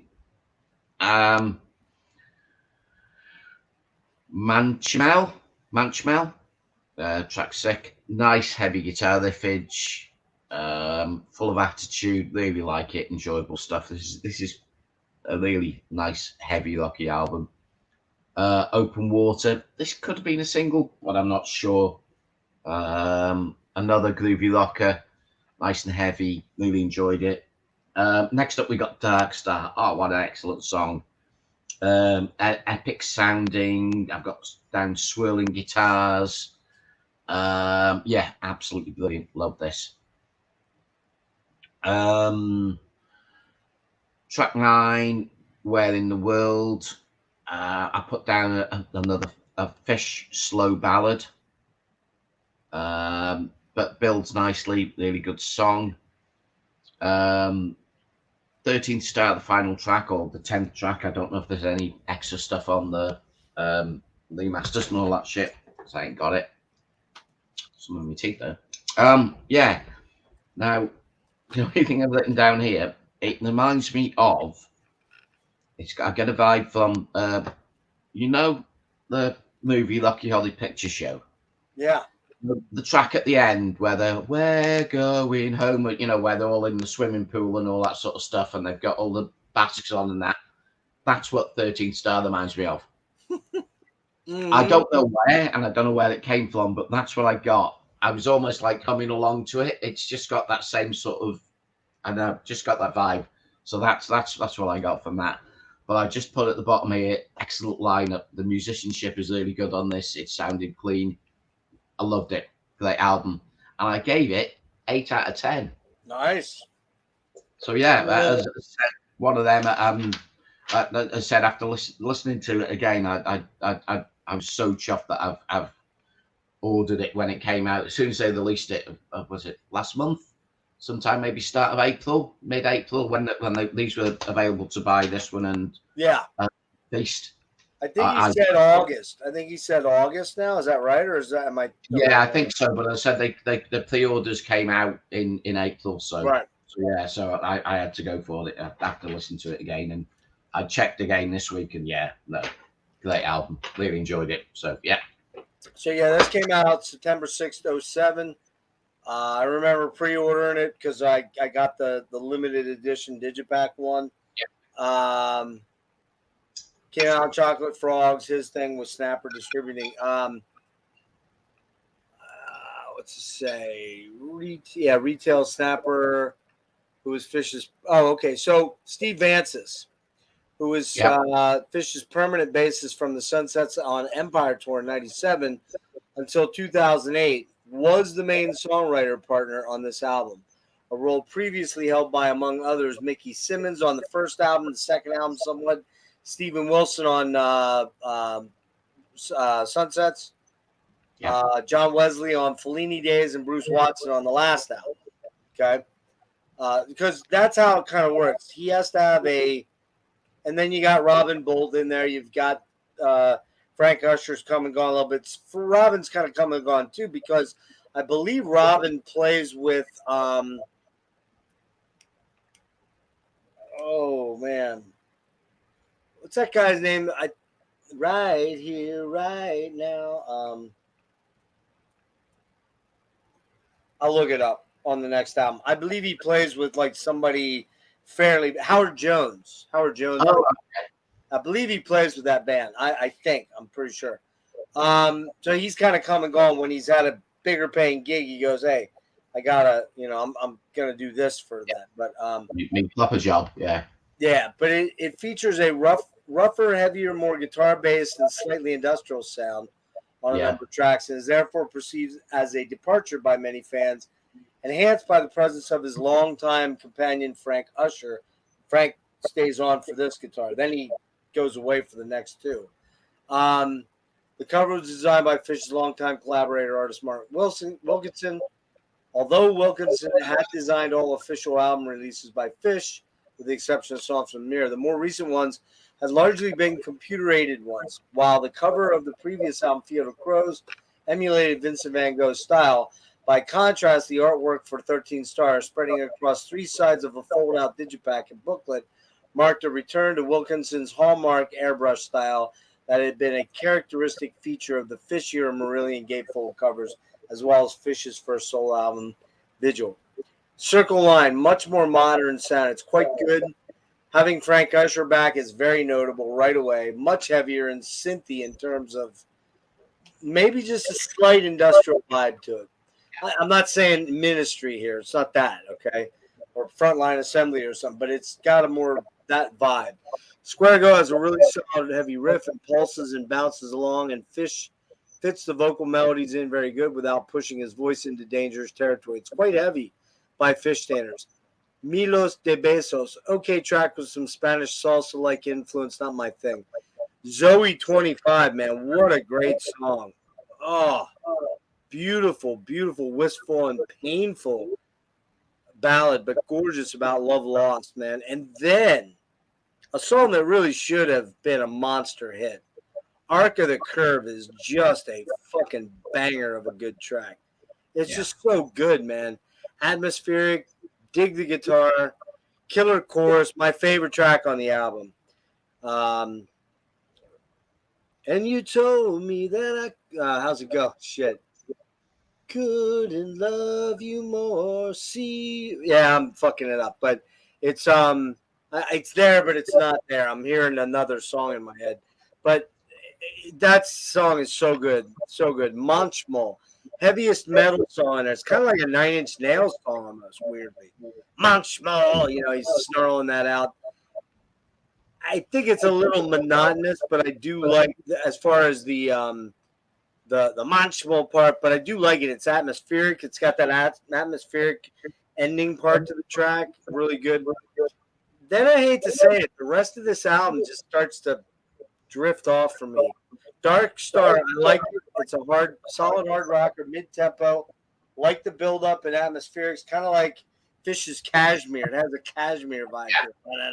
Da-da-da, very good song. But then that was the last song. Dark Star is I'm sorry, wait, I got that written down twice. What the fuck? Hold on. Open Water. Where did I screw up here? Open Water. Okay.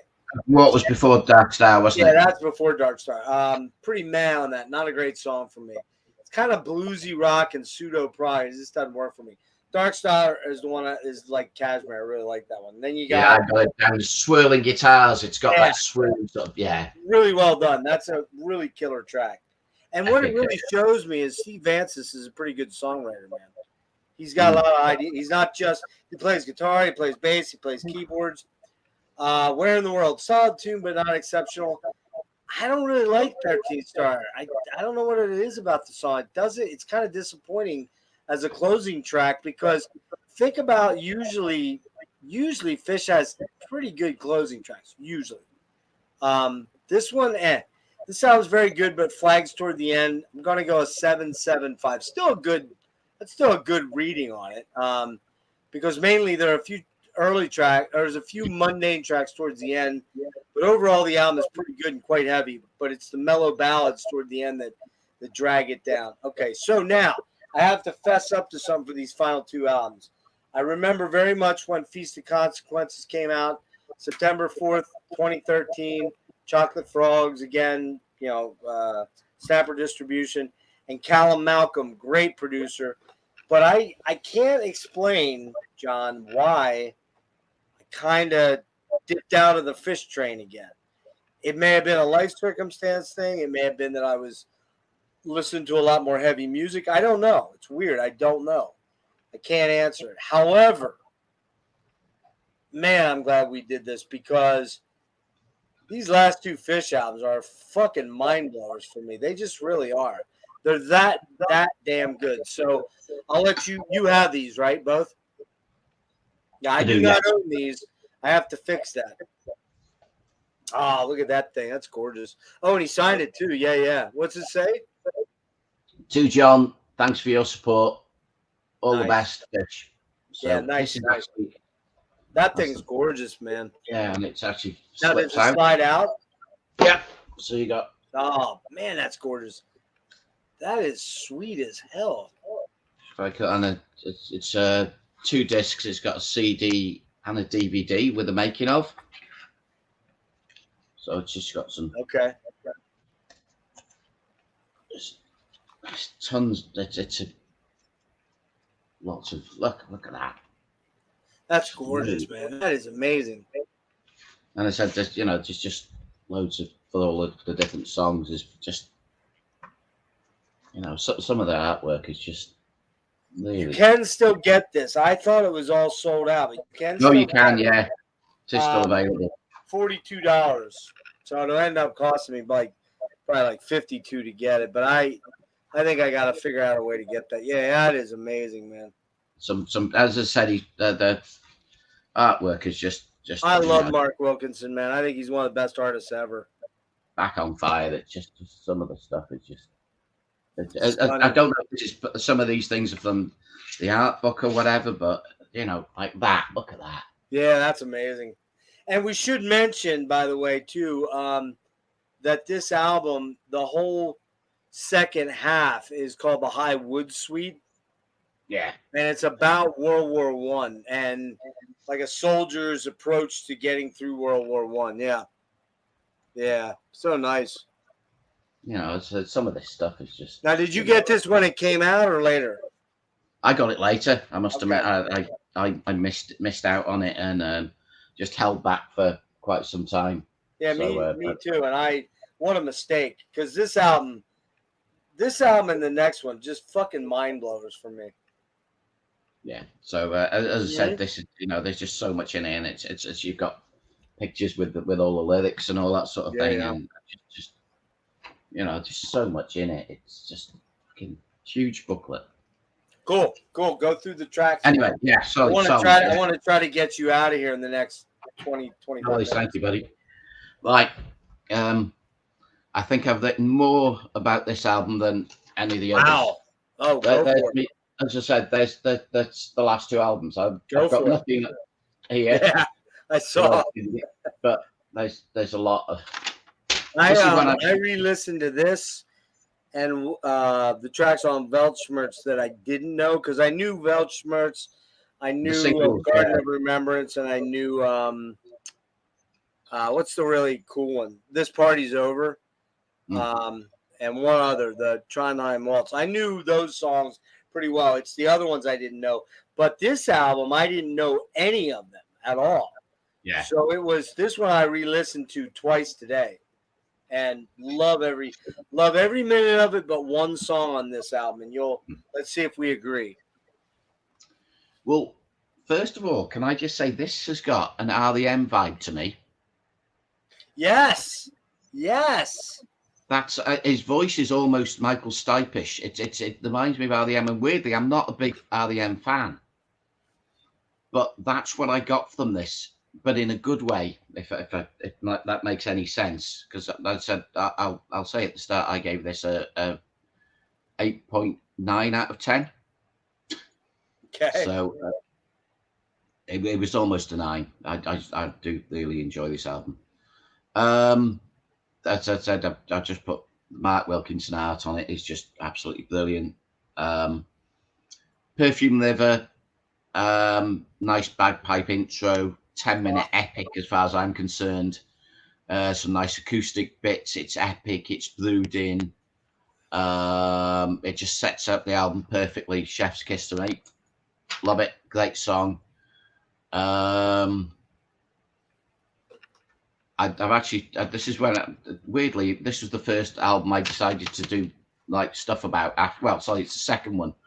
I started with Vigil. And then I went straight to this because I just had so much I wanted to say. Right.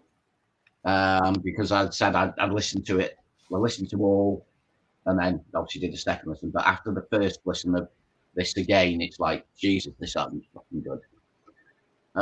So yeah, I put some lyrics I put from it because some of the lyrics in here, I just put something that I just picked up out of this song is just one line that he just put, the world's a stage, they've decided to keep the curtains closed, which I thought was just excellent. I don't know, just liked it a lot.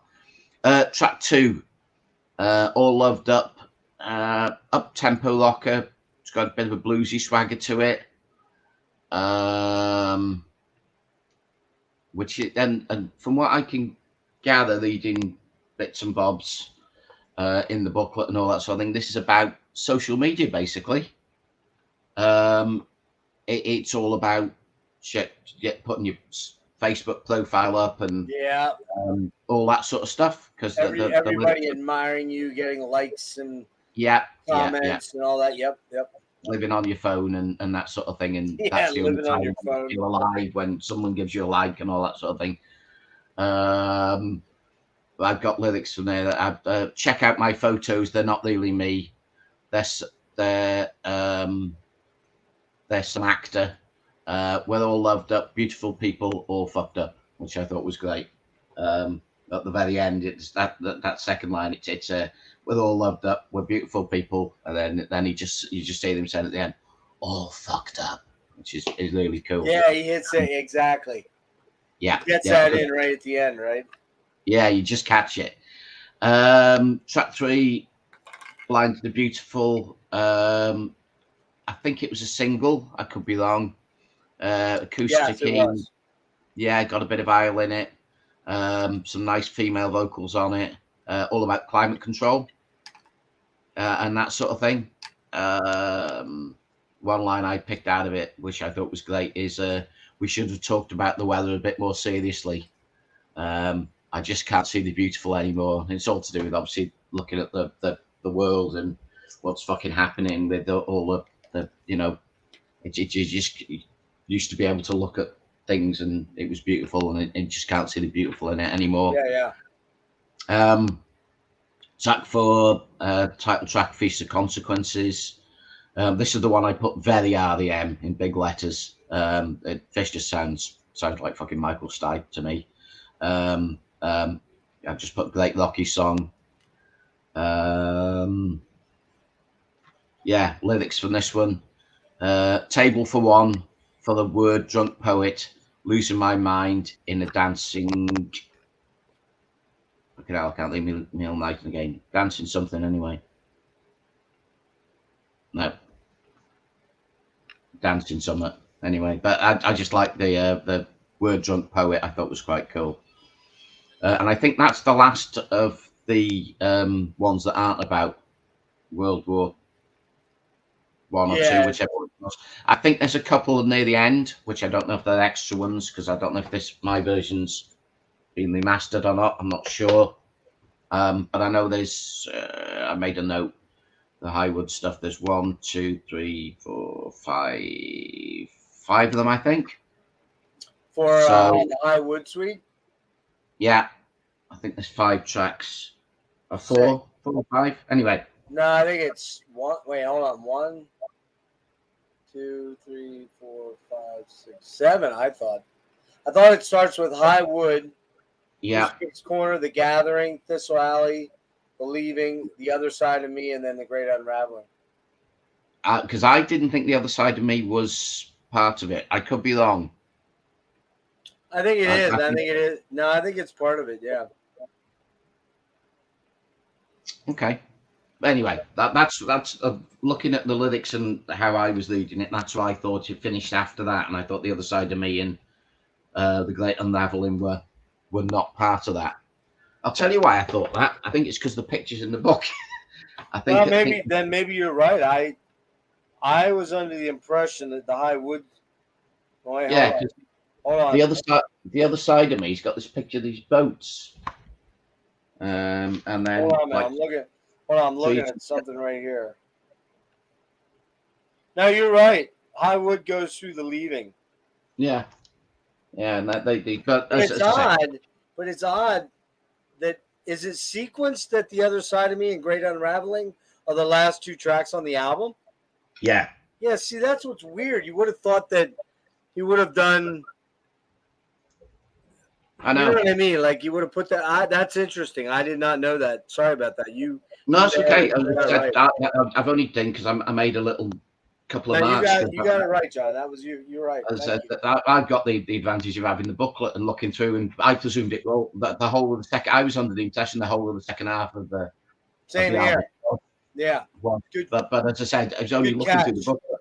Good catch. And checking the lyrics. You've not got that to look through, obviously. So. Right, I don't have it. Right. Then, so we start off with obviously Highwood, which is I've got down as a bit of a piano intro. Also, I know we weird pop references. It reminds me of The Nightmare Before Christmas. I don't know if it's the Oogie Boogie song or whatever, but yeah. It gave me that kind of vibes. As I said, it just that's what popped into my head when I was listening to it. Still a great song, but that's what I had. Obviously, that got the. You're right. That has almost like a movie soundtrack sort of vibe to it, where you get and they always go into each other as well, don't they? Yeah. As said, some lyrics from it. Yeah, we've got the tree line offers refuge to the wild-eyed, startled deer. And it's all, then it works on it. It's all to do with the high wood and sort of initial back in the day. That's what it was. The deer used to hide there, and then it's all to do with obviously the soldiers coming in and all this sort of stuff. Crucifix Corner again. You've got the same piano intro, and then it goes into a little bit of a rockier number, and I put in brackets Bon Jovi almost. It had that sort of vibe. But it also it's got the I'll tell you what it reminds me of. I don't know if you ever saw the TV series with Sean Bean, Sharp. What's it called? Sharp. No, I don't know that one. It basically is from the he was an officer that came up through the ranks. He was one of the soldiers back in that time, and they had and it's almost like one of the guys in Sharp. They were the riflemen, and he used to sing all these songs of the wartime songs while they were marching along, and it reminded me of that sort of sound. Yeah. Which was cool. I quite like that vibe. It builds up into it's got some Fish's vocals were on form. I really enjoyed that one. The Gathering, again, sort of marching band, very folky, like vocals. Very pub song. Yeah, very sing along, great stuff. And got some lyrics on this one. I put down farewell to our innocence. We marched off with the band to the promise of a brave new world. This Lally, I put it's like an epic, and it's almost a cross between if Porcupine Tree and Led Zeppelin had a baby. That's what I was getting from it. It's right there for me. That's right there with Perfume River. Yeah, really good. It did. I just got that epic way it was kind of built. Really good. Mm-hmm. Really enjoyed that one. The Leaving piano intro, for me, it gave me a bit of a Pink Floyd vibe. So it was almost foggy and that. That's obviously the end of the Highwood stuff. Other Side of Me. I was trying to work out what the fuck it's about, but I couldn't. And I don't know if it is I thought at one point it was a breakup. I thought it was being with a person and you were so used to being with them, and then you turn around and you're just by yourself or something like that. I think that's what it's about. I did like some lyrics, which I quite liked, if only because it said, I lay on Table Mountain, gazing down an endless ocean, and I knew deep in my soul that I was not alone. So I just thought it was cool lyrics. Great Unraveling, I thought it was quite a good way to finish it. So I didn't dislike any of the songs, but I get the sneaking suspicion one bugs the hell out of you. So yeah, that's me done, and I gave it an 8.5. Okay. Well, I give it a considerably higher score than you. However, I do not like All Loved Up, man. That song bugs the shit out of me. It's not the lyrics, it's just something about it. We'll get into it in a sec here. So, Perfume River, man. Wow. Whoa, what a song. How long is it? 12 minutes, 11 minutes? 11 minutes, I believe. I put down I put 10-minute epic, but it's perhaps 10 and some change. It's probably almost 11, yeah. Yeah, I think it's 10:58. Super cool, very mellow at beginning, moody, atmospheric with lots of cool Spanish guitar, ethereal synthesizers and keys, plus some great vocals by Fish. When the track finally picks up steam, it's quite a tour de force and probably one of Fish's best longer tracks ever. Super impressed, right out of the gate. I'm like, whoa, why the hell? How did I miss this? What was I doing here? And then All Loved Up comes on. I'm like, don't do that to me, Fish. Don't do it. But you did it to me. A radio rocker. That's the worst track on the album, I must admit, but I still enjoyed it. But I think, is it because it's quite bluesy? Yeah. And you said before you don't like his bluesy stuff. I quite like it. But that's the weird thing. I like the bluesy stuff on Field of Crows. I just don't like this one. There's something about this song that the way I look at it, listen to this album. That's always going to be my least favorite track right away. Perhaps it doesn't fit with the rest of the album, maybe. That's how I feel about it. It either doesn't Yeah. fit or maybe it should have been at the end or so. I don't know. It just, to me, it just didn't fit. B-side. Okay. Just not my thing. The lyrics are fun. Don't get me wrong. It reminds me of like a heavy Dire Straits. You said REM. I hear Dire Straits too. Blind is Beautiful, man. I really like this. As always, Fish has one or two beautiful ballads every album. And this one just says, I guess we're blind to the beautiful anymore. It's just a really beautiful delivery that he puts in there. Super good. A Feast of Consequences. Solid rocker reminds me maybe of you said REM, but I was thinking of like 3 Days Grace or something like that, you know? Okay. It just has that radio American rock thing. Yeah. I don't love it, but it's still a great chorus and it's a good song overall. And then we get into the High Wood. Man, really beautiful ballad first. First of the suite about World War I. Really cool track. The orchestrations on this album and the next one, fucking like top notch. Yeah. I mean, they sound like they're fucking coming from, and I don't even know if it's real because now sampling technology, you can make stuff that, you know, you can make an orchestra in your computer, right? Yeah, I'll have a look if it says, while you're talking, I'll have a look, see if it says if this actual. Yeah, no, it's real. 99% sure it is. Yeah. But man, High Wood, what a killer. Let me look at something. The chorus is killer. The militaristic breakdown ending is super cool, man. Perfume River, what a badass track. Just so cool. I'm sorry, High Wood, sorry. Crucifix Corner, ballad until midway through the track. And then it gets a bit more heavy and upbeat. Really, really good track. Fish sounds really good on this one. Crucifix Corner is great. The Gathering, a good time, upbeat tavern song, cool use of the horns. Backing vocals on this track, quite good fun. Thistle Alley, man. Thistle Alley. What a banger. Dark, mysterious track. Really killer track. Right there with Perfume River as my favorite. The Leaving, another killer track. Wow, this album is just exceptionally good. Surprisingly so. The Other Side of Me, another great track. And sort of blown away by these great songs. The Great Unraveling, man, what a banger to end on. The Great Unraveling. He just kicks ass on this one.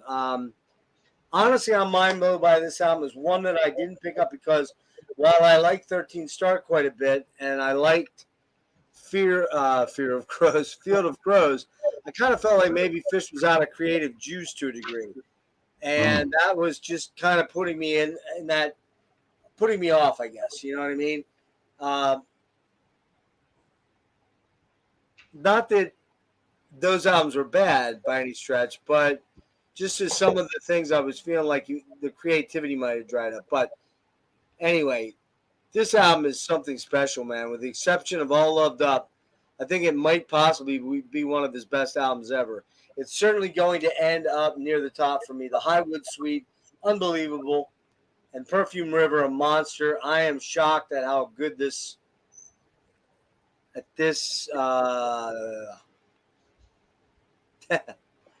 yeah, I'm shocked how good this is, this album. I would say the only thing that keeps it from being a 10 out of 10 is All Loved Up. So I'm going to go 9.5 out of 10. Yeah, man. I did it. I went 9.5. Excellent album. It really is so good.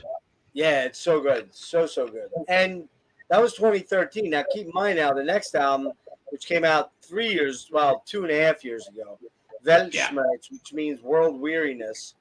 You have that, right? Yeah, there we go. This one I did buy.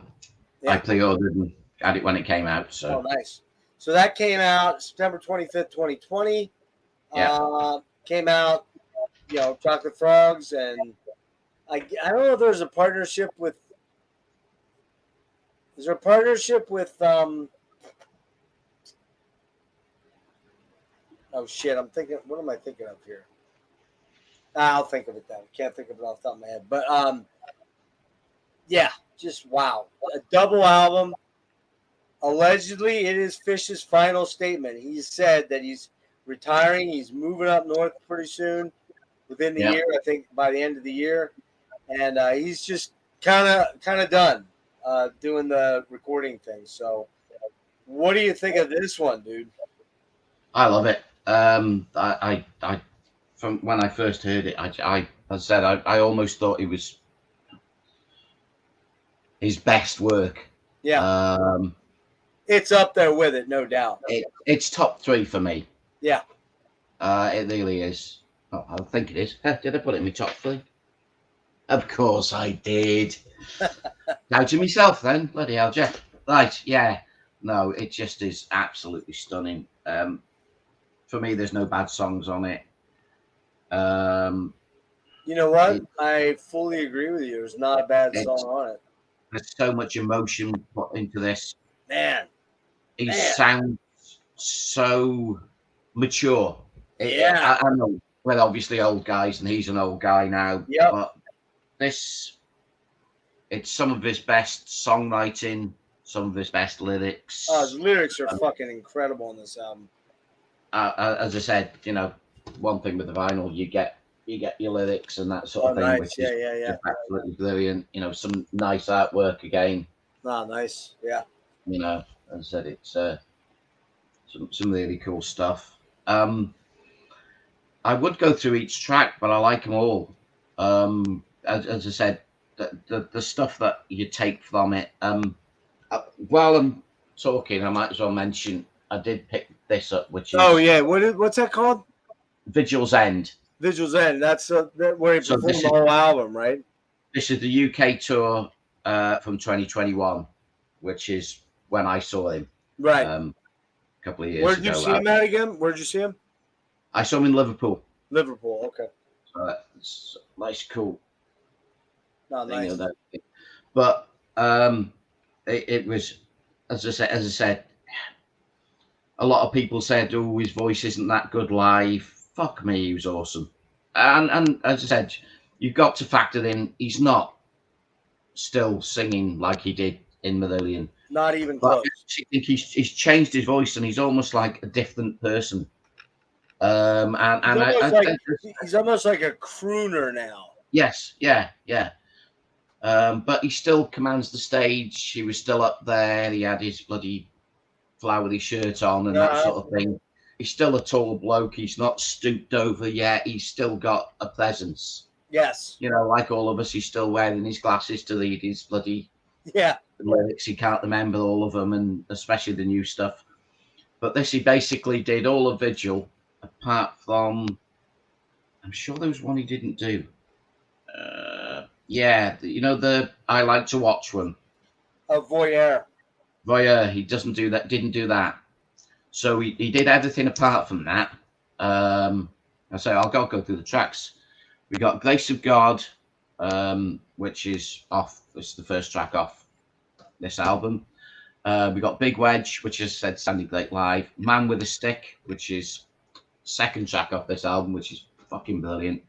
It's said it's another one of them where he's proper fish with it, and you get a decent chorus and it's sing along. We got State of Mind, straight into Family Business, then Vigil, then Rose of Damascus, which is probably one of his better ballads ever. It's right up there with Perfume River, and fucking brilliant. That's side CD1, so you got 2 CDs and a Blu-ray here. CD2 is straight in with He Knows You Know. Stunning, absolutely brilliant. Then we get title track from the album, Weltschmerz, which is absolutely brilliant as well. Party's Over, Cliche, View from the Hill, Gentleman's Excuse Me, and finishing off with Fugazi and then The Company. It just, what a set list. Absolutely stunning. And on the DVD, there's an alternate set list, because this was taken just from one show. There's a Blu-ray of this show anyway, so you get the full gig, which is really good to watch. It's excellent. You get behind the scenes, which is Vigil's End, going through it all. The Road to Leamington, because it was at Leamington Spa. This show. But the alternate track list is basically a audio from all the other shows. So I've actually got 3 tracks from the Liverpool show I was at. Oh, nice. If I remember rightly, it is Right, I can't fully read it. Let me get my little phone because it's a bit dark in here. Right, so from Liverpool it was. We get He Knows You Know. We also got Parties Over, Cliche, and View from Hell from Liverpool. So nice. Yeah, that's Good it. stuff. So I jumped on this as soon as I saw it, and it you know it's a live album, but it's, as you say, like the one that you picked up from the show you were at in Philly. It's shit that I was at, so it Yep. means something to me. That's always really cool when you know you're on a live album and you know you're in that audience. Yeah, And, and then it wasn't a big place.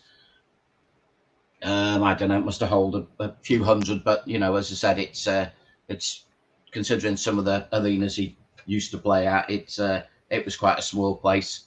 And also, just an aside, his daughter Tara, she does the merch these days. Oh, really? She was on the merch stand, cool. which is where I bought my hat. Yeah. I didn't. Oh, now I see. Yeah. Yeah. So is she tall like her dad? She's pretty tall. She is, yeah. And it's so cool that, you know, as I said, she was really, you know, they're pleased to be there. They're pleased to see everyone. But obviously, because it was 21, COVID was still kind of, you know, it was a weird thing. They were still wearing masks and that sort of thing. So I went there on the train by myself because I just, you know, sometimes you feel, if I don't go now, I ain't going to see this guy doing this stuff again. Yeah, I've been there. I know exactly what you're talking about. Yeah, it just had to be done, and it's like no one's going to come with me. I don't fucking care. I'm going by myself. I'll buy myself a ticket. I'll get myself there. Whatever. But yeah, no, I do adore this album. It's just so pleased to get it. Really cool. Yeah, not a bad song on it. I said I can't fault it. It's not a 10 out of 10 for me. And I think I only gave Vigil 10 out of 10 because of the significance to me at the time, and where, you know, it's you've just got memories, and I've lived with it for so many years. Yeah, it's nostalgia. It's nostalgia, man. It's plus you know every in and out of that album because you've listened to it, you know, 50, 60, 70, 100 times, you know. Yeah, and as you say, you know, you have it on cassette first, then you have it on CD, and it it's always going to be my number one, which I said at the start. But this is such a good album. I've probably only listened to it about 20 times, but you know, it's still one that I pick up quite regularly. I think the thing to point out about it is, you know, I listened to it 2 full times through for this, and the second time I'm like, whoa, I didn't hear that before. Or I didn't, you know, there's so much going on, but it's well placed, well done, you know. I just had to pick it up, and that's why I was so excited when he announced the tour. It was only a small UK one. He was touring this because I think he cancelled it originally when he was going to tour it in 2020, and he finally came out in 21 when the restrictions were out and he could do a small UK tour. And they then moved on. They were doing Vigil, so it was like that's why you get 4 tracks off this, I think, and the stuff off Vigil. So for me, it was like almost grab 2 perfect albums and put them together, and then chuck in a couple of Marillion songs, and there you go. Get on with it. So it's but as I said, I didn't write any notes on this album because I don't know. It's sometimes you just can't put into words almost what it's like. I just love it. It's a brilliant album, and for somebody to have been going so long to bring out something that fucking good, brilliant. Absolutely love it. So well, and to be pretty declarative about the fact that this is it. He's pretty much he's not going to record albums anymore. He didn't say he wouldn't tour or do, you know, touring or one-offs or whatever, but he did say he's not going to record anymore. Yeah, and he hasn't changed his mind yet, has he? So not yet. He's had time. So Yeah. Let me hit these tracks quick and get you home to bed. Well, you are home, but get you. Yeah. Well, about 4:20 here, so it'll be getting light soon. Uh-oh. Hang on. All right, man. You go. There it is. All right. So I don't own this album. I knew about half of it. Maybe four maybe five tracks. And again, money played a big role in it. Like it wasn't buy or die. You know what I mean? Not at the time. Now I really want it, but Yeah. Grace of God, dark, brooding, and quite quiet. Damn good rock prog vibe to it. Very contemporary, sounding energized, and a great lead-off track. The man with the stick, man with the stick. The cool part of Man with a Stick is the keyboard line that comes in a little bit. It's got this cool synth that waffles around, does it. It's so cool, man. Good, quite funky driving tune, lots of cool synths and heavy guitars, very catchy chorus, and those synth lines, love them. Walking on Eggshells, cool track, very cool synth up tempo, droning acoustic track with orchestrations that and that plaintive chorus intertwined with Blundell's drumming. What am I saying? What am I trying to say there?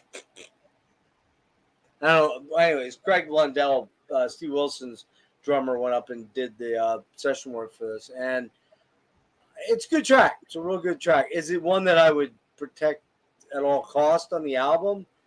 No. It's probably my least favorite overall of all the songs of the whole album as a whole.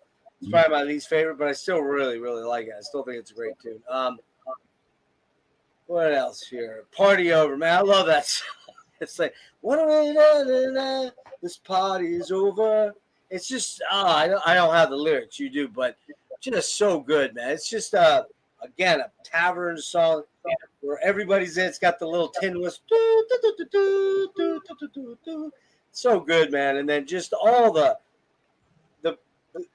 chorus of backing vocals is just so big and full and happy. Everybody's, it may be a song about cutting somebody off or whatever, but it's just a happy song, Rose of Damascus. Wow. Holy fuck. Yeah. What a fucking song, man.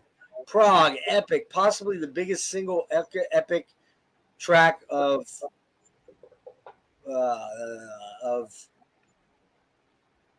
Fish's career. And then what do I have here? Oh, along with Plague of Ghosts, High Wood, and Perfume River. It's in that. It's those couple tracks are really huge and vying for the best. And patented spoken word section a la Jungle Ride, except it ends kind of abruptly. Garden of Remembrance, man. Wow. I remember seeing this video, dude, and just... Yeah, the video's awesome, isn't it? Yeah. I ain't gonna lie, man. I am not gonna lie. I cried. Like, yeah. I got really emotional watching that because it's about something very real that a lot of people have to face. It's about somebody getting Alzheimer's or dementia and not knowing who you are anymore and not knowing who they are anymore. And I've seen it in my stepmother's mother. You'd walk out of the room, you'd walk in, hi! You'd walk out, you'd be, hi, who are you? It's me, Evelyn. It's Cheryl's stepson, Jeff. Oh, you'd walk out of the room. 2 minutes later, you walk in that room. She had no idea who you were. None. None of it registered. And that's scary, man, because you're like, fuck, man, I don't want to get like that. You know what I mean? Mm. And you feel terrible because they know it. At first, they know it until they get to a point where they don't know it. And just a heavy song, man. Can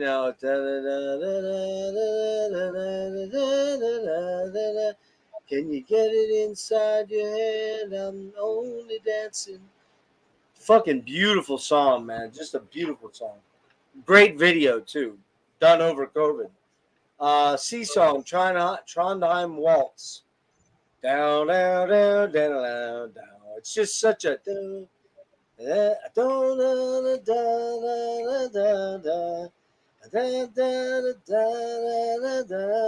So good, man. It's such a great song.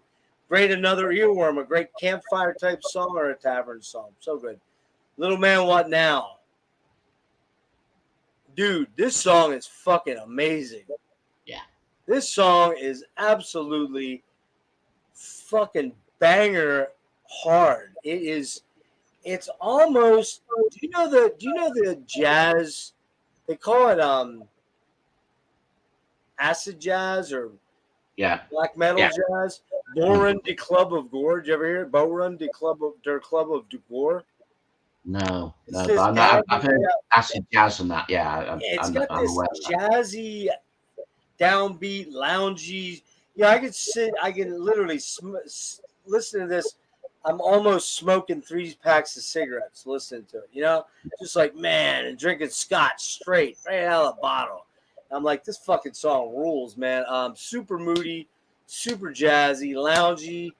Great smoky music and orchestration. Killer saxophone, man. Almost sounds like Boren de Club of Gore in the first 5 minutes. Sounds like a No Man song at times, too, which you don't know No Man, you should, but it's got that in it. What a beast of a song. Waverly Steps. The vocal melodies are very reminiscent of something off of Field of Crows. I think The Field, actually, is what it reminded me of. I like it. It's one of the other tracks on here that I'd be like, it could have been shorter, but I like it. It's almost weirdly upbeat, like almost too upbeat, like almost too happy. But then we get to Weltschmerz, and man, killer closing song, dark, kind of modern day Fugazi. It's kind of a modern day Fugazi, instead of doing the "Where are all the prophets?" It's got the, it's got the Weltschmerz, it's just fucking dark and pissed off, and Yeah, no, his vocals are brilliant on it. Oh, they're fantastic. Yeah, and it works well live. It's another song like Fugazi. It works well live. Does it? Yeah. When did you see him again? When was it? 21. 21, yes, 21. So a couple of years ago. This album is pretty much a mind blower. I listened to a little bit of it when it first was announced. I heard like 20, didn't it? 2020 it came out, the album, didn't it? September, yeah. But he did that EP, remember? It was called the Something of Angels EP. Oh, yes. But the thing about that EP is all the tracks end up on the album anyway. Yeah. I think Man with a Stick was on there, and Waverly Steps, or Plague of Angels? No, Something of Angels. Can't remember what it's called. It's weird. When this first came out, I wasn't as blown away by it. And by September of 2020, I was very, very sick, man, when I was going through a bunch of stuff that I'm not going through anymore. But now I pretty much want both the deluxe editions of this one and Feast, and they're both, in my opinion, some of his best work, and we're going to rank them real quick here to wrap up. Yeah. There's no question about these final 2 albums. Pretty much they blow me away. They blow away the mid-period stuff, I think, by far. Fellini, I got to be honest with you, I think they're better than Raingods. These last 2 albums are stunning. Yeah. Stunning albums. I'm going to give this a 9.5 out of 10. Got me top 11 here. Yeah, all right, let's do it. We're going to go backwards. Okay. So, let's do number 11. Songs from the Mirror. Same here. Songs from the Mirror on number 11. How about number 10? I'm going to have to go Fellini. Fellini. Number 9. You're not going to like it. No, you bastard. You. Yeah, I don't like it. You're right. You're not going to like you're not going to like my 9th. 13th. Okay. All right, number 8. Suits. Oh, really? Okay. I went Field. I went Field of Crows, but I'm beginning to think I might have goofed here. But I'm gonna go field. I'll stick with my number 8. What about 7? I've gone field. Field Field. close 7. Okay, I went Raingods at number 7. Okay. Number 6. I've gone 13 star. Okay, yeah, I know you like that. I had a feeling we'd be off there. Yeah. Number 6 for me is going to be Suits. Okay. Number 5. I've gone Raingods. Raingods. I see Yeah. that. I get it. I am going Feast. Number Cool. 4. Well, I've gone Feast number 4. Okay. I struggle with this. Which one do I want, 5 or 4? I went Weltschmerz at 4. It could have easily been Feast too. Yeah. Although I'll say this much. On Weltschmerz, there's not a song on there I would skip. And Feast has that one song I would skip. I just would. So there you go. Number 3, right? Yeah. I've gone Weltschmerz number 3. Ah, I told nice. you top 3. What's I told that? you it's top 3. Yeah. I went Vigil number 3. Okay. Number 2. I don't know if we've both gone the same, but I've gone Sunsets on Empire number 2. Number 2 is Sunsets for me. Yeah, and I've gone Vigil number 1, obviously. Number 1. And what did I go, number 1? Eternal Exile? I did, man. I did. And you had it way down there, man. I fucking love I tell you, man, though, of all of Fish's songs, if I had to compile a list, unlike you, don't find a lot of other than you said Shadow Play, of course. I just find Internal Exile, Credo, Shadow Play. Those 3 songs are just so fucking good. But I'm telling you, Feast and Weltschmerz, man, that's some badass shit right there. That is some badass stuff. And if Fish is going out on Weltschmerz, I don't think he could do any better. I really don't. It's almost like he's done that and gone, yeah, I don't think I can write any better songs than that. I maybe he could, but he was talking today about how when they do this farewell tour, that they're going to re-release right around that time when they get set to go out. They're doing the Dark Star release, right? It's been remixed by Callum Malcolm, and it's got a 5.1 atmosphere, a Dolby Atmos, right? Oh, cool. He said, wouldn't it be, he was talking to Steve Vance, he's like, wouldn't it be fucked up if we get a hit with Arc of a Curve now, after I'm ready to hang it up? He's like, that would really fuck all my plans up. Because if you get a number 1 hit, somebody might come crawling up to him and go, oh, you got to write another song, album song. John, man, I kept you way too fucking long. We did 5 hours, dude. Holy shit. I thought we'd be done in about 3.5. We did have about 45 minutes of stress at the start that kind of I messed up. But plus, we also spent longer than I thought we would on Marillion, but that was cool. You wanted to show some stuff. I wanted to talk about a little bit of it. And, dude, this has been great. I have 2 questions for you before you leave. Number 1, what do you have upcoming on your show? We've got I'm doing a live stream with Josh tomorrow. With Josh Keach, with Trevor Hickey and Metal Marty Mac. We're doing it, keep it metal.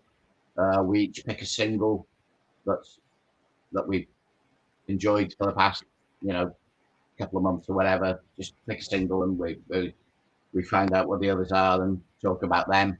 And then we just have topics. I can't remember. I honestly can't remember. I've been concentrating too much on fucking Fish. I've got to do stuff tomorrow when I wake up for tomorrow night. So I've done nothing. I don't tell the guys whatever. So I've got that to do. And then just other bits and bobs. Are we still on for the Doom one? Doom, Friday night. Yeah. Yep. Yeah. So I'll have more details for you in a couple of days. As far as what the plan is, though, is pick 10. But I did say grab 2 or 3 spares just in case we overlap. I know some of us are going to have some similar picks, but if we get to, if we all pick one album that, I don't know, whatever, all the same Sabbath album, we ought to all show something else. Yeah. Or one of or two of us. Right now it's you, me, Rick, Greg Chandler from Esoteric, and Liam. Liam. So, and Liam Stoked, you're joining us. That is, I believe it's 7 p.m. Friday night. The two questions, that was not the question I had for you, though. The two actual questions I have for you. You said you like flute. All right. So, if I was to talk about a band that has flute in it, who would I be talking about? Jethro Tull. Are you a fan of Jethro Tull? No? Not really. Oddly. Wow, that's interesting. Okay, well that answers that. So, because I'm a big Jethro Tull fan, but what I'm doing is you know how I do the 6-pack thing? Yes, the 6-pack of albums. Well, what I'm doing is a little sneak peek here. Tomorrow I'm doing a 6-pack I was supposed to do Thursday night, and I fell asleep, overslept. So by the time I woke up at 10, 8:30 had come and gone. So I'm going to do that tomorrow afternoon before the Aaron Turner thing.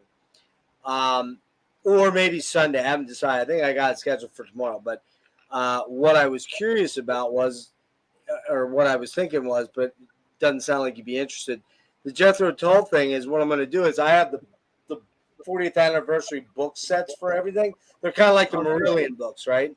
Yeah. So for every album, there's the album, then there's the DVD 5.1 mix, and then there's usually 1 or 2 CDs of like crazy extra stuff because fucking Ian Anderson was a machine back then, just pumping out songs.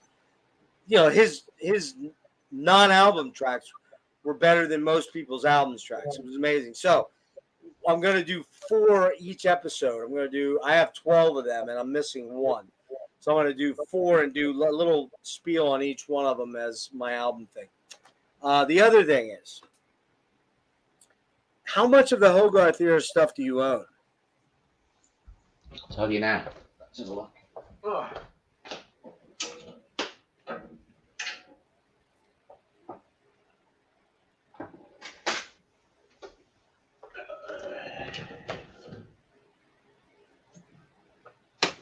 There we go. We have got Season's End. What's that?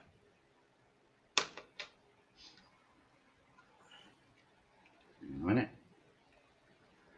Oh, Holidays in Eden. I put the wrong bloody cover on it.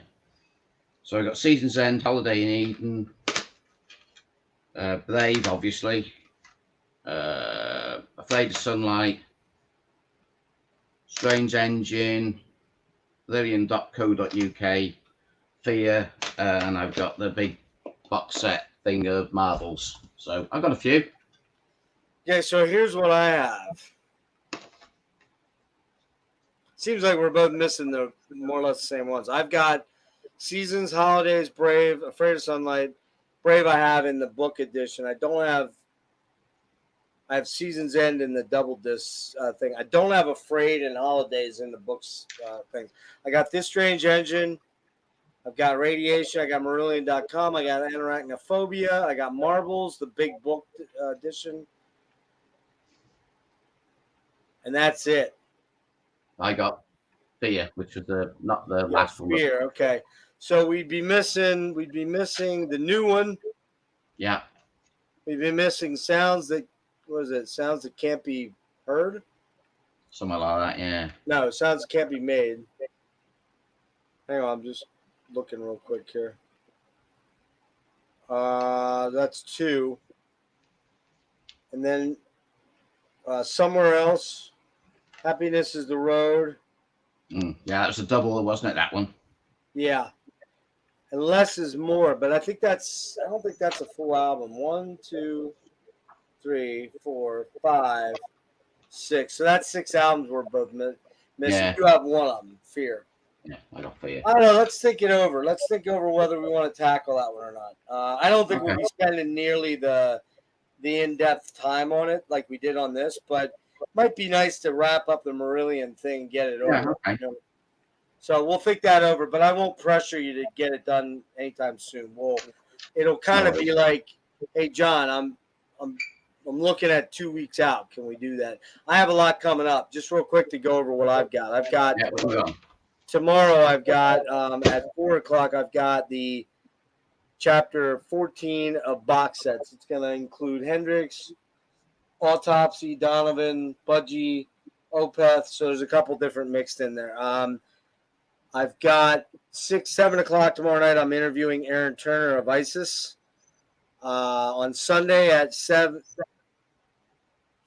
I'm doing the first of my Miles Davis metal spine box sets. We're going to talk about this box set here. Cool. John Coltrane, Miles Davis. I got a Hawkwind 70s era special coming up with Melinda. I think it's tentatively set for the 14th, but that may slide a little bit. Tuesday night, this coming Tuesday, I have David Bowie Phase 2 with my daughter Maddie and Eric Berg. I just let cat out of the bag. The next sharing a 6-pack is going to be actually a 4-pack, and it's going to be the first 4 Jethro Tull books. And what else? The Death thing that I'm working on. Oh, the Doom thing. So the Doom thing this Friday with you, and we already talked about that, Greg and Liam. It's going to be another Transatlantic thing.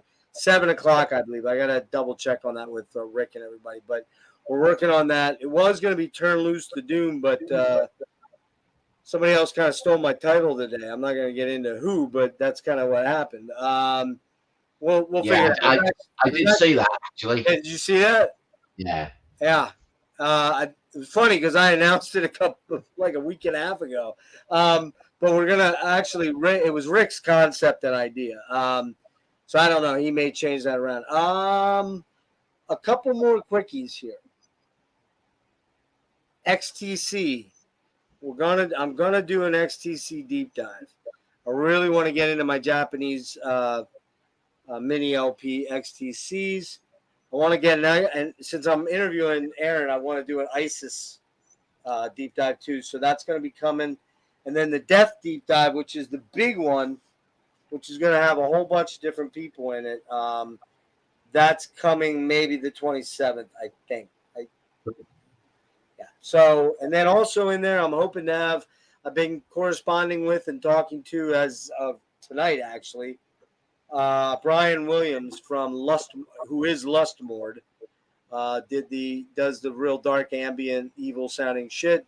He's said, "Yep, we're gonna do something here this month," and so I'm working on that.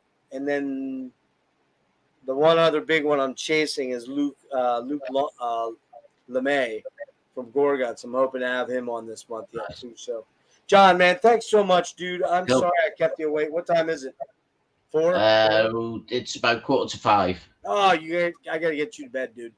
I'm really sorry. And by the way, anytime if you let me know ahead of time, man, I'll join you guys for a transatlantic hang. You know, it'd be nice to get to know some of the UK guys a little better. Like and you have an in with some of those dudes. So you and Liam will be my first Nexus. Yeah, the Nexus. So. Hope you enjoyed this, man, and it was great to talk fish, brother. All right, man. Have a good night, okay? Or a good morning. Good morning. Thank you very much. Cheers, Jeff. Speak to you soon, mate. See you later, guys. All right. Thanks, guys, for that. Sorry to keep you up so damn late, John, or so damn late into the morning. Get some sleep. Appreciate it like crazy. That was a great deep dive, and you're awesome. And that's it. I think we're going to wrap. We're going to wrap it right now, all right? You guys have a good night. Appreciate it. Later.